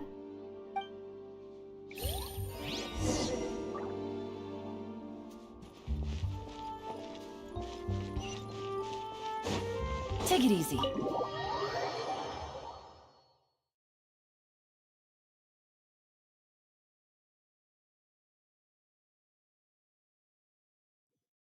Oh, we're near the Steambird office. Let's go look for Charlotte and have a chat.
Wow! If it isn't the Traveler and Paimon! Oh, have you seen the article I wrote about you? Ha! You've got some nerve! You just used us to make some quick mora! Oh, you needn't worry about that. I heard that you were in Poisson some time back, so I sent you a letter to discuss just that. It appears you didn't receive it, though. It's all right, though. I've set aside the amount intended for you. I've even set the table with some food. Really? Oh, you're the best! You're almost a little too easy to win over, Paimon. If I were a journalist with ulterior motives, you'd be in trouble now, you know. Oh, Paimon knows you're not like that. Still, what brings you here all of a sudden? Were you looking for me? A friend of ours met you a while back, and when she mentioned it, we thought of coming to see you. Her name's Mona. Ah, so you know Miss Mona as well. She's a guest columnist for our paper. Really good one, too. She's so young and already such a brilliant astrologist. So she mentioned me? What did she say? She said that you're a real daredevil of a journalist. Nice. In which case, can this daredevil journalist dare to request an exclusive interview with the legendary Traveler and Paimon? Huh? So your article in the paper today doesn't count? Oh, of course it doesn't. That was more like live photography. What I'd like to do is dive deeper and Yeah, are we even qualified enough? Why not? If I say you're worth an interview, then you're worth it. But not right now, of course. I'll need a few days to prepare. Oh, In that case, we'll just chat when you have the time then? Oh, so that's a yes? Ooh, splendid! I'll tell the editor-in-chief immediately. Whew, so much to get done now. Talk to you later. Wait, Charlotte, Paimon's still got a question for you. And what's that? If, just for example, Fontaine were to be flooded tomorrow, what would you do today? Huh, that's the prophecy you're talking about, isn't it? I mean, I do hear about it often, but I've never once thought that the day could be tomorrow. If you're seriously asking, then I might try and think of a way to leave Fontaine. Oh, but I'm still a journalist first and foremost. That means I have a duty to be reporting from the scene. And secondly, I wouldn't forsake my homeland that easily. From what I've seen, most people don't know what they'd do should the worst come to pass. In truth, it might be better just to behave like normal rather than worry over such an end. So in all likelihood, I'd probably still be prepping at the office for that interview of ours. I know what you're thinking. That sounds a bit sad, but I've always believed that it's best to do what you enjoy. Just think about it. If this nation really were to be suddenly destroyed tomorrow, but I still successfully finish an exclusive interview with a truly unique person, then the story I would wind up writing would truly be timeless. And then do you know what I'd do? Well, I'd write that story, send it for printing, and use messenger pigeons to get copies out to the various nations as soon as possible. I'm not a dreamer, nor am I a workaholic, but I do love my job, and I'd be proud of leaving such an article behind. I guess you could, but anyway, that's my answer. And on that note, I'll get back to my preparations. That's so nice. All of a sudden, Paimon actually kinda envies her. Anyway, let's go and take a look at the sea, shall we?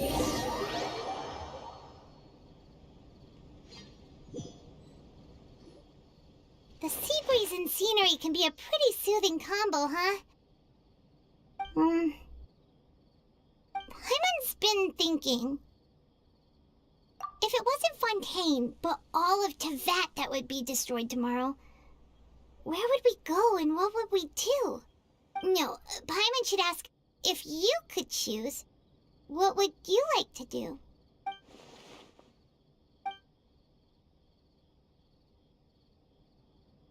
We've always been moving to the next destination, so we haven't spent much time thinking about these kinds of things.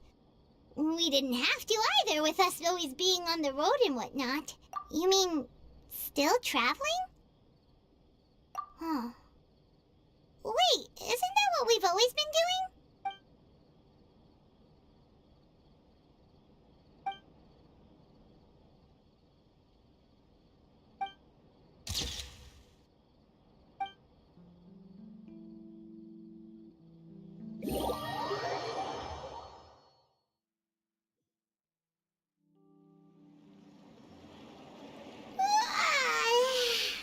Feels like you'll grow mold if you stay here long enough.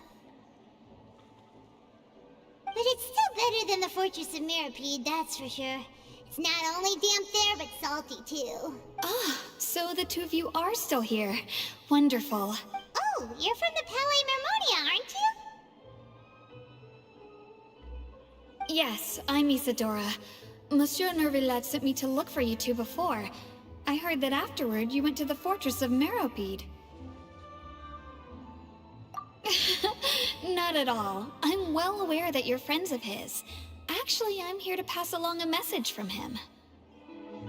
Yes, inside the Opera House. The Maréchaussée Phantom has declared the incident a small-scale riot. A riot? Well, that said, I don't personally think it was that serious. Lady Farina was watching a performance at the Opera House, and while she was resting during an intermission, some other audience members suddenly started harassing her, loudly accusing her of doing nothing about the prophecy crisis. And before she could respond, others started to join in. The crowd continued to grow, and protests against the Hydro Archon started to break out. So people have started to put the blame on Farina. Guess they finally found an outlet for the pressure they've been under due to the prophecy. I agree. People will naturally rely on gods, as is customary. But the moment people feel threatened, gods are also the first to be blamed. So what happened after that? Is Farina okay? Seeing that the situation was spiraling out of control and that further argument was pointless, she claimed that she'd gotten tired of this and left in a hurry. The Marechaussee Phantom had their hands full maintaining order and did not catch where Lady Farina had gone. Only when things had stabilized did we realize that she had gone missing. So, you mean she's still missing? That's right. The Marechaussee has dispatched many people to search for her, but we don't have any leads yet. That said, I don't think there's much to worry about. She is a god after all. Even if she were to fall into the hands of rioters, what could ordinary people do to her? Good. Monsieur Nervillet sent me to tell you about the situation, but he didn't say anything else. Don't worry, this is more than enough to go on. Thanks for keeping us informed. Ah, is that so? Well, all right then. In that case, you two take care. I'll be heading back to the Palais now.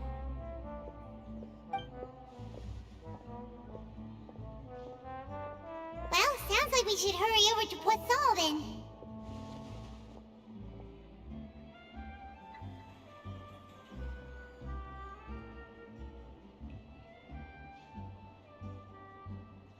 If we know Farina, she won't try to fix things in this situation. Instead, she'll look for a place to wait out the heat. And, as we also know, she may be loud and dramatic, but she doesn't have a heart of stone. When Nervillet was talking to her in the Palais Mermonia, and she heard about Poisson, she couldn't hide her sadness and remorse. It would be hard for her to ignore being accused by the public today. Paimon thinks Farina's probably taken the opportunity to slip away to Poisson and try to relieve the sense of guilt that she's feeling. Huh. Well, what do you think? Paimon knows the answer, of course, but Paimon can do the analysis to back it up, too. Cool, huh? In that case, there's not a moment to lose. Poisson, here we come!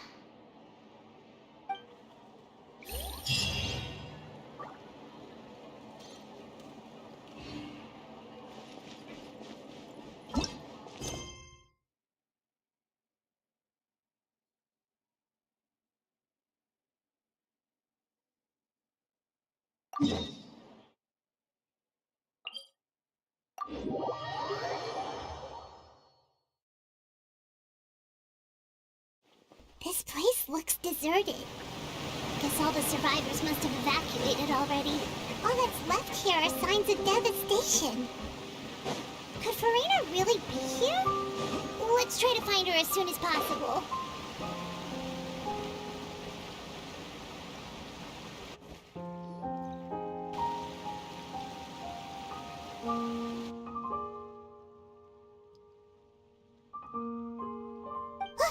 That's Farina, right over there. She really is. Should I just give up? This is all meaningless. What was meant to happen did happen after all. Everyone's dead. I'm sorry. I am so sorry. Give up, Farina. There's no point in holding out. I'm sorry. But what can I even do other than to repeat meaningless apologies over and over? Who's that? Don't worry, Farina. It's just us.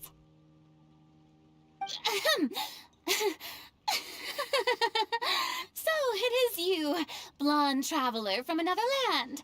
Why, I almost thought you were someone from that mob of my ignorant subjects, come to kneel and beg for my forgiveness. Farina, you were crying just now, weren't you? The tear stains on your face are obvious. What do you mean, tear stains? Oh, I remember.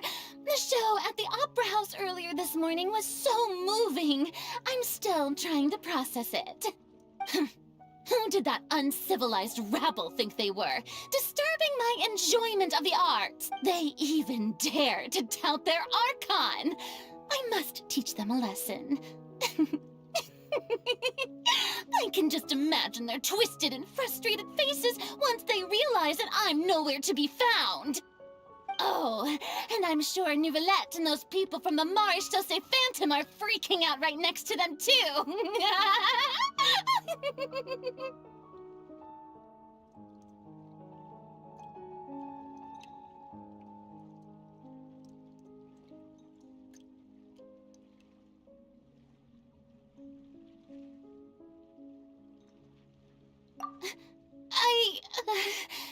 Of course not!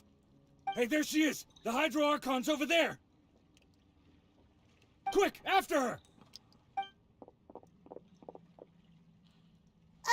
Farina, those people seem to be after you. They are... They're just some rabid fans who want to cut the line because they haven't been able to meet me in person, aren't they? That's against the rules. I can't let them get their way. Farina just ran off! Quick, we have to catch up with her!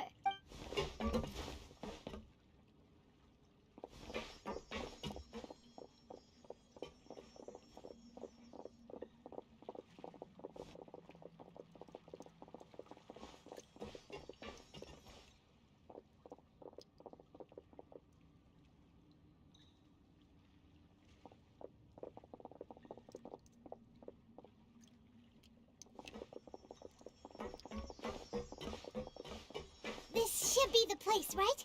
Hey, Farina! There's a good hiding spot over here! Quick, come to Paimon before the rest of them catch up to you! What is this place? Hurry, they're almost here! Fine. I suppose haste is warranted. Lead the way.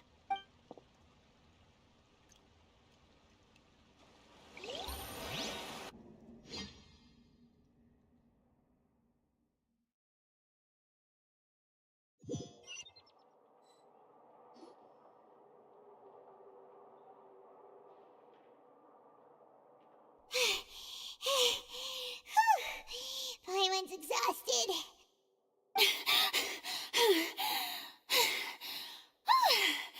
I'm so tired. I totally thought they had caught me. No, I merely gave in to the sheer enthusiasm they displayed. You're right.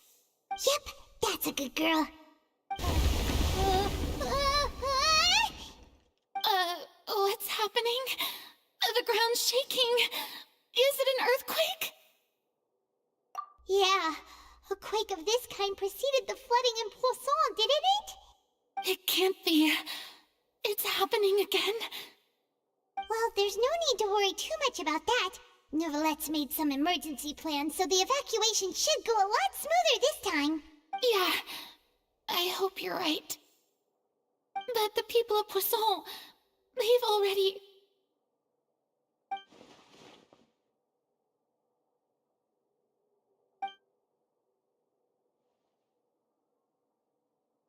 It's true.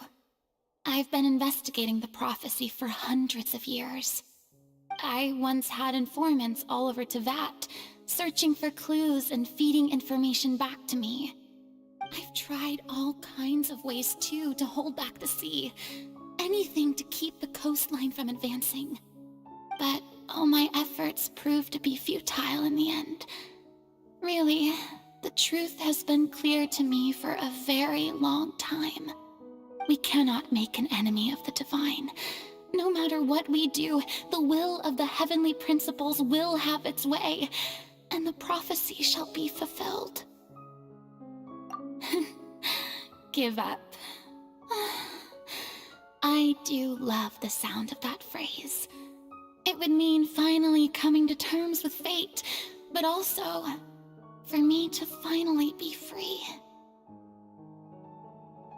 Indeed, I've thought about giving up so many times, especially after we almost lost Poisson. Fate is really unreasonable, isn't it? It has no heart and obeys no rules. The prophecy has only just started to come true, And so many people have already lost their lives. But just now, it all became clear to me. I still don't have the right to come to terms with fate on behalf of everyone else. As long as the final moment hasn't come, it's still not too late. Don't worry. I will keep hope alive for everyone until the very end.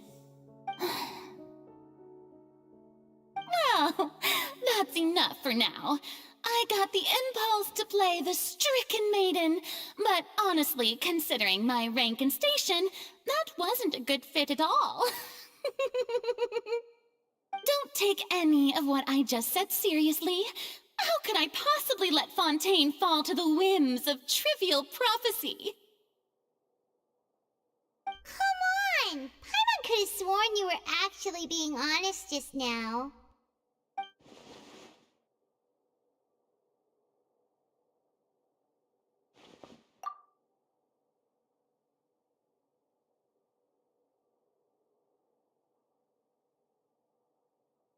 Share my burden.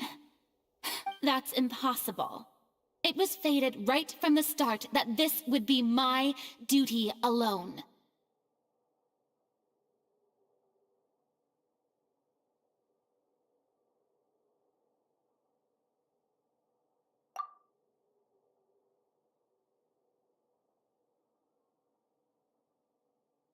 A witness. Yes, I've heard that you came to Tevat from beyond the stars, yes. In other words, you never belonged here. And if Tevat is, in its entirety, a show on a stage, then you're just a spectator, aren't you? If that's the case...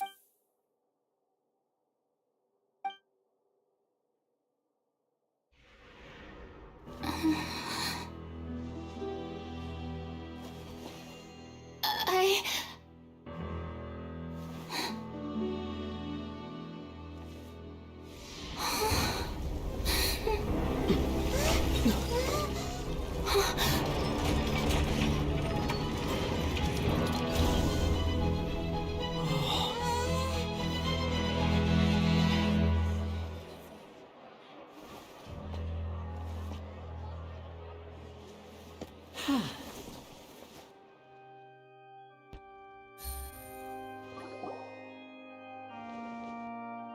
Ladies and gentlemen, this concludes my opening performance.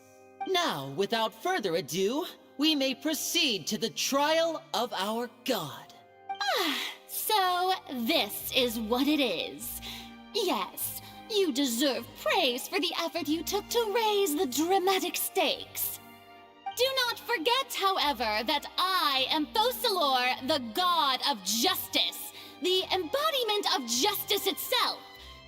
Does it not strike you as even the least bit absurd to bring the very concept of justice to trial? May I interpret these words as your refusal to stand trial? In that case, you will have the opportunity to defend your honor through a duel. You would draw your blade against a god?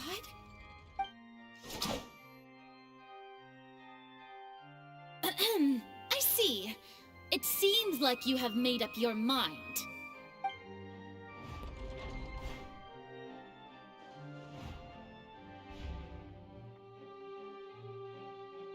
Paimon can't believe it. She just surrendered.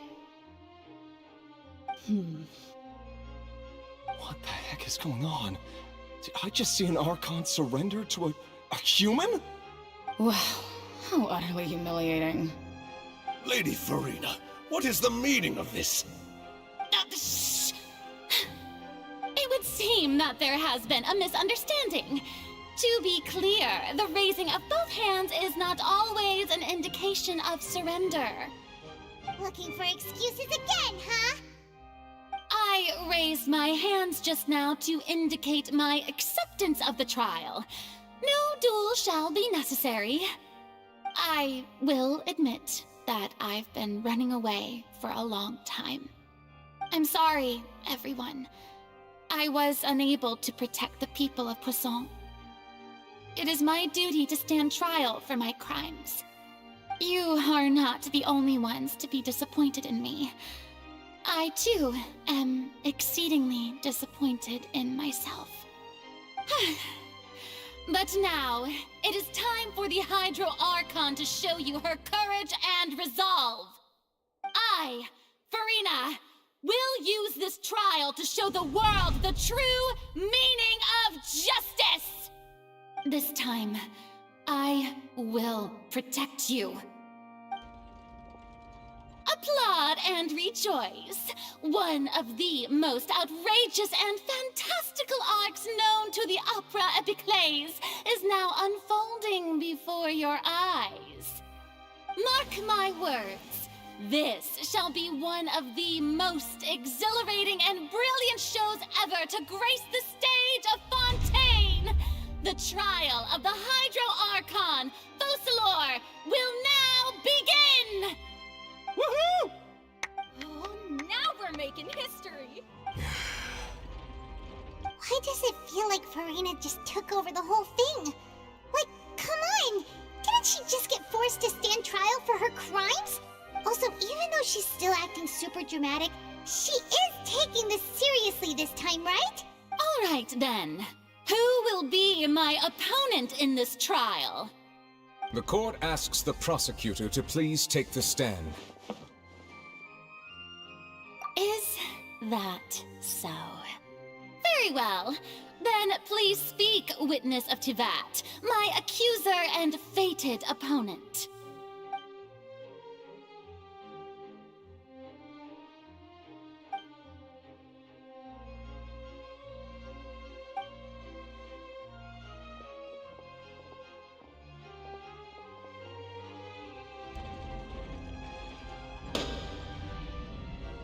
Also, please allow me to ask, as a final question before the trial begins, just how much work did you do to force me onto this stage? Well, we did do a lot of prep after the meeting that day. I can go over the tasks assigned to the Spina di Rosula, since they were rather straightforward and easy. Navia, the president of the Spina di Rosula. Most of the people who participated in the disturbance this morning were my subordinates. They changed into plain clothes and came to the Opera House as regular audience members, waiting for the perfect opportunity to incite insurrection against you. The people's resentment against their Archon has been building as more and more of the prophecy is fulfilled. A spark was all we needed to turn smoldering anger into a flame. Moreover, according to our understanding and analysis of you, when something like that occurred, you would likely flee the scene and head to Poisson by yourself. So, we arranged for a second group to lie in wait there. So, you mean, the ones who scoured the settlement for me were also from the Spina? And their goal was to force you to step into the giant magic box so you may personally participate in the greatest magic performance in all of Fontainian history. That's right. That house was a magic box, rather than someone's residence. As the super ultimate version of the setup that I used when I first performed at the Opera Epiclese, the volume of the box was increased by a whole order of magnitude, and the distance it traversed was the entire gap between Poisson and Araneas. Its cargo, of course, was an Archon instead of a human. My thanks, Farina. Without your help, we could never have pulled off such an extraordinary performance. You're welcome? Of course, this performance was only made possible with Father's support. The House of the Hearth spent a massive amount of labor in Mora to pull this off. We had to select a location, construct the giant magic box, dig a tunnel, and open up a path through the water. It was a lot of work for all of us. So, in other words, the earthquake that we felt within the giant magic box was just a normal tremor from the transportation of the whole house? That's right. It wasn't a sign of another disaster to come. Then, I can guess Nervilette and Cloran's parts. You gathered a crowd, prepared a stage, and made sure that the champion duelist would be immediately ready for a fight. Also that as soon as I appeared on the stage, the trial may commence without a hitch. Am I right? Yes, that is correct. Well, Clorand, I must commend you for your courage. Only the most outstanding champion duelist in all of Fontaine would accept a duel with an Archon without flinching. Thank you. As for you, Traveler, I suppose your role was to keep me distracted with conversation once you found me in Poisson. You'd make sure that I didn't notice anything amiss before revealing yourself as my prosecutor once we'd arrived onto the stage. Oh?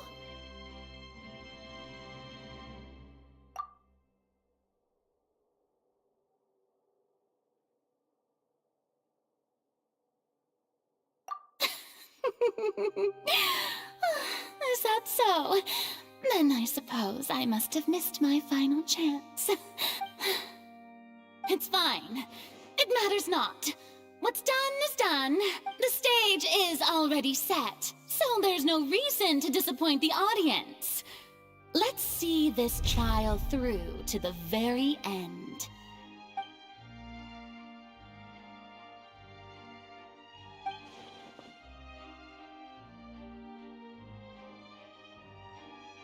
Sir Prosecutor, please allow me to pass this along. This is a document that Miss Charlotte applied for and received permission to share with you during the trial. According to her, it should speed up the proceedings. Huh? Charlotte wanted to give us something? Oh, so she's here too! Hey, Charlotte! Oh, let Paimon see. Isn't this the exclusive interview that she did with us before? So she's already finished it, huh? Wait, then that means this document is a perfect timeline of everything that's happened ever since we stepped foot in Fontaine! So in other words, we can refer to this anthology of evidence every time we want to use something from our journey as evidence for an argument! Let's quickly confirm the information in it. Just think of it as a refresher, alright? You defeated the Hydro Archon in the very first duels you took part in at the Opera House. I didn't think that you'd wind up getting to the bottom of the case I'd been following all this time. This is the first time Monsieur Nervillette had a difference of opinion with the Oratrice. Even the Hydro Archon can't figure it out. The Fatui Harbinger. She's an extraordinary person. Her instinct must mean something. The fortress of Meripede was almost destroyed in a single day. That I didn't witness that scene personally will always be a source of professional regret, I think.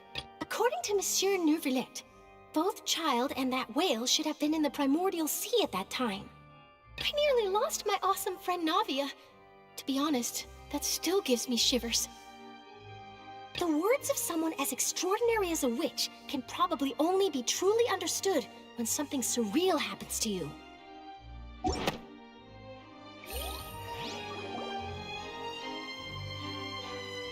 The prosecution and the defense are both in position.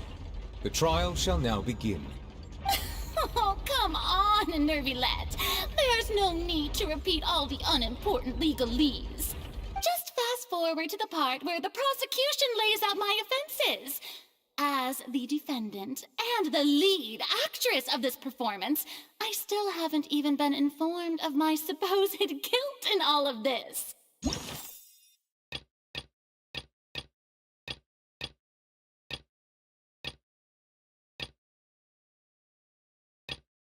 Of course, it is only natural for humans to struggle to understand the actions of a god. However, you will need more than that to convict me of a crime.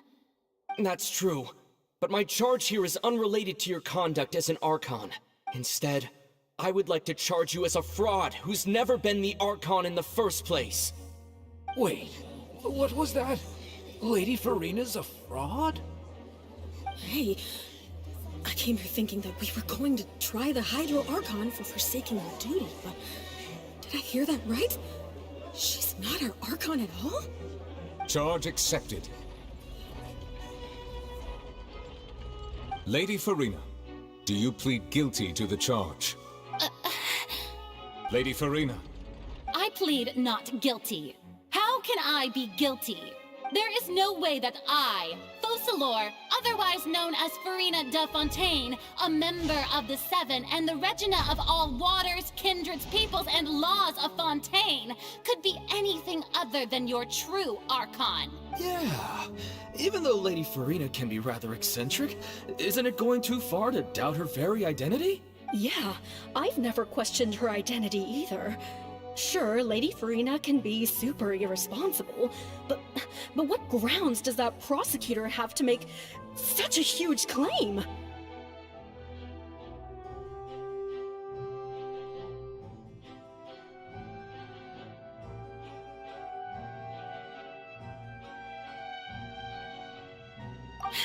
I have cause to believe that common sense will prevail in this case. Many of the members of the audience have known me as the Hydro Archon ever since they were born. There would be no fooling their memory. See? Even the Oratrice has decided to show me its favor. Are you sure you want to commit to a charge that will never be upheld? If you wish to drop the case, I can promise you as the God of Justice that you will not have to face trial for making a false accusation. We will treat everything that's happened as a dramatic spectacle and move on with our lives. What do you say to that? An argument with near impossible odds, huh? We have to not only refute Farina's claims, but also overturn the long-held beliefs of the people.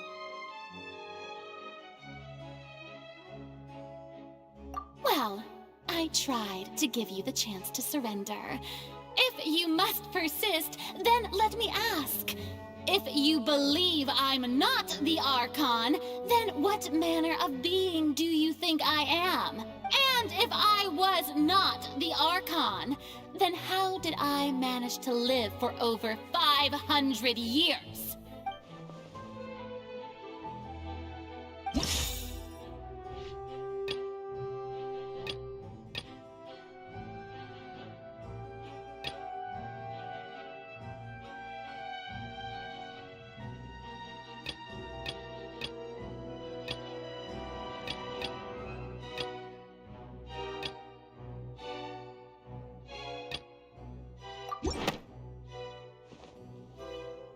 First of all, you may be a member of another long-lived race, which would allow you to naturally possess an extended lifespan. And second of all, even if that wasn't the case, there could be other ways to extend your life. Who gave you that idea? Was it the knave? You'd sink so low as to use a harbinger's words against me. A curse? I once thought it possible that the aura of an Archon might naturally resemble a type of curse. But in light of this claim, perhaps what I sensed was not your divinity, but a curse after all. Neuvillette sensed it too, huh?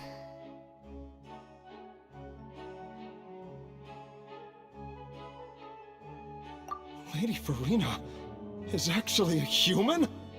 Well, it is true that it's extremely difficult to tell humans and gods apart just by looking at them. It's not impossible.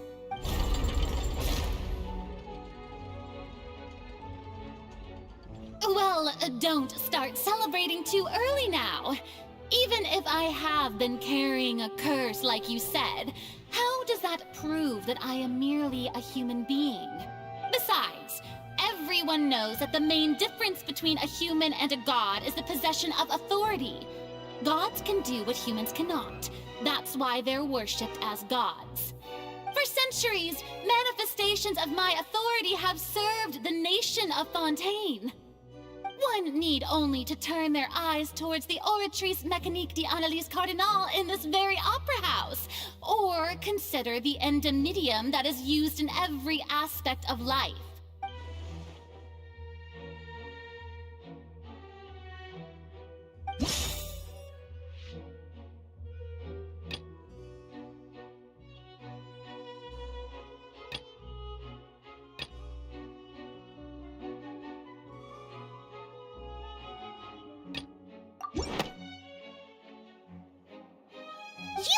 tried to reference the Oratrice. But weren't you as confused as all the rest of us when the Oratrice declared Child to be guilty without any proof? Otherwise, you should have come up with a good explanation for that by now. Didn't I make myself clear at the time? The decisions of the gods are naturally difficult for humans to comprehend. There is no need to provide an explanation. Lady Farina, I believe a reminder of your current circumstances is in order. While the court is in session, the principles of justice and the law must come before all else. While you are an Archon, you are also first and foremost the defendant in this trial. You will prove yourself unable to defend against the prosecution's charges if you continue to withhold vital information against the rules of the court. I never thought you'd use that kind of rhetoric against me. That was no trick of rhetoric, Lady Farina. I've merely reiterated the rules of the court. Rules that all should respect and follow. So, you neither knew why Child was declared guilty, nor did you understand the structure and operations of the Oratrice. Instead of having been created by you, the manifestations of authority you mentioned have been made by the real Hydro Archon, haven't they? The real Hydro Archon? Well, now you're really losing me. It is true that I did not know why the Oratrice gave out a guilty verdict that day. But the Oratrice handed out that verdict unilaterally, and it has been operating independently ever since it was first created. You can't argue that just because a divine creation is flawed, that the god behind it must also be no god at all. She's still throwing out all kinds of excuses. Seems like she's confident that we won't be able to produce proof that she has no power over the Oratrice. My power as an Archon.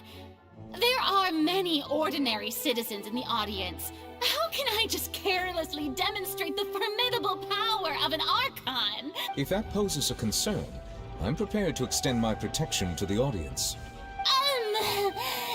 You don't need to go that far.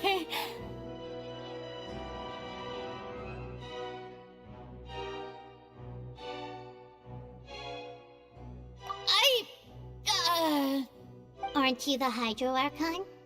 Or is it that you can't even wield the power of Hydro, much less the authority of a god? Indemnitium! Yes! It's all because of Indemnitium! All Archons derive their power from the faith of the people, and I've converted the people's faith in justice into Indemnitium! Thus did I give up all of my divine power to provide everyone with energy for their daily lives. Have you ever seen a more magnanimous god? Isn't that a huge stretch? Yeah, no matter how generous an Archon can be, how could they give up all their power?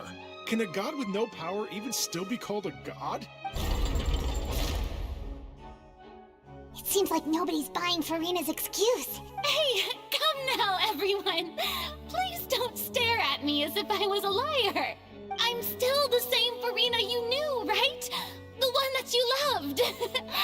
Shouldn't you want to believe in me? Please? You've got to believe me. If what the prosecutor said is true, she really has committed a grave offense. Did she deceive all of us? And all of our parents and grandparents too? And then all of our ancestors? Ever since they were born? Enough! That's enough. Tell me then, if I'm not the real Hydro Archon, then who is? If you have no evidence of another Hydro Archon's existence, nor can you find anyone who can back up their claim to be such, then what grounds have you to say that I'm not actually the real deal? Wow, she came up with yet another argument. How can we refute her now? Seems like she really doesn't want to give up.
doesn't sound right.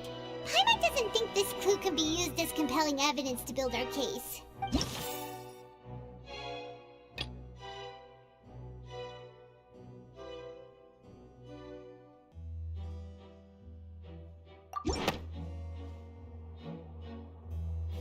It has been established that all Fontainians can dissolve in water from the primordial sea.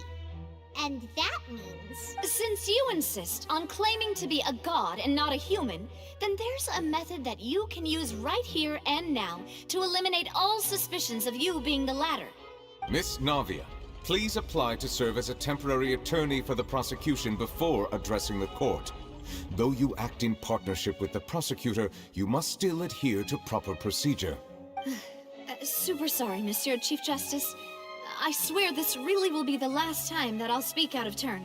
Now, I've brought some seawater from Poisson. As everyone knows, a massive flood struck the area not long ago, taking many lives, including those of some of my closest friends.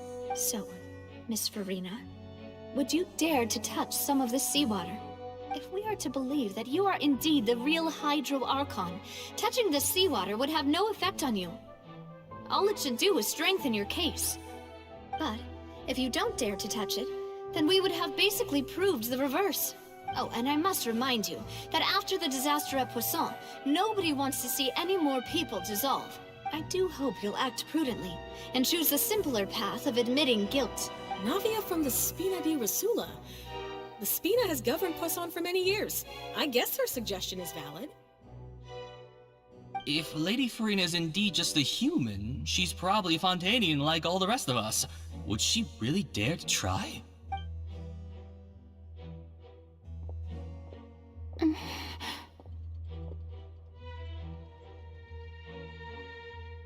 Lady Farina, this test has been unilaterally proposed by the prosecution. As it falls outside the realm of standard court proceedings, you possess the right to decline participation. Well, of course you had to tell her that. But refusing to participate is basically the same as a confession of guilt. She's just staring at the water without saying a single word. It really does seem like she's quite terrified of it. That could only mean... What's going on? Is she really planning to... That's not what we thought she would... Due to the inherent risk of the test, Lady Farina, you may... What? Hey!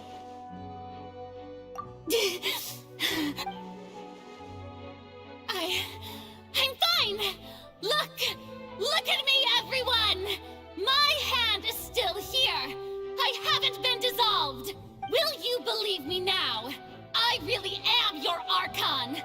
I'm nothing like a normal human who would fall apart as soon as they touch this water! Really? Was this not the most obvious thing in the world? Miss Siegewing? If you're present, Miss Siegewing, please come forward and attend to the defendant. Siegewing? Don't be nervous. It'll just take a few seconds. That should be enough. Please announce the results of your evaluation to the court, Miss Siegewing. As everyone doubtlessly saw, Miss Farina was displaying symptoms of hyperventilation and flushed skin. These indicate that she was experiencing the adverse effects of exposure to primordial seawater. The extent to which she was affected is the same as other humans when exposed to primordial seawater of a similar concentration. Thank you, Miss Siegewing. Lady Farina, you may return to the defendant's stand. Oh, wait. What did she just say? I didn't get dissolved! Shouldn't that be enough to prove my innocence? Well, considering your tendency to run from your problems, we did originally prepare a direct sample of the seawater around Poisson. However, after extensive discussion, we exchanged it for a sample that is not concentrated enough to dissolve an actual human.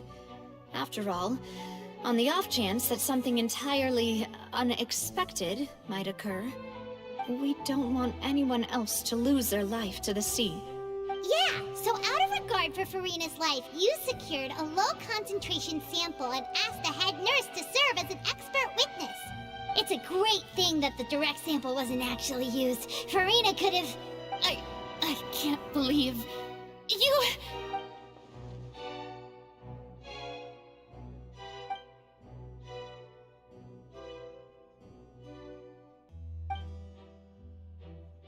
Listen to me, everyone. Please don't give me such cold and disdainful looks. What happened just now didn't prove a single thing. Think about it. How can you conclusively prove that an Archon can't also be affected by the primordial seawater?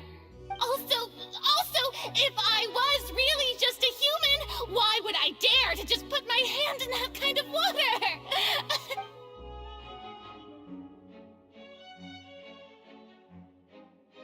Please, everyone, anyone, just listen to me! I swear, I really am your Archon!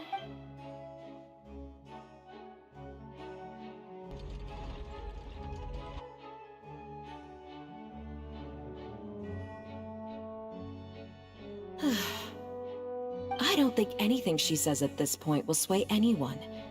The odds are just too stacked against her now. With all the things that have been said, Paimon doesn't think there's any way left for Farina to win. I believe the time for arguments and presentation of evidence has come to an end. If there are no objections, we will move on to the final judgment.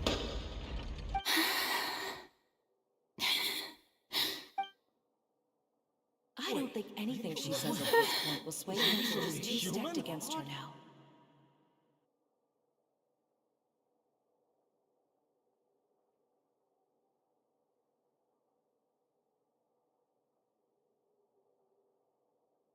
In my capacity as Chief Justice, I shall now render judgment on Farina's misrepresentation of herself as the Archon of Fontaine.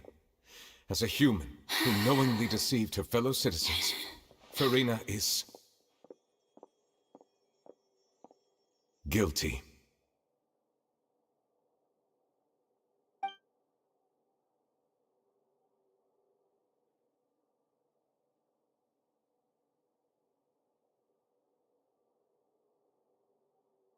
We shall now turn to the Oratrice Mécanique d'Analyse Cardinal to render the final verdict on the charges.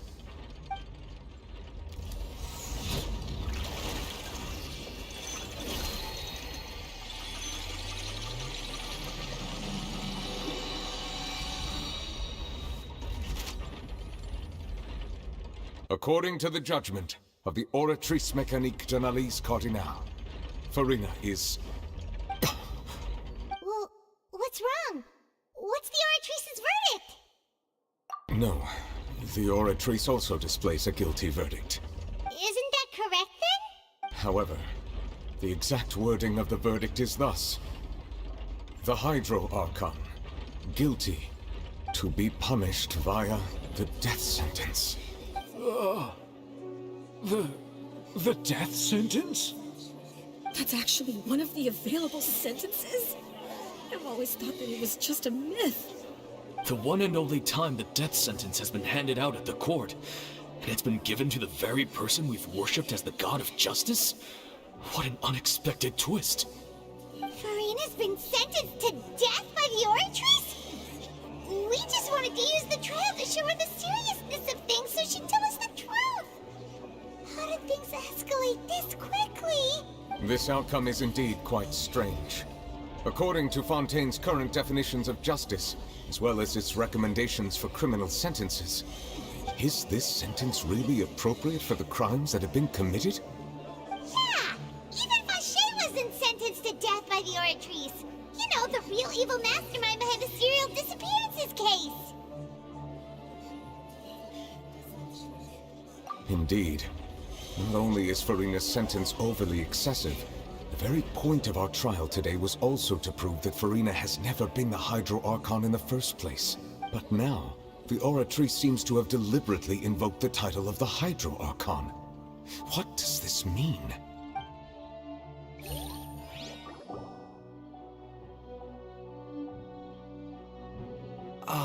Excuse me, if I may interrupt. Is the trial still going? Fremine! Oh, you finally made it. I assume this means you've completed your mission? Mm-hmm. Any mission Father assigns to me will always be top priority. Is that the first prophecy slate? Huh. So the knave privately arranged for Fremenade to try and find the missing slate! I looked everywhere and finally found it at the bottom of the sea. It took me a long time to get around some dangerous stretches of water. But has the trial already concluded? Then doesn't that mean I've come too late? Oh no.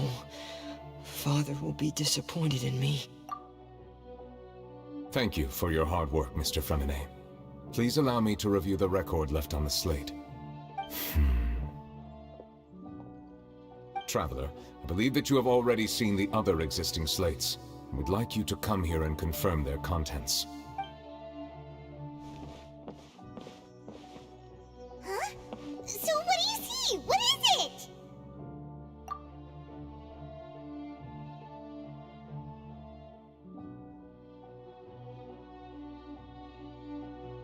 I believe I've now made sense of the Hydro Archon's crime. It has to do with Fontaine's lost history.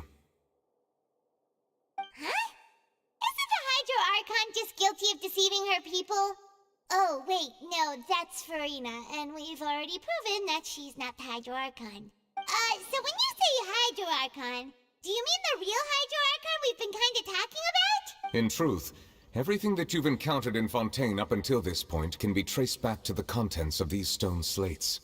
However, I'm uncertain as to how much sense they currently make to you. Okay, let's try to recall the contents of the other 3 stone slates. Paimon will do her best to help you remember.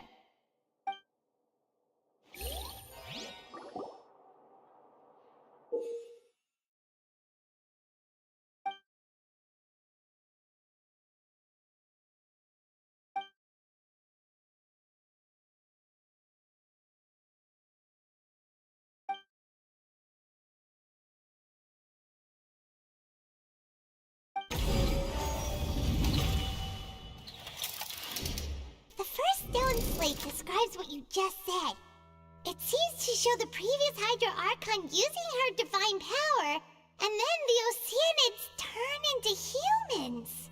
Does that mean that Fontainians are transformed Oceanids? Oh, Paimon wasn't expecting that.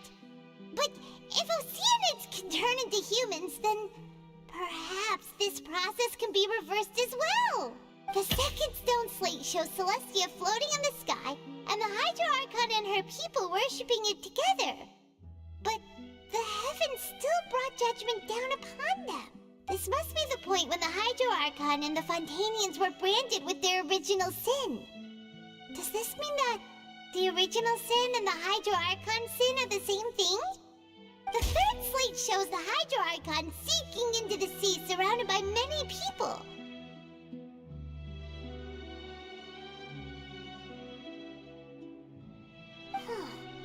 That reminds Paimon, didn't we also watch that happen to someone else? Well, the fourth slate is the prophecy the Fontainians have been talking about.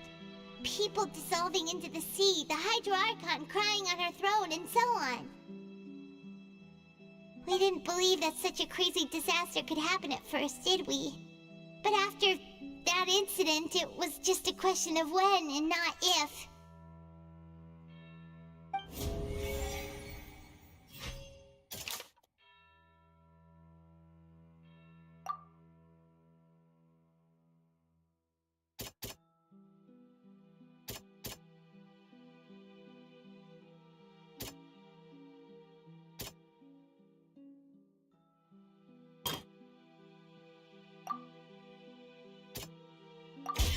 It's not as simple as falling into the sea. When the stone slates show the people gathered around the Hydro Archon in the sea, could that be alluding to the same thing?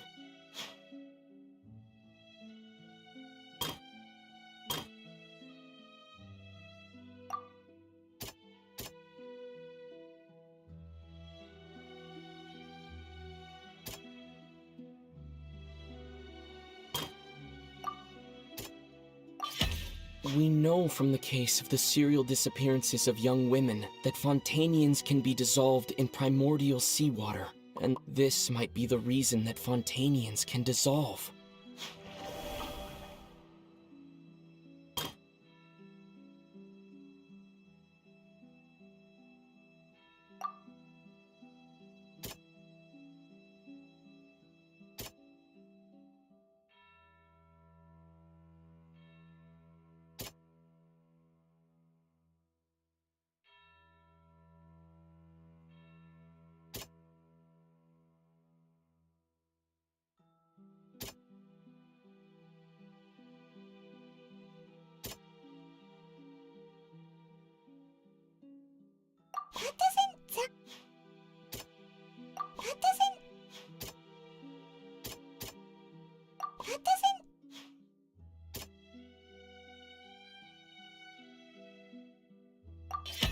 Perhaps what is about to take place has all happened before. The true sin of the Hydro Archon that Nervalet mentioned, and...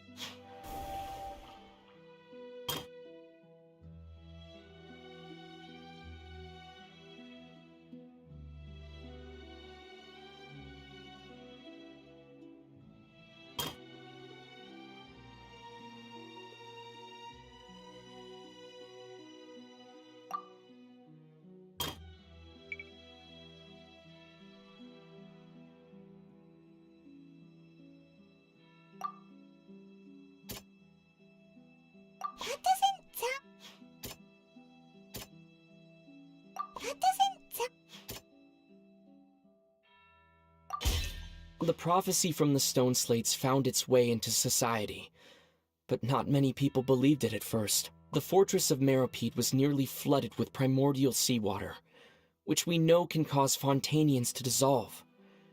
It seems increasingly likely that the prophecy may come true. If we hadn't dealt with it in time, things could have gone very badly. They'll dissolve into the primordial sea but won't cease to exist. Their essence will flow in the seawater, converge, and take the form of an Oceanid. The Hydro Archon was sentenced to death in court, shocking everyone present. Perhaps this means that her sin was actually Fontaine's original sin. Navia fell into the water inside those ruins, and she nearly dissolved. She was surrounded by the people of Poisson in a court within her consciousness, and was forced to take part in a trial meant to make her stay. The eruption of the primordial sea at the fortress of Meropide was the surest sign that the prophecy was about to come to pass no matter what. The stone slate's contents can all be verified by recent events. If we combine what we know together, loads of truths should come to light.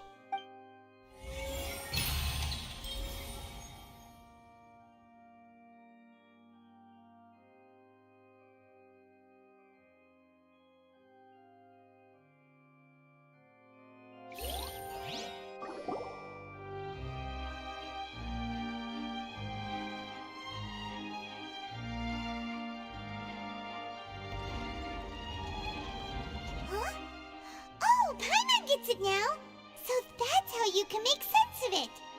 But then it feels like we're going to have to share some truly shocking revelations. Let's hear them.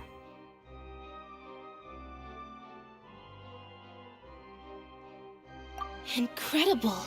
Linny, did you hear that? We're not real humans.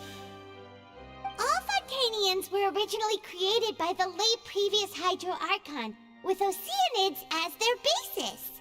The evidence for that can be found in how only Fontainians could dissolve in primordial seawater, and how all the girls Vacher dissolved were also turned into Oceanids. Oh, and according to Navia, when she was about to get dissolved, she also saw everyone gathered around for a trial, all of them in the shape of Oceanids. Indeed.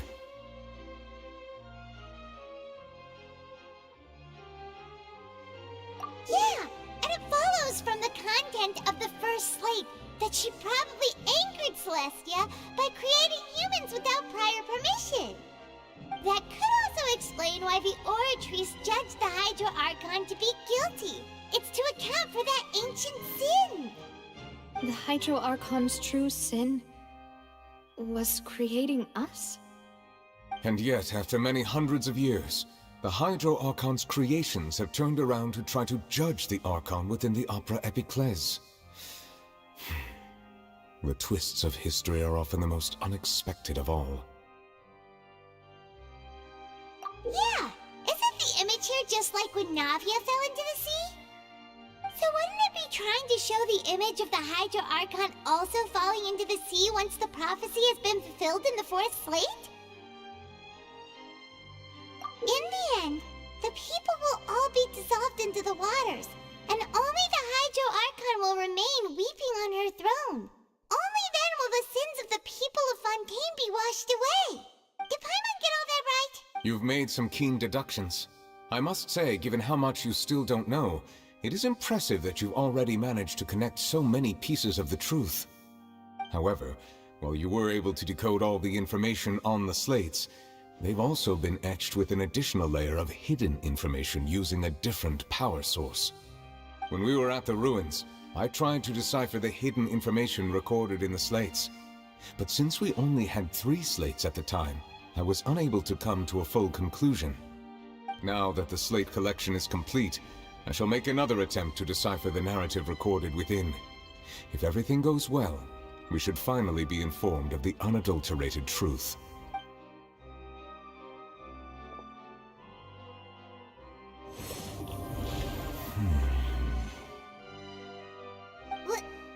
Well? Did you get it? I believe I should share this truth not only with you, but with all the people of Fontaine as well. I will try to briefly summarize it for you. Your hypotheses regarding the origin of Fontainians and the sin of the Hydro Archon were both correct.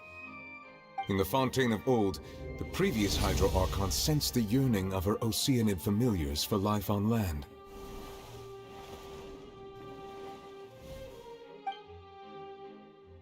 The Oceanids were enamored with the beauty and romanticism of human beings, and wishing to have those experiences for themselves, expressed to the Hydro Archon their desire to become of a similar kind. However, even though water as an element is intricately linked with the power of life, the Hydro Archon, as one of the 7, did not possess the authority to create a new form of human life. Not one to give in, she eventually found a way to create permanent humanoid bodies for her familiars by appropriating the power of this planet's primordial sea. She poured primordial seawater into the Oceanids' blood vessels, creating humanoid mimics in the process. But if Fontainians were to ever come into direct contact with water from the primordial sea, the power within their bodies would escape these artificial restraints and return to the sea. As a result, their forms would collapse, and they would be reverted to their original forms as Oceanids. Of course, the Hydro Archon never received permission from the heavenly principles to create a new human race. And thus, the Hydro Archon and all of her creations came to shoulder the original sin of appropriating the power of the primordial sea. That is the true history of how the people of Fontaine first came into being. So we were all Oceanids before we turned into human beings? That's way too much information for me. I think I'm just going to pretend that I never heard a single thing. Wait, but if that's the truth, we can't let the Hydro Archon be sentenced to death. After all, her only sin was creating us. This really might be too much information for your regular Fontainian, but it does answer a lot of our questions. Alas, your hypothesis regarding the 3rd and 4th stone slates was inaccurate. The slates' respective positions are, in fact, correct. A key point of the visual on the 3rd slate is how all the individuals depicted in the water are humans rather than Oceanids. They have not been dissolved, which implies that the water depicted in this slate is not water from the primordial sea. The nation of Fontaine is the nation of Hydro, as well as the nation of trials and justice. Instead of being the literal element, the water in the scene symbolizes judgment and justice. You may also recall Navia's experience. When she fell into the sea, her consciousness was surrounded by that of many others who intended to hold a trial to determine her fate. Therefore, the meaning of the third slate is that the people of Fontaine shall try the Hydro Archon at the Court of Justice. Yes, it refers to our present situation. I think I'm following now.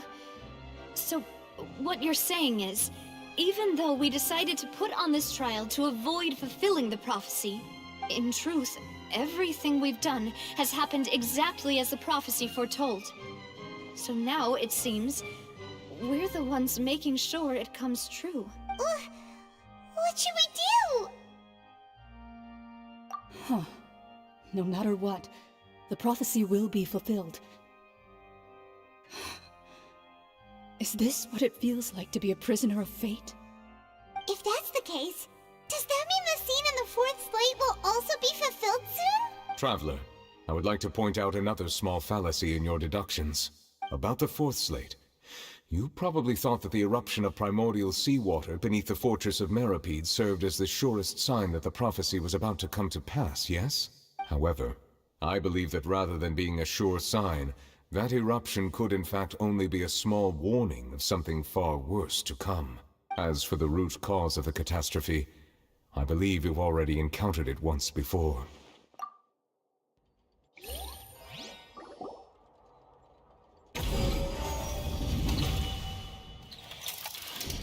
This eruption was just a small warning of the things to come.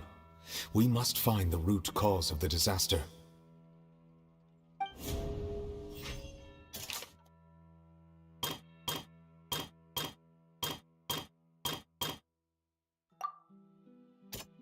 That doesn't sound quite... It was both dream and reality. If we're talking about a true culprit, that could only be that thing inside the primordial sea, right? The truth, the original sin, the trial, and the root cause of the disaster.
That was way too close! How did that thing just burst into the Opera House? Wait, was that the huge whale you saw in your dream? So we've met it at last. I understand very well why it has chosen to make an appearance here. That whale does not belong to Tevat. It is a monster that has traversed the stars, weeping all the while. It has been greedily consuming the energy from the planet's primordial sea, using it to grow. That is the main cause for the rising sea levels. And once it has finished consuming all of the energy contained within the sea, You said that when the Hydro Archon first created Fontanians out of Oceanids, she filled their blood vessels with primordial seawater. Precisely. That whale finds the blood of Fontanians nigh impossible to resist. Therefore, when it left the primordial sea, it decided to make its next stop a packed opera house full of food. Food in the form of Fontanians. We just barely managed to push it back, right? In that case, won't it come back to target the people again once it's managed to recover its strength? That is correct. Indeed, it is more accurate to say that we should thank that Harbinger for buying us some time. Without him, the whale would have likely come onto land far sooner. From the way he looked, he must have been fighting the creature for quite a long time. That battle maniac. We've always known that he had a special connection with that whale, but we definitely didn't expect it to help us out like this. Anyway, now that we know that this whale is the actual cause of the disaster recorded in the prophecy, all we need to do to stop the prophecy would be to find a way to beat it up, right? It is too late. It had already absorbed too much of the primordial sea's energy before we could notice it. At this point, it has become practically integrated with the sea itself. Even if the entirety of Tevat were to be destroyed, it could still survive and swim off towards some other world. That's not something I will accept. We've already done everything we can, and we even found the true culprit. We've come so far. You can't just tell me that the last hurdle is some impossible foe. That's just not fair. Indeed, that's not how a grand performance should end. I'll fight it to the end, no matter what. So the prophecy will be fulfilled no matter what, huh?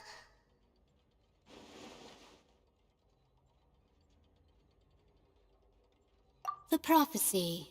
Yes, what has been prophesied will be fulfilled. You may view such things as the history of the future.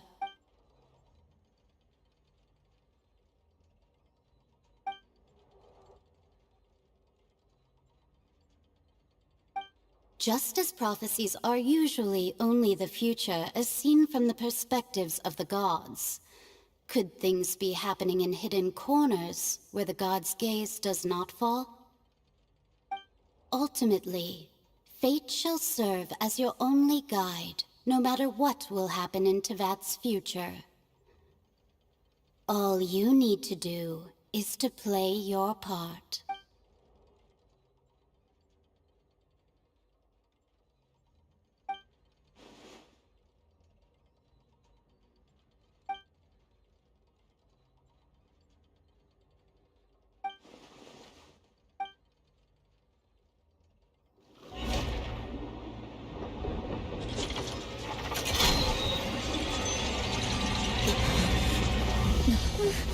What's happening with the oratories? I believe it is preparing to carry out the death sentence.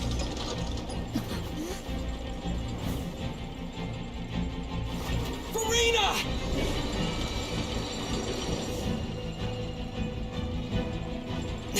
No, I still need answers.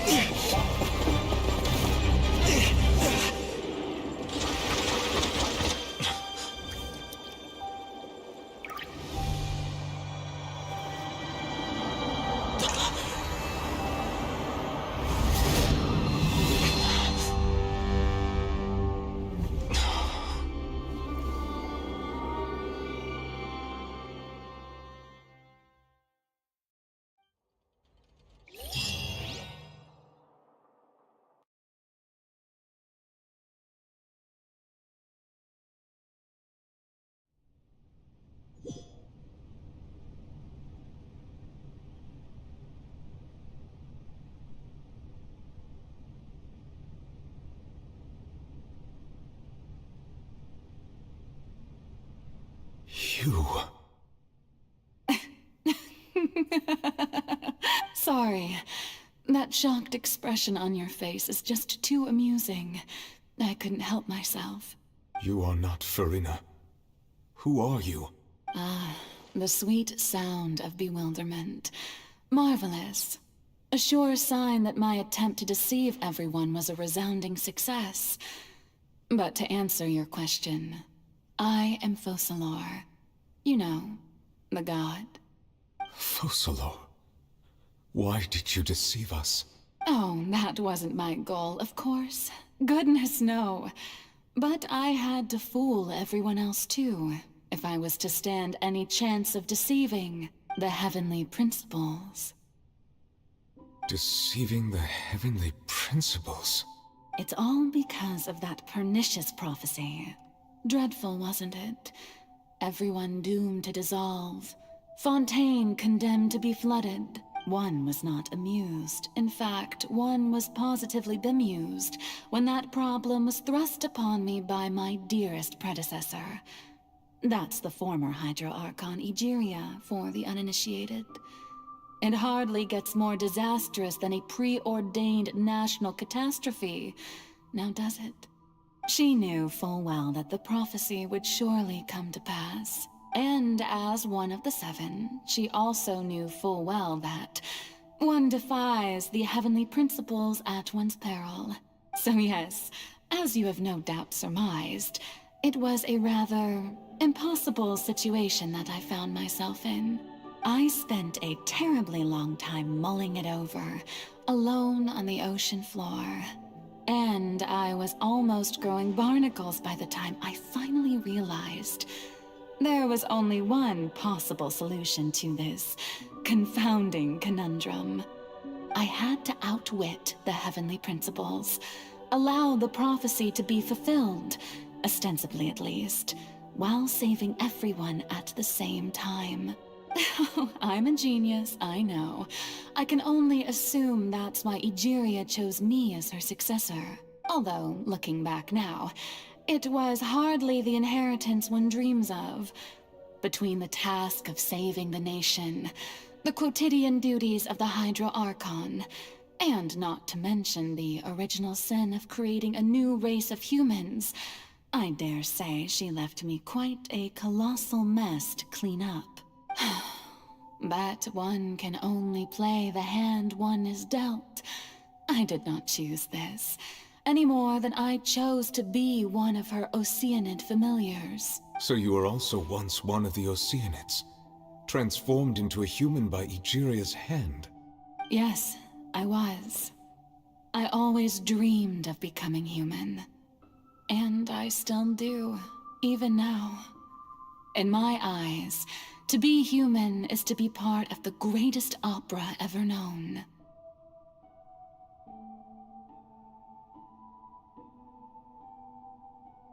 After becoming a god, I separated my divinity from my body and spirit, leaving behind only a self that was as naive and bewildered as my past self on her first day as a human being. The me you see before you now is that divinity. And the human counterpart I left behind, I named Farina. She could feel joy, sorrow, and everything in between. She could be as vain and conceited, or as meek and vulnerable as she wished. Her strengths were of a kind only a human could possess, as were her shortcomings. But in my eyes, Farina's humanity was what made her perfect.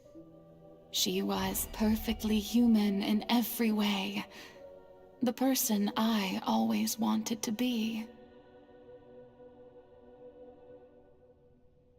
Anyway, so then I cursed her.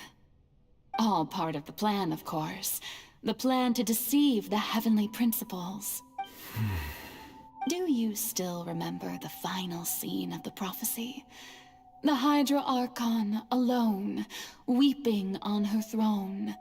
In order that the prophecy might appear fulfilled, I invited Farina to be an actress, to play the part of the Hydro Archon in the prophecy.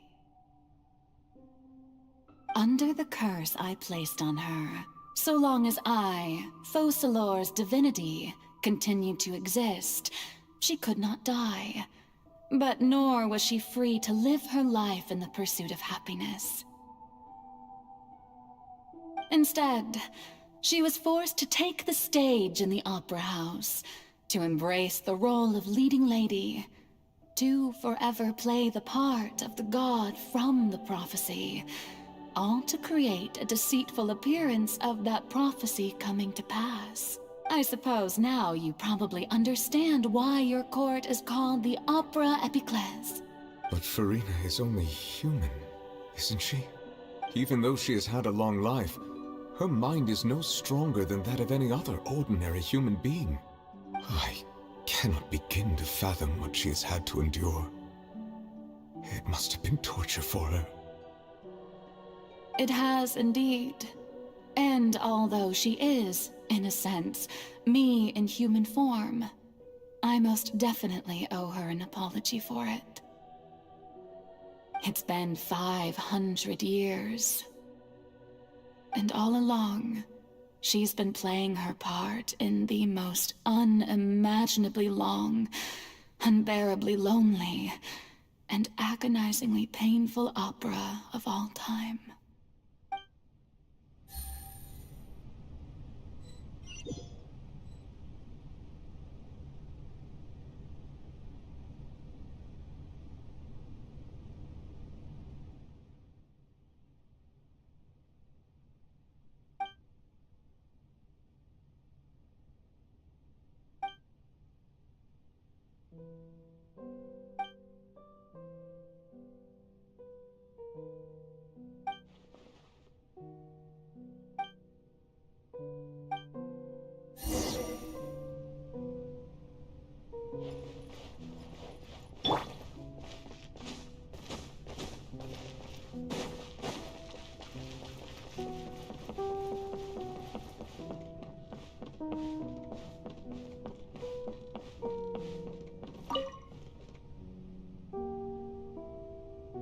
Oh, who permitted you to come onto the stage?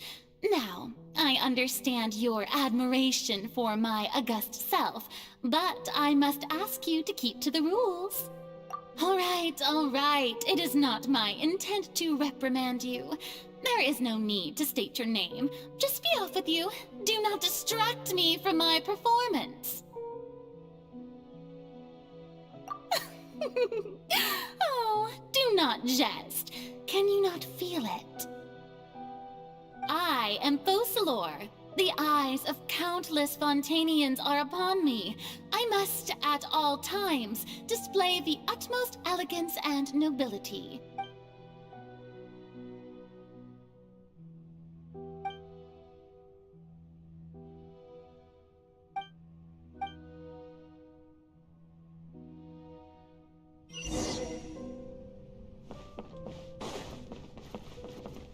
Dear audience, the performance is experiencing a technical difficulty, but worry not.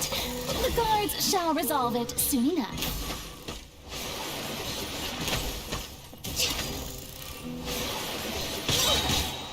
Blaze over! Things are about to get dicey.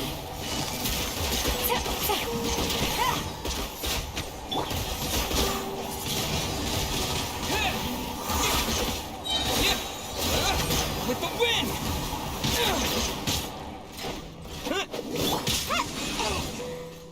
No touching!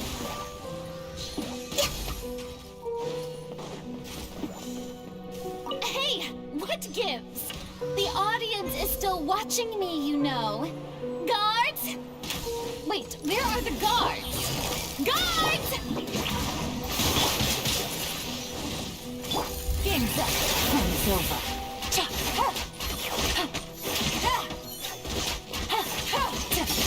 Quietly now. Take it easy. Access denied.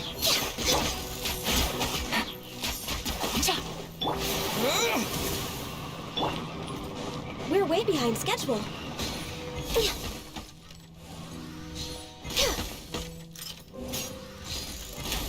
Born of ice and frost.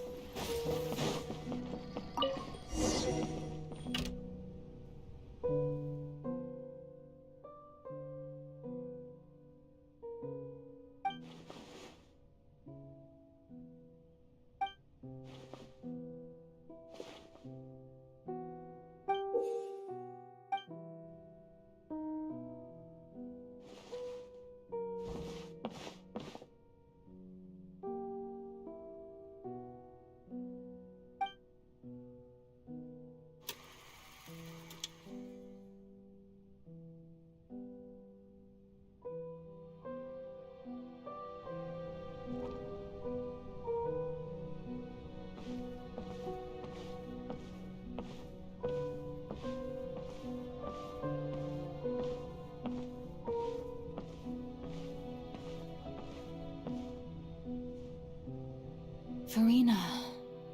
Farina. Huh?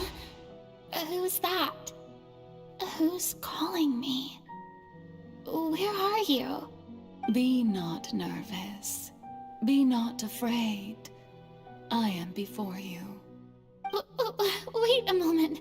You're near me? How can this be? Mirror you, huh? You know what? That's not bad. Let's go with that. Mirror me? What do you wish to say? The prophecy. Have you heard of it? What prophecy? Wait. I know. I think. I don't know why, but it's in my head somehow. The people will all be dissolved into the waters, and only the Hydro Archon will remain, weeping on her throne. Only then will the sins of the people of Fontaine be washed away. Oh, very good.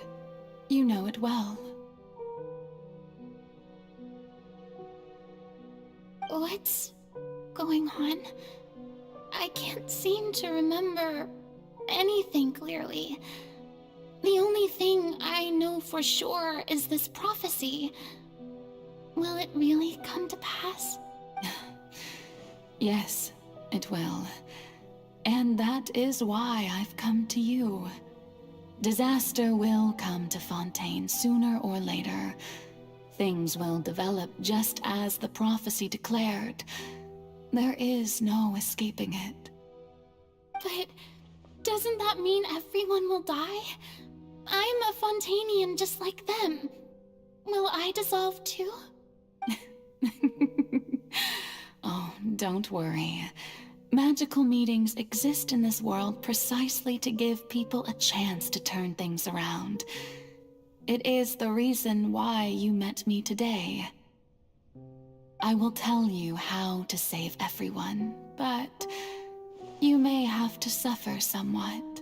Oh, so there's still hope after all.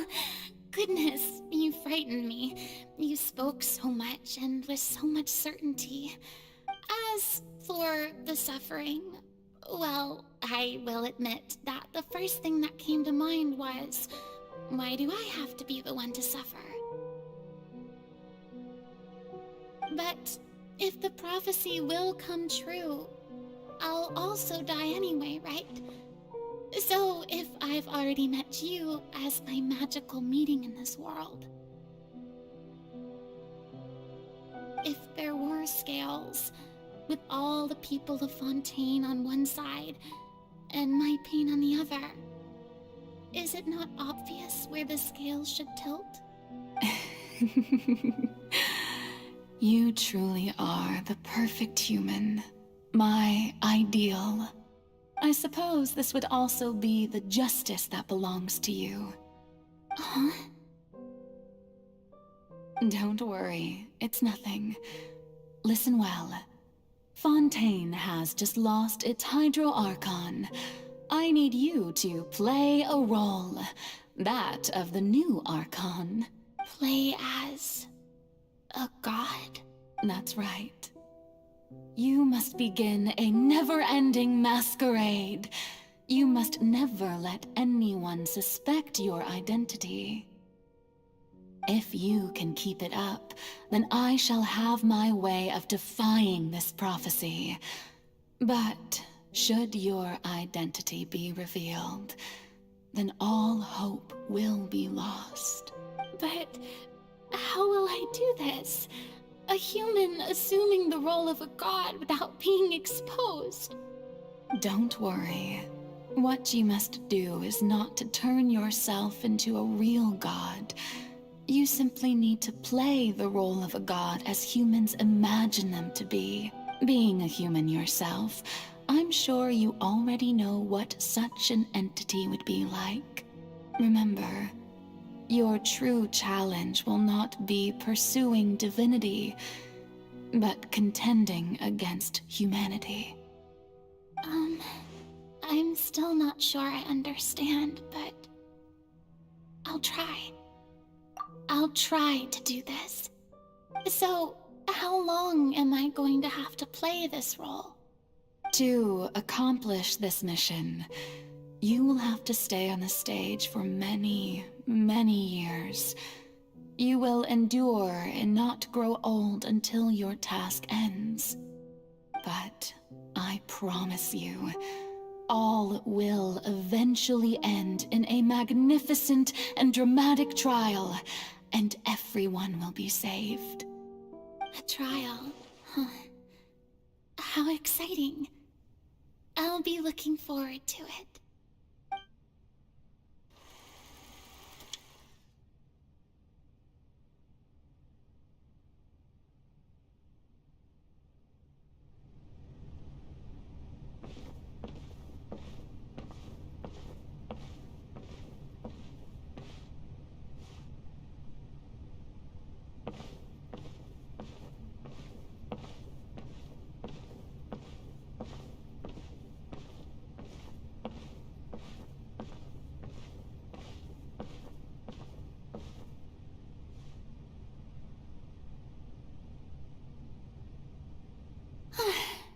The Maison Cardinalise has announced my accession, but this is my first time facing the people. What should I say to most appear like a god? To be honest, I still don't know. Perhaps I should first try to act natural. Ladies and gentlemen, good evening, and welcome to the Opera Epiclese. I'm sure you've all heard about how I have taken on the role of Hydro Archon. Indeed, I am Verena de Fontaine, your new Archon. In truth, I know little about becoming a nation's new god, but it will be my honor to guide you all. As the god Focalor, the god of justice, I shall do all within my power to lead you into an age of fairness and justice. Once again, thank you all for coming. If you should have any questions or suggestions, please send them to the Maison Cardinalise. The future of Fontaine will require us to work together, after all. This should do it. I thought I might stammer, but thankfully, I was able to convey my thoughts just fine. Okay, and next. That's the new Hydro Archon. Is this some kind of joke by the Maison? I would have thought that a being that surpasses humanity would be a bit more assertive. Hey, did you hear that? She even told us to send her suggestions there at the end. Shouldn't gods be all-powerful? She's being so modest. What's the difference between her and an ordinary person, then? If you ask me, perhaps the succession didn't actually happen. She might just be a Maison-backed puppet. Wait, what's going on? Why is everyone suspecting me of being a fake? Oh, this is bad. If I get exposed here, there'll be no saving the people from the prophecy. Right. Mirmi said that I just need to play the role of a god as humans imagine them to be. Calm down, Verena. Think. What do the people want? How would they imagine a god to speak and act? Assertive, with a strong sense of presence. One who can dispel all doubt. That is the character I'm fated to play.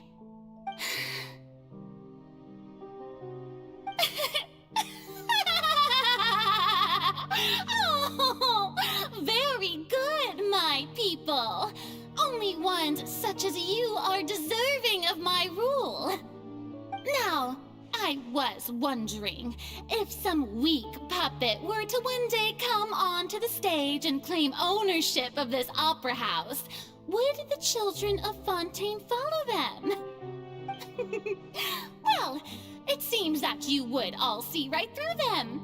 Having passed my test, you are qualified to witness wondrous trials alongside my august self, here in this opera house. You may consider my previous act a door gift of sorts. I thought it was a debut that suited the atmosphere. Now then, let us be reintroduced. Ah, so that was just a performance. How could I have forgotten that we were inside an opera house? Her personality. It's quite shocking, to be honest, but I suppose it's a better look than before. Such a fascinating and bold deity. How wonderful! Our future may yet be bright after all. It seems I've turned them around. Best follow this flow and restart my accession speech.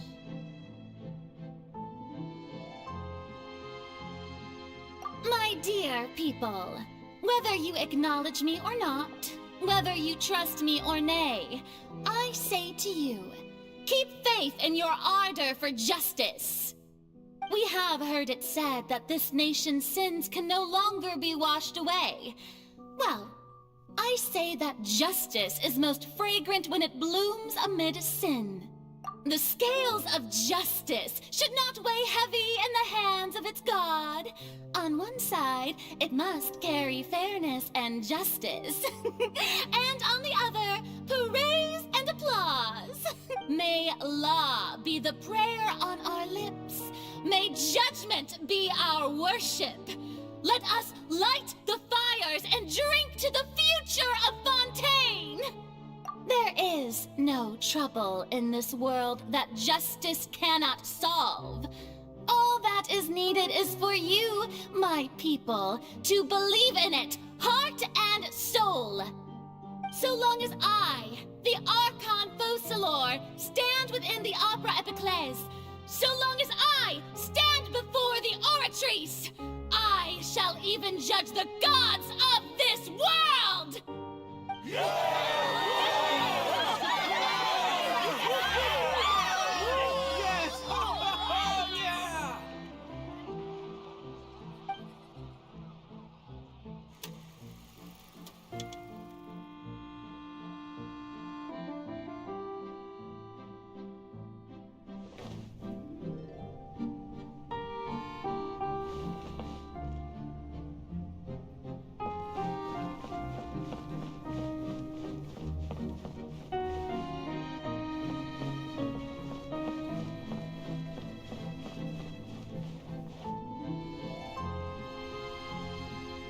Lady Farina, here are today's case reports, as well as a summary of the follow-up for your perusal. Come now, was I not just at the Opera House in person? Leave these kinds of things to Neuvillette. Besides, none of these trials were the one that I'm looking forward to the most. If I may be so impertinent, what kind of trial are you truly looking forward to? A magnificent, dramatic, and wondrous trial. A trial to end all things. How could you hope to understand? That's true. I fear I lack the ability to grasp your divine thought, Lady Archon. No need for fright, and do not take what I said before too seriously. Go now, do your duties. The trial I await. It will come one day.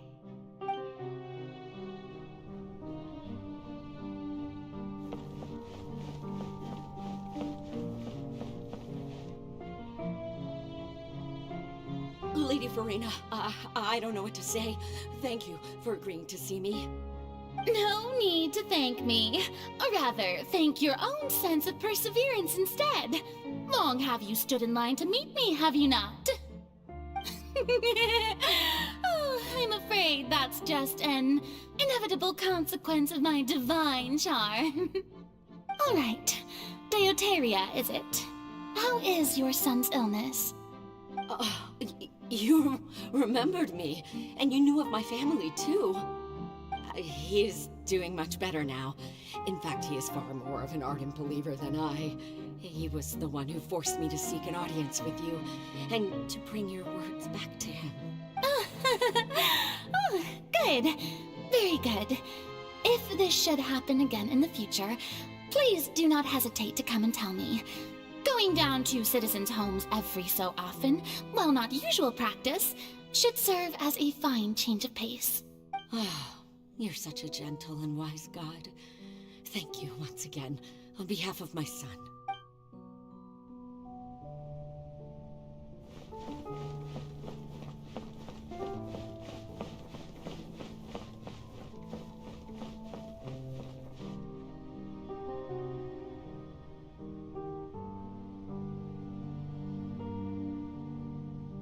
Lady Farina, here are the latest hydrological reports. As for the specific parameters you asked to take note of, I'm afraid things still don't look good. I see.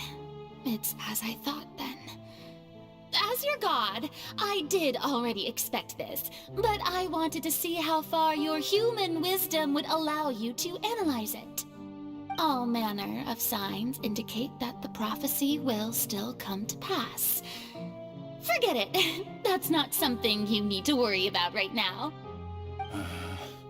Well, as I understand it, the Fontaine Research Institute is also trying to find a way to counter the rising water levels. Really? Have they found anything? I'm afraid that they haven't found any effective solution thus far. Oh, is that so? Well, no wonder. This issue has reached the realm of the gods, after all. Still, their spirit is praiseworthy.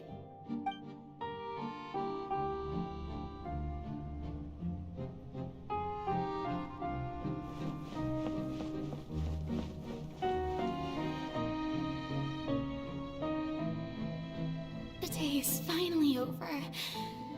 I haven't had a moment to breathe this whole time, but it's good to see that everything's getting on track.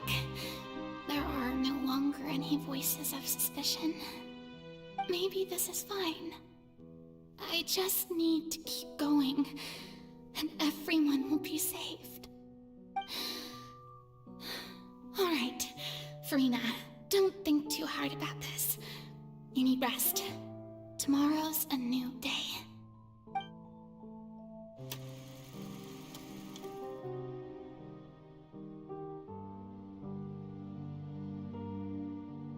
Lady Farina, here are the new trial reports for the latest cases, as well as a summary of the follow-up.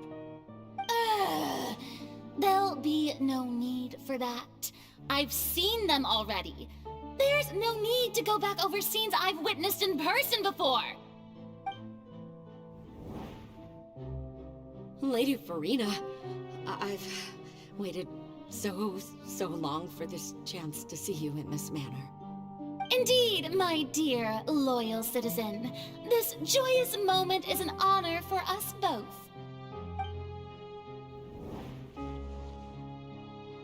Lady Farina, we're detecting significant hydrological anomalies near Poisson. Understood. Keep monitoring. Keep me informed should anything come up at the Institute.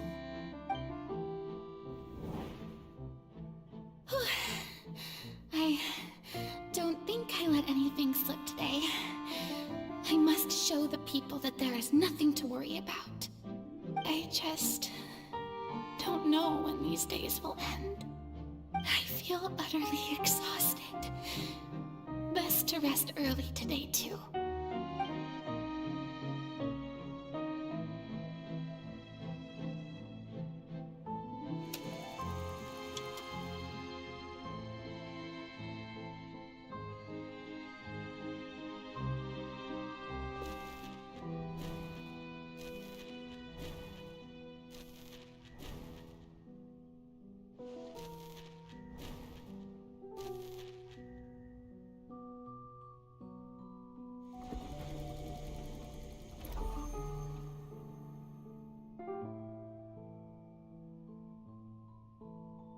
Lady Farina, it's like a dream being able to speak with you up close like this.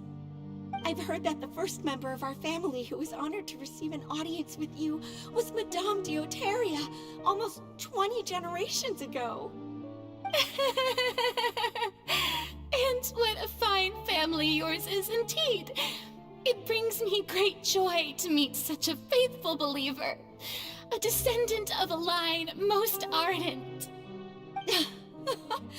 Surely you exaggerate, Lady Farina. My lady? What is it, good citizen? Are you crying?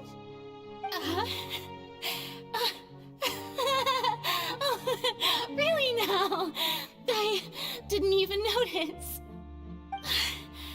This must be the overflow of hydro from my person. Well, can't quite help being the god whose dominion is the waters, can I? No wonder. No wonder. A manifestation of your power, then. Oh, Archon, I am honored to have witnessed it. Honored indeed.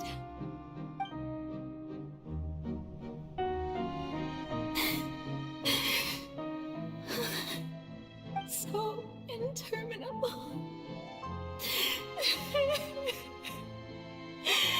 So lonely. Just how much longer? Hundreds of years must have passed by now. Perhaps the show must go on for hundreds more. I never imagined that it would hurt so much. Have I reached my limit? No. Perhaps I reached it long ago. Today I didn't even notice my own tears. I want to tell someone, anyone, about this. But would that not destroy all I've done so far? I've conducted so many investigations across the centuries, but there's not even a sliver of hope that we might break the prophecy. All I can do is keep heart. I must maintain this act. It is the only way to save Fontaine. Please, mirror me. You have to succeed.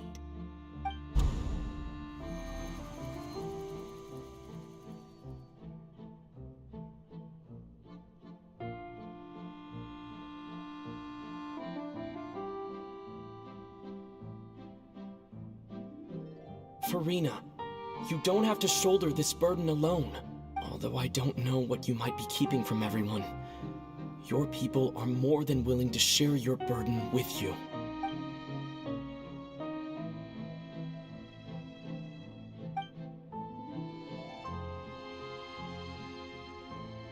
Share my burden. That's impossible. It was fated right from the start that this would be my duty alone. But even if your burden doesn't need to be shared, you can still choose to confide in someone. Just share it with me. I'm what you'd call a witness. A witness? Yes, I've heard that you came to Tevat from beyond the stars, yes. In other words, you never belonged here. And if Tevat is, in its entirety, a show on a stage, then you're just a spectator, aren't you? If that's the case... He's right. I could confide in him, couldn't I? But if things don't play out as expected, the people of Fontaine will be the ones to pay the price. No, Farina. You shouldn't be selfish. But what if it's really alright? Farina, you've worked so hard for so long. Surely it would be okay to put yourself first for once. Just this once. Is it such an outrageous thing to do anyway? To find someone in whom you can confide your frustrations and sorrows? Surely it could not hurt. If you let this opportunity slip through your fingers, it might never come by again. Think about it long and hard.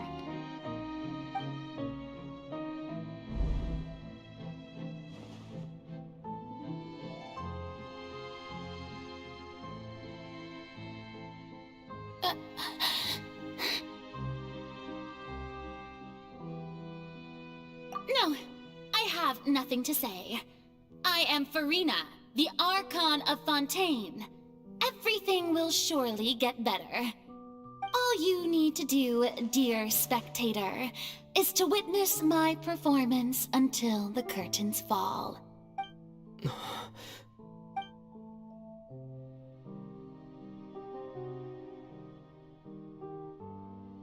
Fine.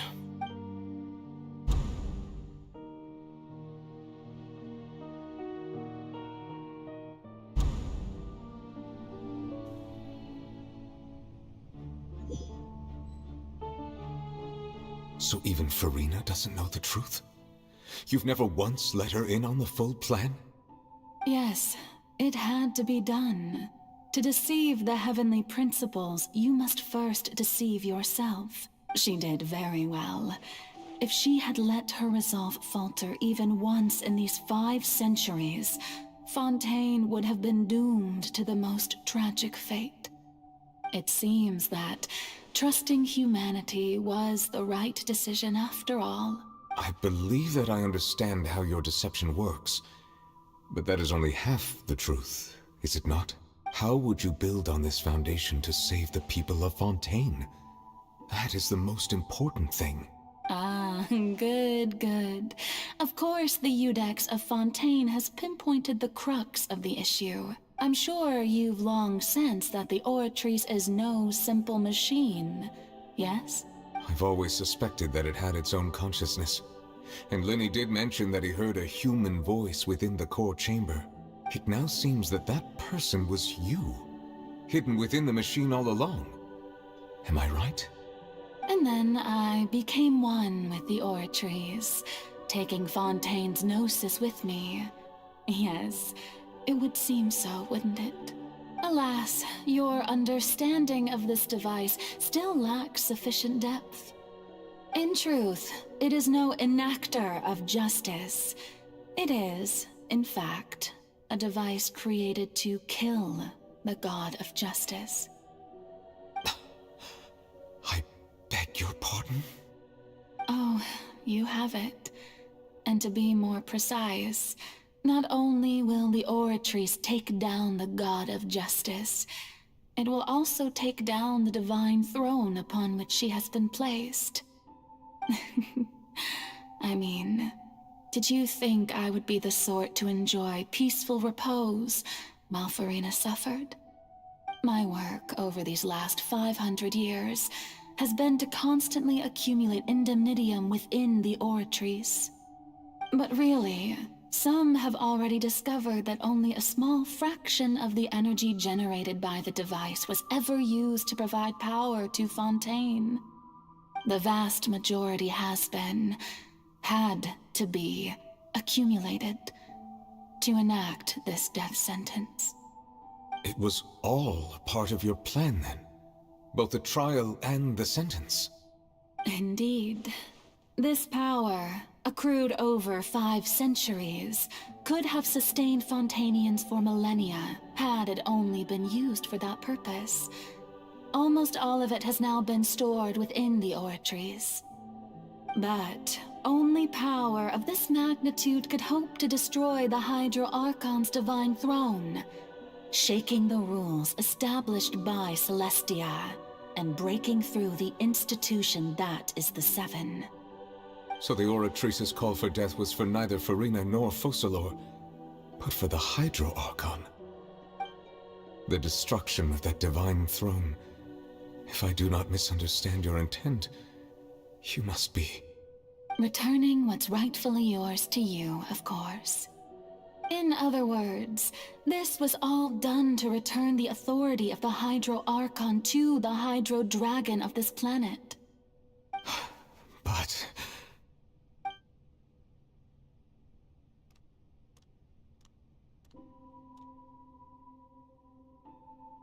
Oh, what? Getting sad again, are we? The authority of the ancient dragons shall soon be yours once more, O Hydro Dragon Sovereign. And this is the face you make. All you've done throughout the years is just so you can sacrifice yourself at the very end. I've never quite seen it that way, you know. Even now, I'm quite pleased at how well my deception worked.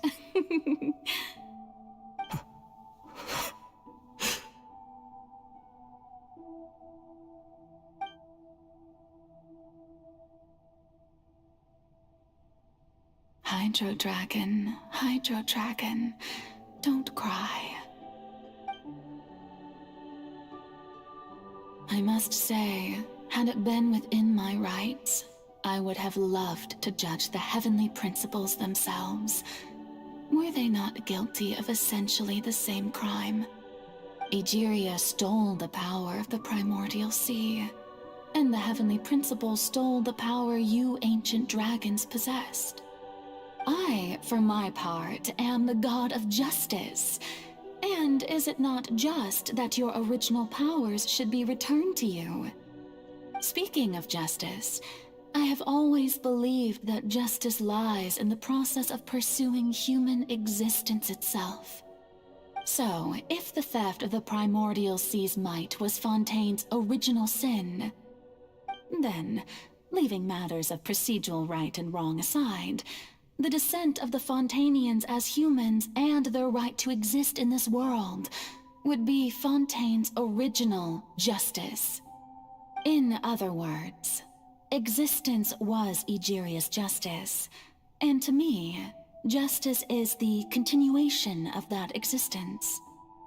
Defying the prophecy and ensuring that Fontaine's people shall live on, that should be the justice enthroned over all others. At this point, we, whether it be myself or all other Fontainians, have shouldered the burden of this sin for far too long. Iudex Nervilette, the highest judge in our land, when you regain your full power as an elemental sovereign, what verdict shall you pass upon us? So when I was invited to the court of Fontaine to serve as Iudex, I see now that that was your idea too. At last, I now understand the true purpose behind this position. In the beginning, I was uninterested in human existence. But these 5 centuries of living alongside them have gradually brought about mutual understanding between us. And I have even attempted to feel as they feel.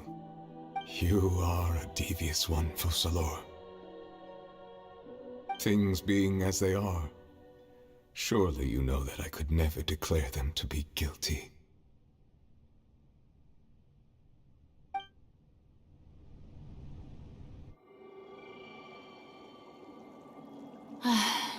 The hour of my execution is almost here. For the sinner, the curtain call has come. I know I may not sound it, but faced with death, I find myself a little afraid. Perhaps this is one thing both gods and humans have in common.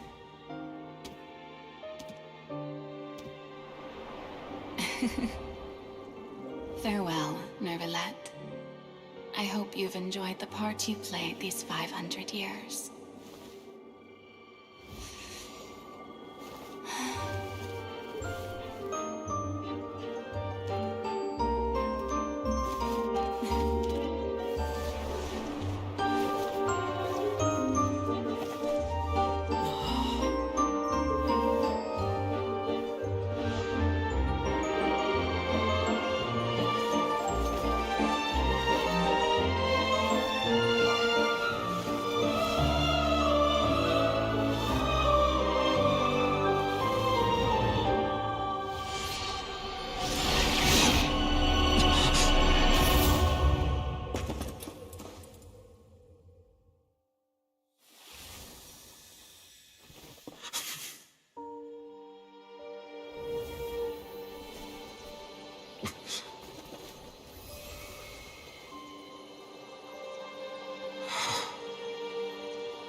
Codex Nouvellette, hereby declare, people of Fontaine, your sins are forgiven.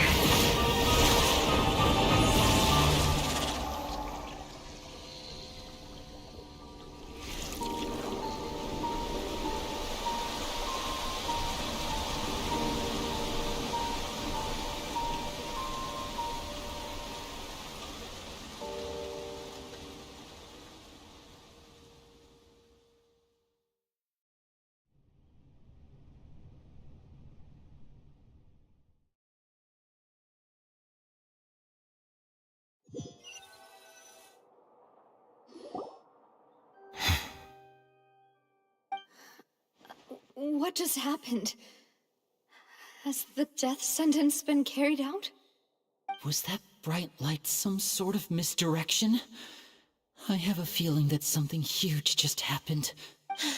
But since we're all still alive and haven't been dissolved, I assume whatever happened was good for us. It's time to end this. We must mete out punishment to that beast. Didn't you say just a moment ago that it can't be defeated? I have gained the strength sufficient to deal with it. Through certain means, I now have the ability to separate the power of the Primordial Sea from that creature. We should seize the opportunity to pursue our quarry. Traveler, now that the oratories can no longer function, I require an executor to help me mete out justice. The root of the calamities befalling Fontaine, the beast that enacts the prophecy. Its name is the all-devouring Narwhal. Come with me, traveler. The hour of execution has come.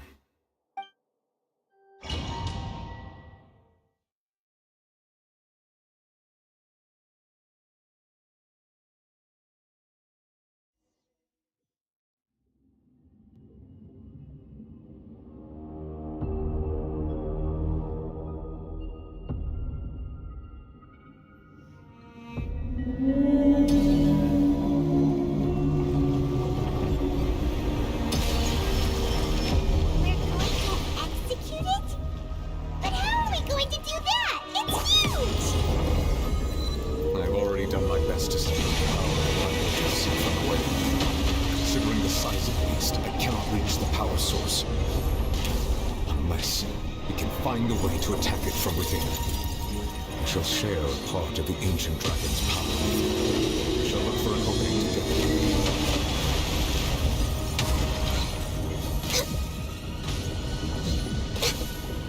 I can feel its sorrow turning into hostility.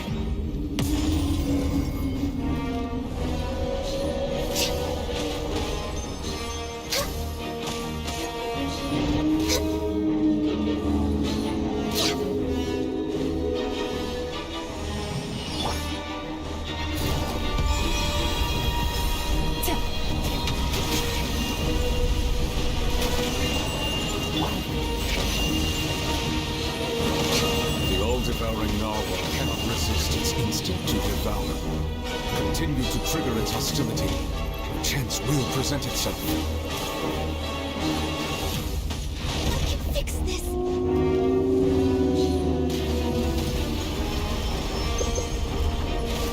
Come on, focus.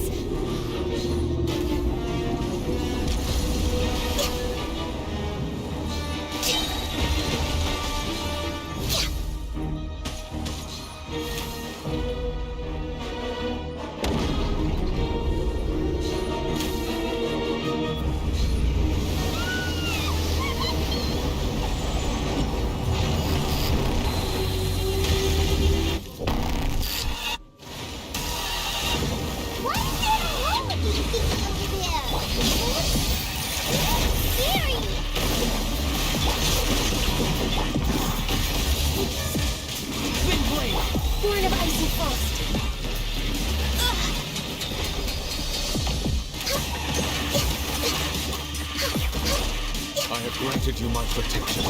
Do not fear. Seize the moment. Use my power to press its root from within. Manifest the authority of the ancient dragons.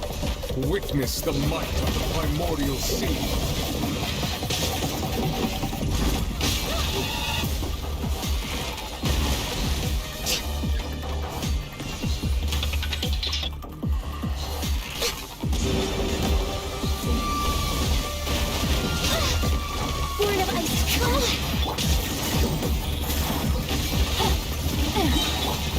Wind!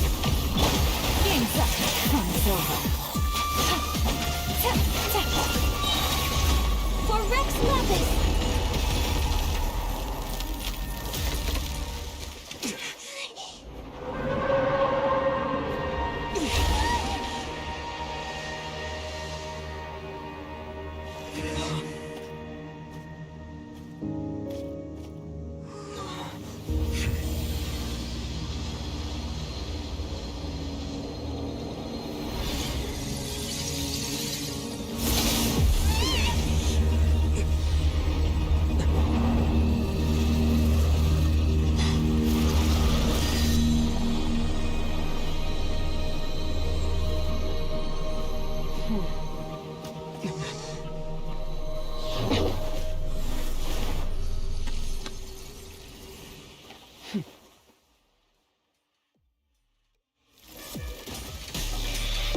Thanks for helping with the cleanup. It should have been my job, but... oh well. It was just supposed to be a short private training session for me. I didn't think that my disciple and my master's pet would start brawling in the meantime. Well, actually, I had a feeling that it would happen at some point, but they bumped into one another earlier than I'd thought. What a blunder. I suppose I'll have to swing my sword 3 million times as penance. That power. Who are you exactly? Paimon has an idea. From what she said earlier, she must be Child's master. Skirk, right? It's just that he gave us the impression that she was the less talkative person. I simply did not have anything to say to the weak. But you, on the other hand, managed to defeat the all-devouring narwhal without using power from beyond this world. So you may speak to me as equals. I have to agree. It's a strange use of a planet's primordial waters just to raise an all-devouring narwhal. That kind of power is wasted on it. It's not cooperative. It eats too much. And I have more important things to do with my time than pet sitting. The only thing that creature has going for it is its looks. All in all, it fails as a pet. Miss Skirk? I think you might have missed the point. The point being? Well, being that this pet almost destroyed an entire nation. So what sort of person is your master? Well, Child's master's master. Wait, is that right? Oh, right. So you don't know him. Sorry, I assumed you did. His name is Sertologi. Huh? I am unfamiliar with that name. Huh. So Master isn't sufficiently famous. How should I describe him then? Have you heard of the name The Fowl? The Fowl? Still nothing? Well, how about the Visionary? Vetterfulnir, then? Or Gold Rhindaughter? Ooh, that one we've heard! Rhindaughter's part of the Hexen Circle. She's Albedo's mom, right? Oh, so you do know that name. To be honest, I also heard all of those names and titles from my master. I don't actually know them either. But I suppose you understand now, yes? My master is likely a similar sort to Rhindaughter. They are both pursuing some form of perfection. Wait! Didn't you also mention a visionary person? Paimon didn't quite catch their name. Actually, never mind that. I believe it expedient to inform you that the all-devouring narwhal used up nearly all its strength fighting you. Such roiling hydro energies will prove difficult for the planet's deep seas to digest. As such, the Fontaine back on the surface has most likely been thrown into chaos. In other words, the prophecy that you've been fretting over should now be in full swing. What?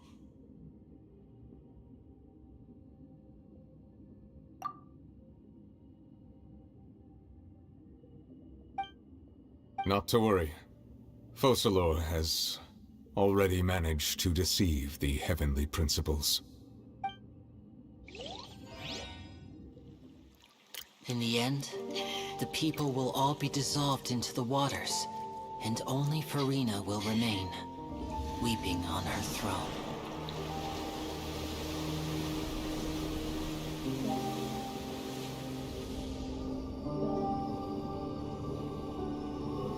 Only then will the sins of the people of Fontaine be washed away.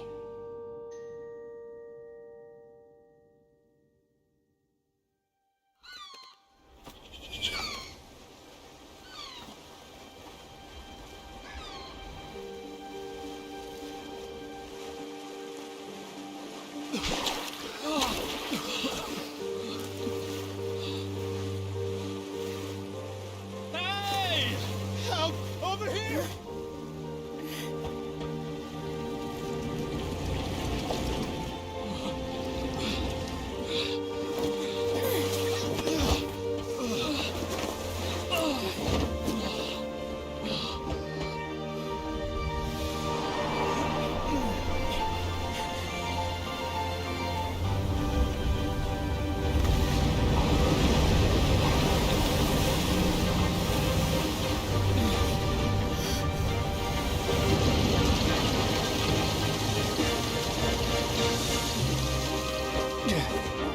All hands, initiate emergency rescue!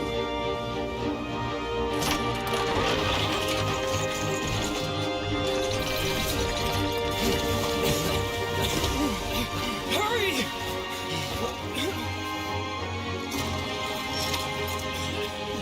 Hey, lend a hand!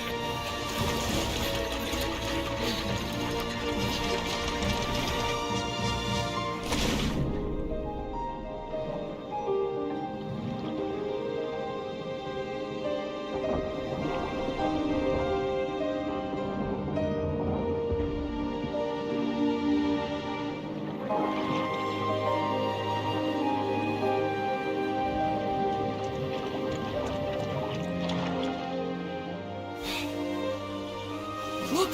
The water's receding!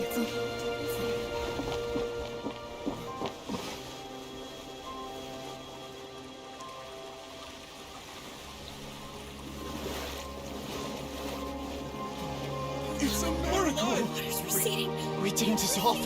The prophecy was wrong. The prophecy was wrong.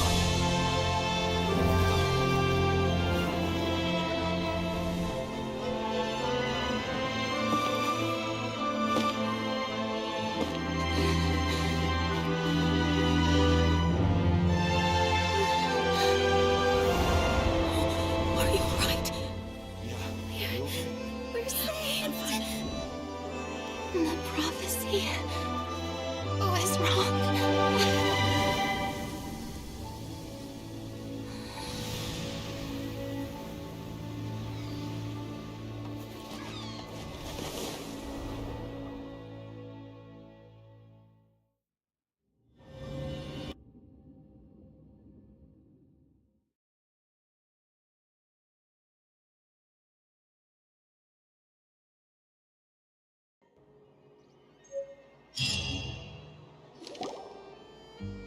The soil renewed. The Spina di Rosula talks post-disaster rebuilding. I recently visited Poisson to meet with Miss Navia, spokesperson of the Spina di Rosula, and we spoke about Poisson's present and future. Old soil can still give birth to new bloom, Miss Navia stated. Hope is like seeing a small cookie when you're starving late at night. You just need a little of it. Skyship Winglet, lunar brain of the Fontaine Research Institute. The various disputes that have arisen on account of Mr. Edwin have suddenly become a shield over the Institute, with Jurier turning out to be a once-overlooked hidden gem. People always call the first researcher mad, but few know what to call the second. And should that latter person achieve a miracle, they would find it all the harder to find a word with which to classify him and his team. Wow! Paimon barely recognizes the people in the reports. Are those really Jurier and Navia? They sound like real big shots. What do you think? Pretty enthralling, huh? The Steambird's idea was pretty simple. With the disaster just having passed, we would print a free edition packed to the margins with good news to calm people down. the value for these big scoops lies in their inevitable follow-ups. We'll publish further reports and go into the stories behind those people. Edwin's assistant, Jurier, created a true flying ship, while Navia is leading people in the reconstruction of their home. I'm sure that these stories could draw even your well-traveled eye. Paimon's curious too! Wait a minute. Didn't we watch everything happen from start to finish? What's there to be curious about? And that's exactly why I'd like you to come conduct interviews with me. You're the best incubators of news, if you haven't noticed. And also, with you around, I'm sure I'll get to see that Duke. Are you sure? Hasn't he turned you down several times already? Oh, this time will be different. Come on, let's head to Poisson first, and then make a trip to the fortress. There are some things you'll only know when you get there. Do